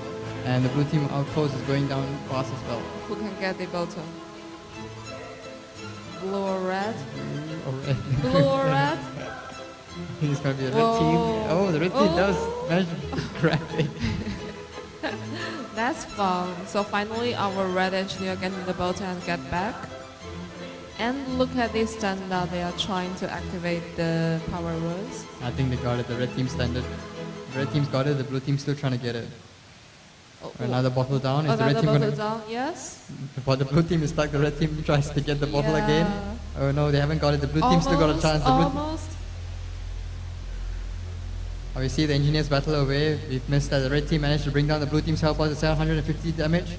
Can they, in the next 45 seconds, can they bring it down to 0? It seems like they're going to do it. Yes. Well, it's getting stuck. Who can get that finally? The team from Hong Kong. They're going to go for another team outpost defeat right here. And they managed to do it. Congratulations to the best team, the defending champions from the team from Hong Kong. Yes, congratulations for the Hong Kong.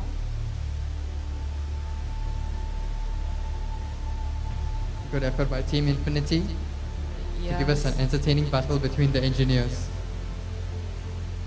It was a great game. Yeah, it was. Yeah, especially when the two of the engineers getting locked together. Oh yeah. Yeah.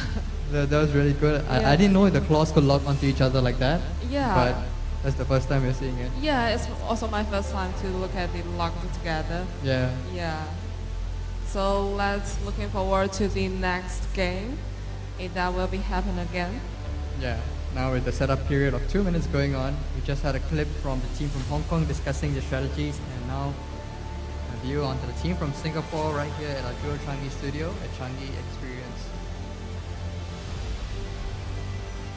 You can see the arena is being set up again with all the models back in position, the robots just getting their ammos refilled, and the connections all okay.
the screen.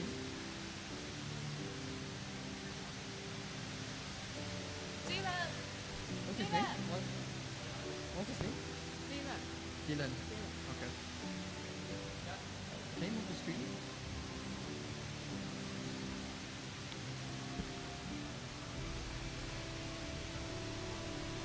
Right, now we head on to the initialization phase of round 2 of match 7 between the best on red team and Team Infinity on the blue team. Yes. And now we head on to the automation phase.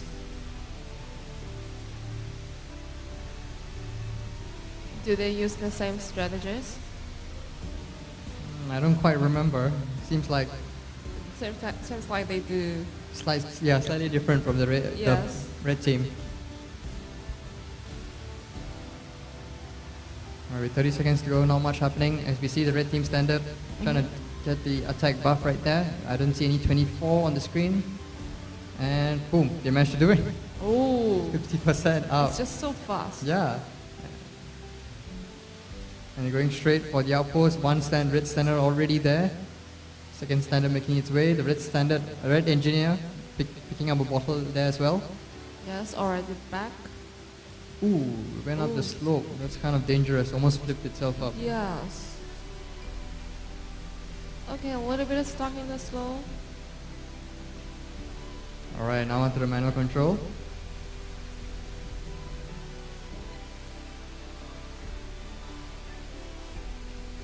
We have here the blue engineer making its way long way around. Yes. It's hard to see from the camera. It's always tilted downwards, so it's hard for the pilot to see. So they always try to look at these colored lines and try to make their way back to their base. And now we have the blue engineer coming back for another refill on the rounds.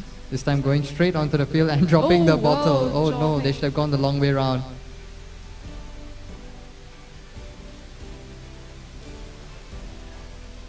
Now the blue team trying to get back the bottle. And they missed it.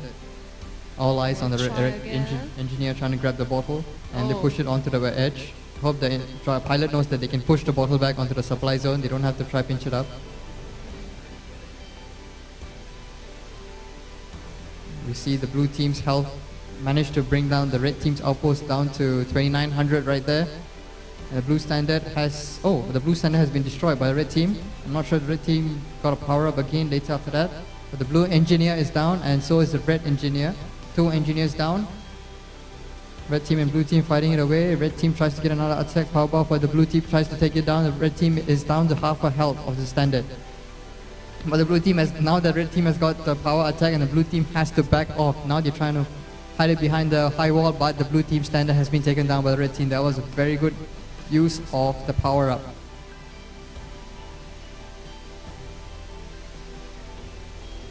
I wait for 2 minutes to go. Not much happening here. The blue team tries to take a few shots at the red team's outpost.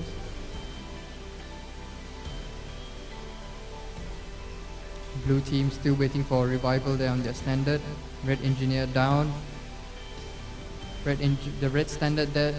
Red standard with the power up shooting down the blue team's enemy base. 1800 on the health. Are they going for a second base destroy by the red team? The team from Hong Kong, the defending champions, showing how it's done right here. As the blue team tries to scale the steep ramp, not enough momentum or inertia right there. Is that enough? No. They backed out of it too soon. I'm not sure why they're trying to scale up the ramp. Just having some fun right there. As we see the blue team trying to shoot down and get another attack power buff. With 1 minute to go, anything can turn around in this match. As they've turned on caps lock. 1 minute to go in this phase. Yes. And it looks like the blue engineer is trying to take the last bottle and catch that back to the base. Yes. Yes. And now we are in the view of the blue standard. Seems like the blue team has got a power up as well. And the blue team has toppled the standard. This is a great chance for the red team to come back for this finals. Can the red team still manage to... The engineers trying to take back, but the red team should focus on trying to take down the enemy base. Yes. With 30 seconds to go and 1,200 points different, can the red team trying to... But it seems like the red team is trying to help the blue standard as well. Or is the red team trying to keep the blue standard down? We're not sure. With the blue engineer distracted, red standard is trying to take down the blue engineer. Right, what do we have here? 4 seconds to go. It seems like the red team has managed to take down the blue team, and they are going to the... And they've managed to secure 3rd place. Congratulations to the best team. The Team Infinity bagging 4th place right there, as we see the team from Hong Kong running in celebration.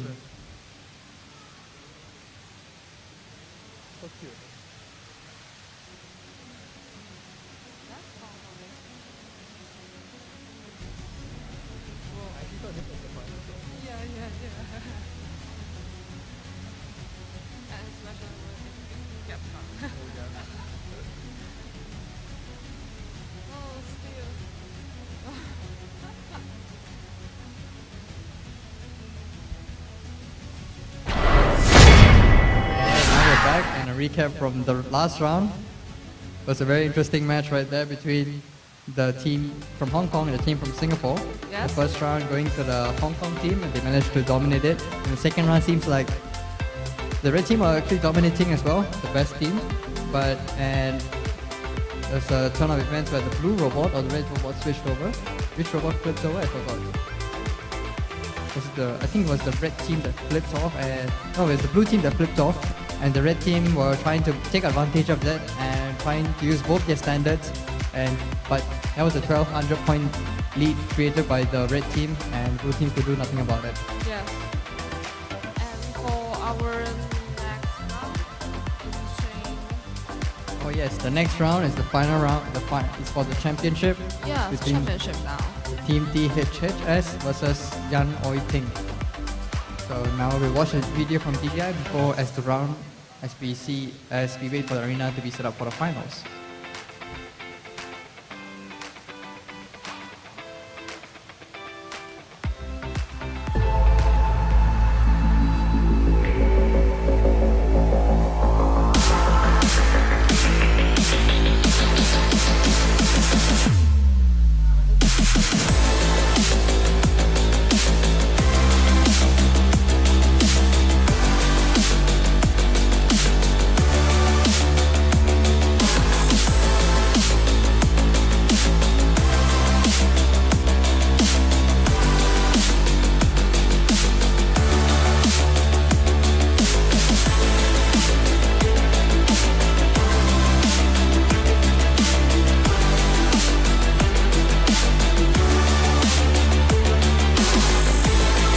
They've done so well to make it all the way to the final. Who will keep their nerve and bring home the trophy?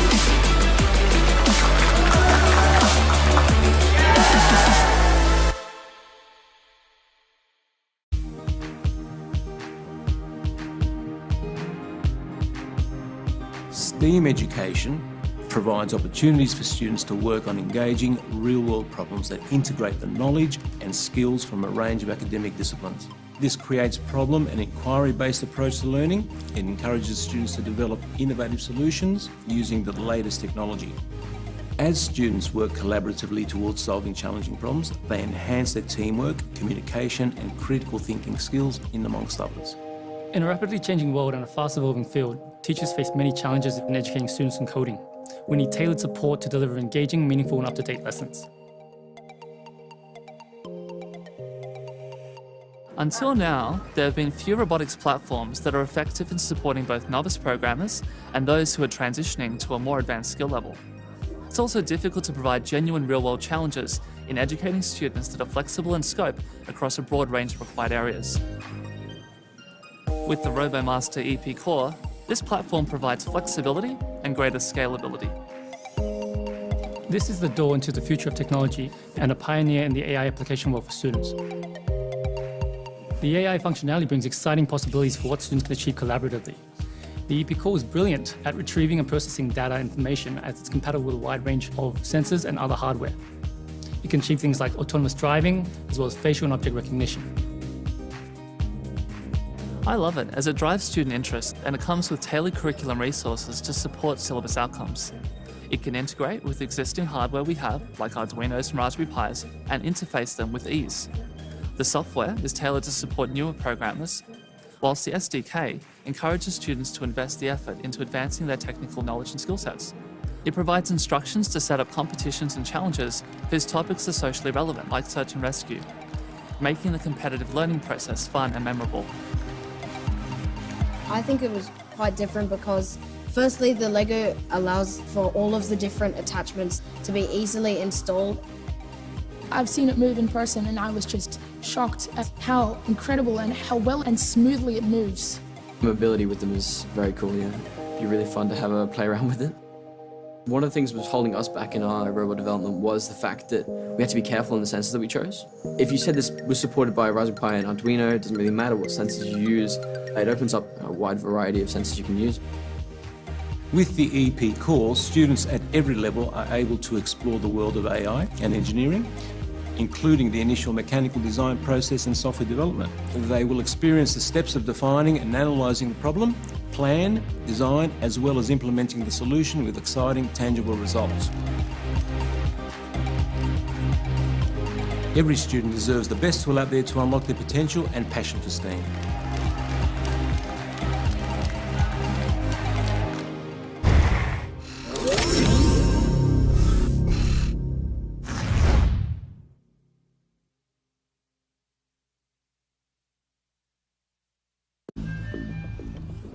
An innovative design loaded with advanced technologies. Compatible with a range of accessories for limitless learning. This is the future of education. This is the RoboMaster EP. The RoboMaster EP offers endless programming options with the official DJI software development kits and 50 programmable modules. Unleash your imagination and transform the EP into customized configurations. This is the sorter configuration. With this setup, a high-resolution camera captures footage in real time, including intelligent recognition technologies that enable the EP to grab and pick up objects. By controlling the high-performance servo and robotic arm, fully explore the possibilities of AI vision technologies. This is the carrier configuration. Featuring built-in extension platforms that make the EP compatible with Legos, this configuration is also equipped with infrared depth sensors that provide obstacle avoidance and automatic driving capabilities. With the Sentry configuration, multiple third-party sensors measure variables such as temperature, humidity, and more, displaying information on screen for more advanced and precise control.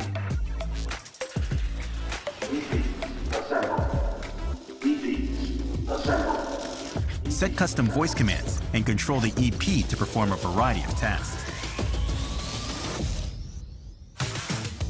You can even link EPs together and send commands to multiple units at the same time. From swarm movements to AI games, the only limit is your imagination.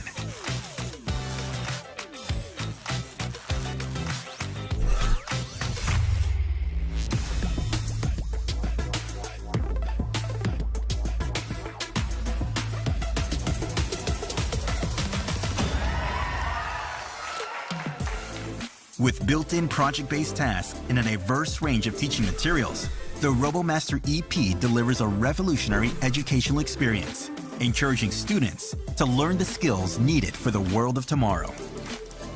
The RoboMaster EP is ready to build the future. Are you?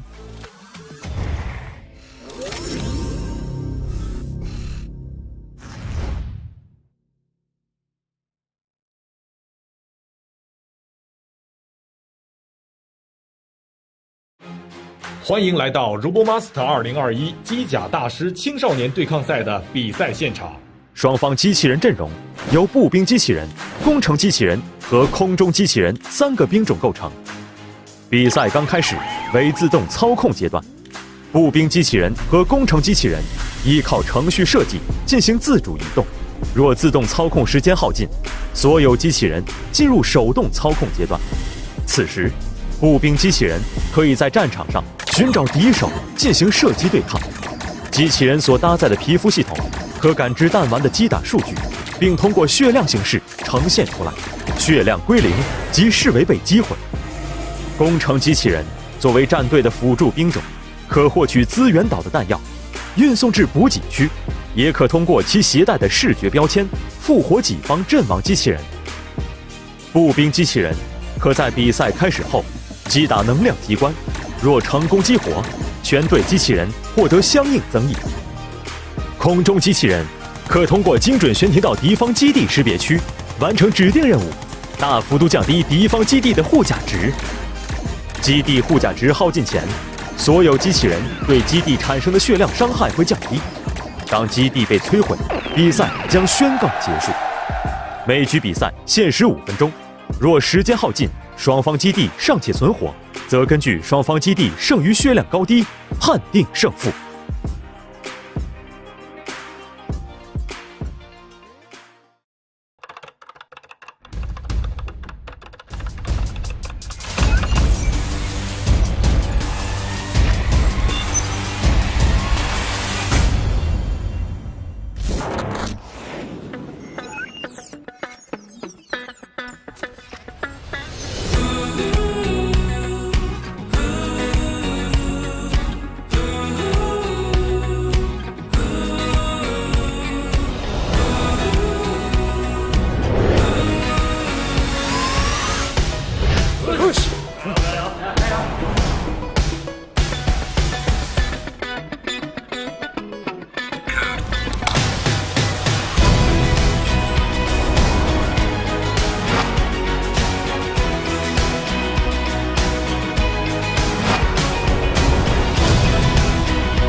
5, 4, 3, 2, 1. Now we are getting to our automatic movement phase. And look at the blue standard. He's getting to the slope. And the red engineer is very close to the power ruling and trying to get in the bottom.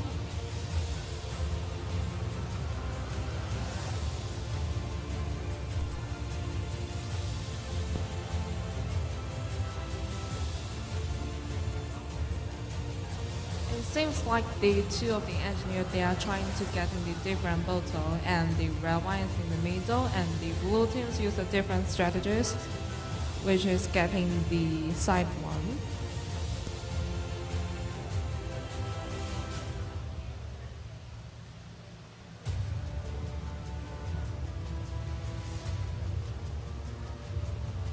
The automatic move phase is almost done. Now we turn to the manual operation phase.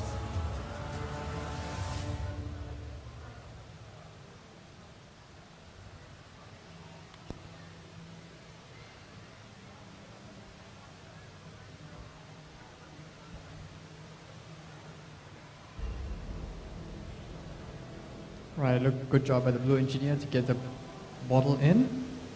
The red engineer going for the bottle as well. Blue standard chases down the red engineer, but the red engineer manages to get it back in. Not much going on between the standards. There's the red standard trying to get the resource island.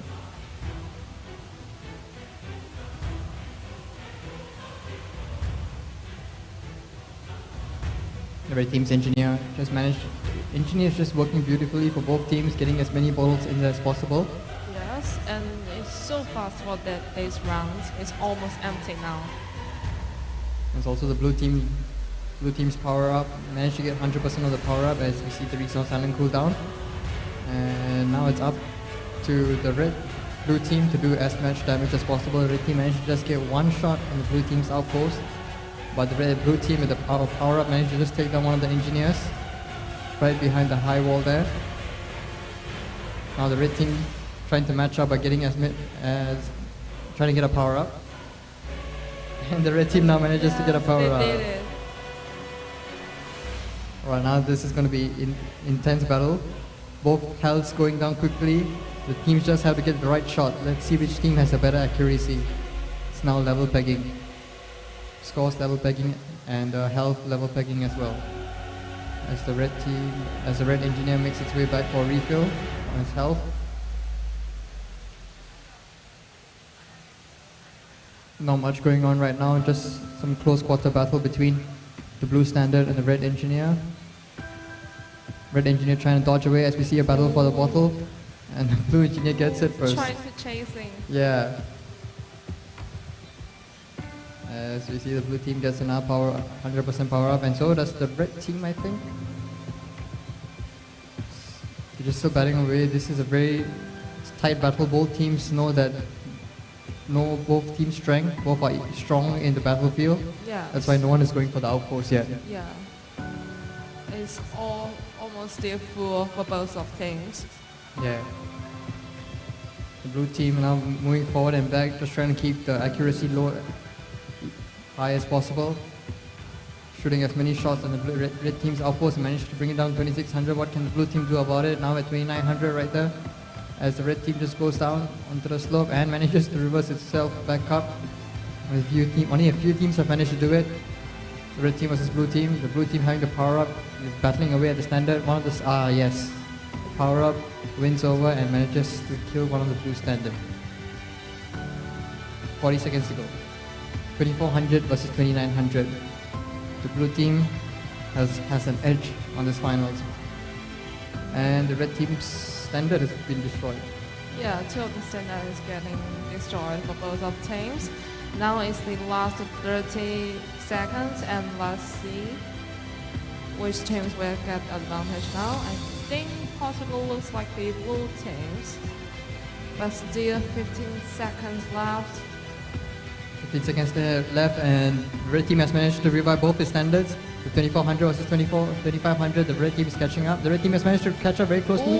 It's 2300 versus 2400 in the last 1 second to go. Seems like the blue team has the advantage and has managed to win this round. Which will be the team T Yang Oi Tong. We wait for the result confirmation from the judges. It was a very close battle between both the teams on the last 5 seconds. It's just the final game. We are super close, and all the teams so strong now. Yeah. You're right, Chelsea. The team showing why they are finalists in this competition this year. Just battling away neck and neck. Now our engineering is trying to reset all the robots and trying to make sure all the connection is stable. And let's move the view back to Jewel.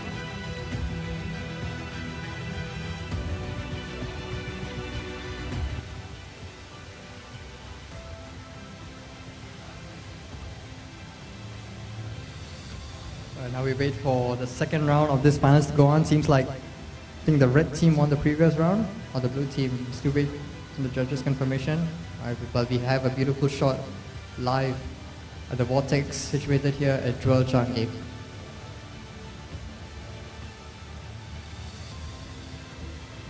Can we get the results?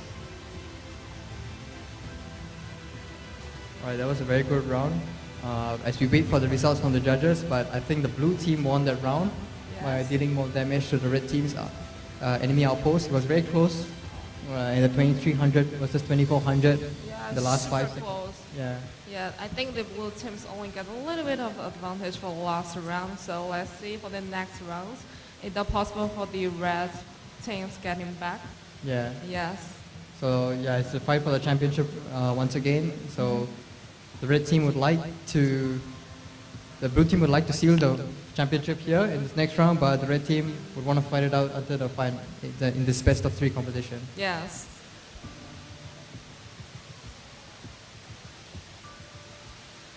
So let's give back the view to our arena and let's see how's the progress of the setting.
All right, now the 2 minutes setup phase for the second round of this finals is up.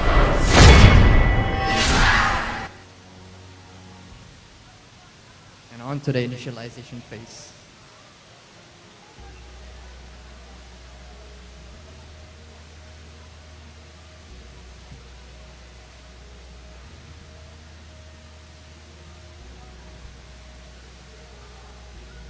Alright, the blue team makes the quick switch and goes up the ramp in reverse.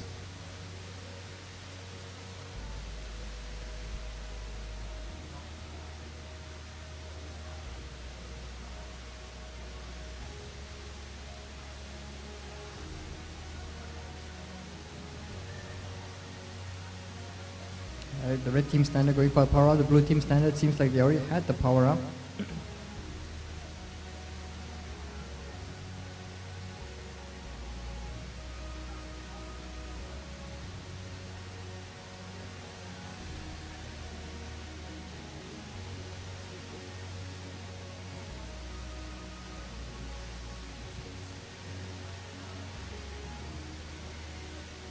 Right now, at the end of the automation phase, we go with manual control. The teams are quick to react to it, and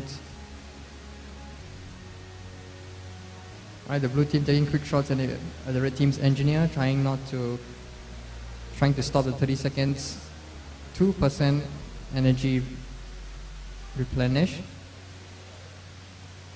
Blue team reversing its way and heading onto its own robot. Not much going on. Just okay. There's a battle going on between the 2 standards of the red and 1 blue standard. 3 minutes 30 seconds to go on the second round of this finals. Blue standard, red standard just battling away at the resource island, trying to get one shot in on each other. No one's going for the power up yet. Okay, red team's going for the power up as the second red standard distracts the blue standard, but the blue standard is not distracted and just goes straight for the other standard. As we see the engineers slowly, quietly making their way and grabbing as many balls as possible. The blue standard is chasing away the red standard and the red engineer as well. Can they get a kill? We don't see any health bars lower at this point. 2 minutes 40 seconds to go.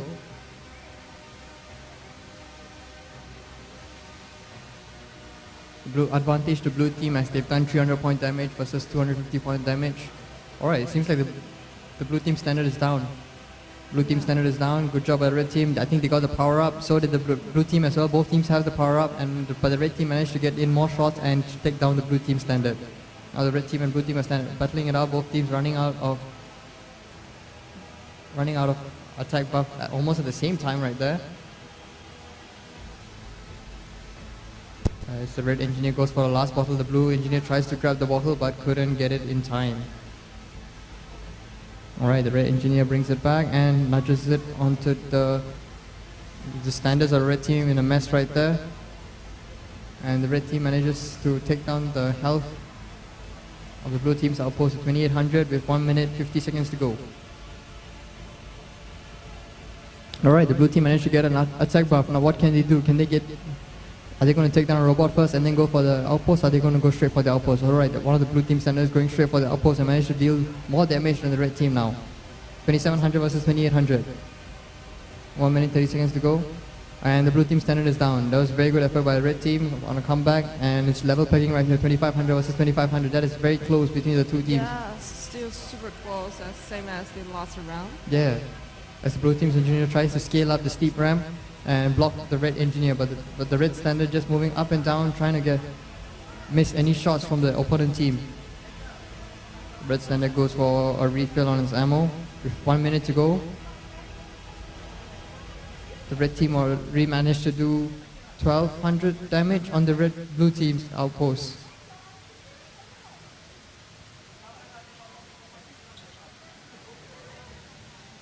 "40 seconds to go, waiting for some action." Alright. Red team still trying to go for the power up, so is the blue team. Yeah, the red engineer is trying to block the stand up from the blue teams. Yes. And now it's 20 seconds left. 20 seconds to left. Both teams have brought it. Okay, the red team has brought it down to 1300 versus the blue team 1800 on the red team's outpost. As the blue team's engineer managed to go up the steep ramp and is trying to block the red team's shots. As the red team still manages to get shots with its second standard on the ground there, brought it down to 900 health versus the blue team at 1800 health. Can the red team manage to shoot down the blue team's outpost? Seems like the match is over. We're not sure who won there, waiting for confirmation from the judges for this finals.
Alright, we got a confirmation from the judges, and for the previous round, the team from Taiwan, DHHS, managed to win and still keep their chances alive in this finals.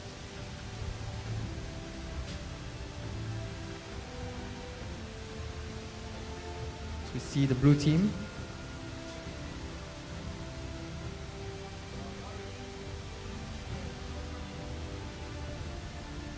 Now we wait for the arena to be set up.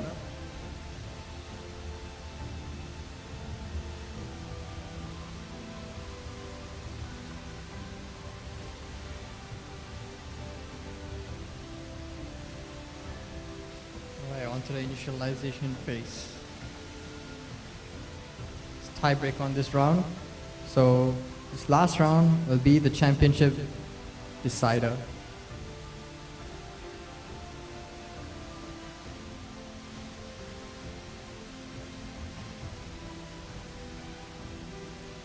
We saw blue robot move right there. Blue standard goes up the ramp as usual. The last 5 minutes of this championship. Red team straight away going for the power up, and so is the blue team trying to get 24. 24, no 24 yet. Blue team up onto the red team's outpost.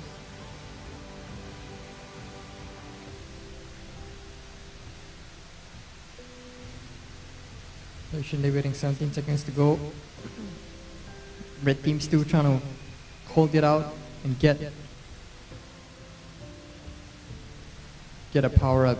Do you know how important the power up is? And with the manual phase begun, red team still waiting patiently there as the engineers fighting out for the same bottle. I think they should go for another bottle. That's a good job by the red team to back off and go for the second bottle.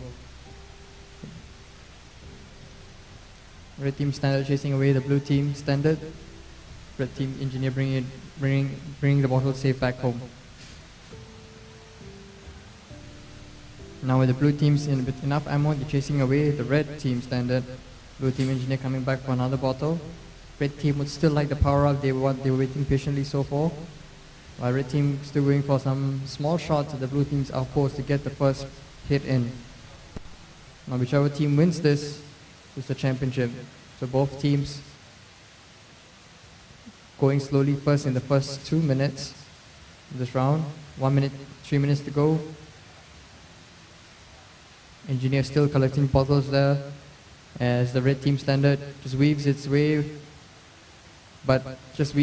onto its own robot as it was too focused on trying to get the power up. Can they make the power up and compensate for it? And yes, the red team has managed to get the power up and they're trying to take down the blue robot quickly, and so did the blue team. Both blue team and red team had the power up, and the red team managed to take down the blue team quickly. Just 1 or 2 seconds difference and the red team managed to make use of the power up. Seems like the blue engineer is almost going to go down as well. Oh no wait, the second blue standard seems like it's going to go down as well, but it manages to get a replenish on health.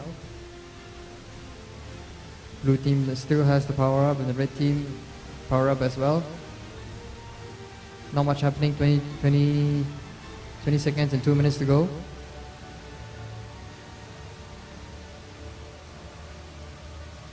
The red team and blue team spiraled away long between the resource island. The blue team now going for a second power up and managed to get it. And so did the red team. Both teams managed to get the power up as well. Fine capture there. As the red team and the red and blue standard battle away as the blue teams and red team now go for a refill. The red team now quickly using the power up to take damage off the blue team's outpost. Blue team's engineer manages to scale and tries to block the shots from the red team standard. And the red team standard is down. Well effort by the blue team. The red team standard is down. The blue team can now go for another power up. The red engineer trying to block the blue standard, and the blue team managed to get the power up and trying to go straight for the red team's outpost and managed to bring it down to 2900 as well.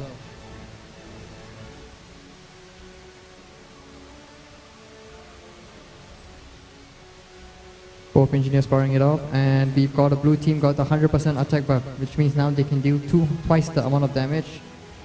Look at the two of the engineers. They Oh are yes. just, trying to block each other. Yes, the engineers coming to the strategic play as well. Yes. And now the engineer trying to alter the shots of the blue team, who also have the power up, and managed to bring it down to 2200. That was so fast from the red team with 40 seconds to go. Can the red team catch up? They still have a power. They're trying to get the power up as well. Still possible as the blue team goes for refill, but they managed to bring it down to 1900 versus 2800 on the red team. Now the red team has double attack buff as well. Now this is going to be a close fight. Let's not discredit the red team still. They still got a fighting chance. They still have full ammo and trying to bring it down to 1900 as well. With the blue standard down, the blue team is now disadvantaged. What can the red team do? They bring it down to 1900 as well. 1900 with 9 seconds and 8 seconds to go. What can the red team do? It's 1947 versus 1947. 1947. Oh yes, now we've seen the red team, and the red team wins. The red team, the team from the Taiwanese team have won. Congratulations. Congratulations. So for the RoboMaster International Games, we've already have our champion now, and they are from Taiwan, which is the THHS. And congratulations to you again. And also about the Hong Kong teams, we are also congratulations to you. So let's give views to our Hong Kong teams as well as our Taiwan teams.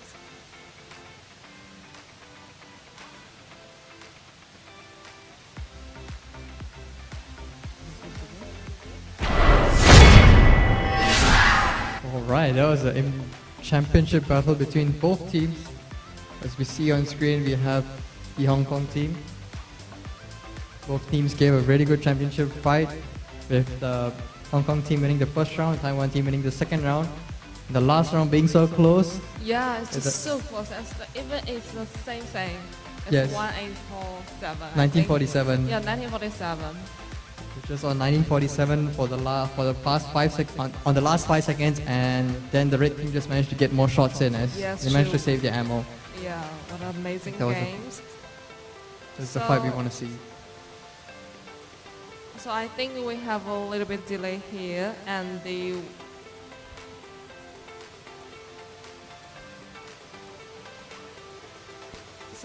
winner is the Hong Kong. Yes, and now we are checking with our. We just wait. Yes, we from need the- a little bit checking now. We just wait for the results to be confirmed from the judges as we. Oh, okay. As the video from DJI will be played right now.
Alright, looks like we're back and we have the final results from the judges for this RMIG 2022. And now we would announce our final result. Jirish will tell us. Alright, let's go from 4th place. We have the Singapore team coming in 4th place for their home competition. Team Infinity from IT West. Congratulations, team. Yes, congratulations. And the third runner-up. In third runner-up, we have the team from Hong Kong, the defending champions. Fortunately, couldn't win this year as well, but we managed to back third place, which is on the podium. So congratulations to Team Best from Hong Kong. Yes, congratulations for your efforts. And now we are going to the second runner-up. Second runner-up is by Yan Oi Tong, the team from Hong Kong as well. Yes. And they gave us a brilliant championship fight, but the efforts weren't enough. But it was gave really good entertainment. Yes. So congratulations, guys. And last but not least, actually the championship winners is the team THHS, our new championship winner from Taipei. Congratulations, guys. Yes, congratulations. And here's all of our results of the RoboMaster International Games 2022, and which is in Singapore Changi Airport. And now we will still have next round of the RoboMaster International Games, and where we place that, we're announcing our Facebook and YouTube channel as well as TikTok. So don't forget to follow us, and thank you for your time today. I'm Chelsea. And I'm Garish, and we are signing off. Yes. Thank you for joining your us. time.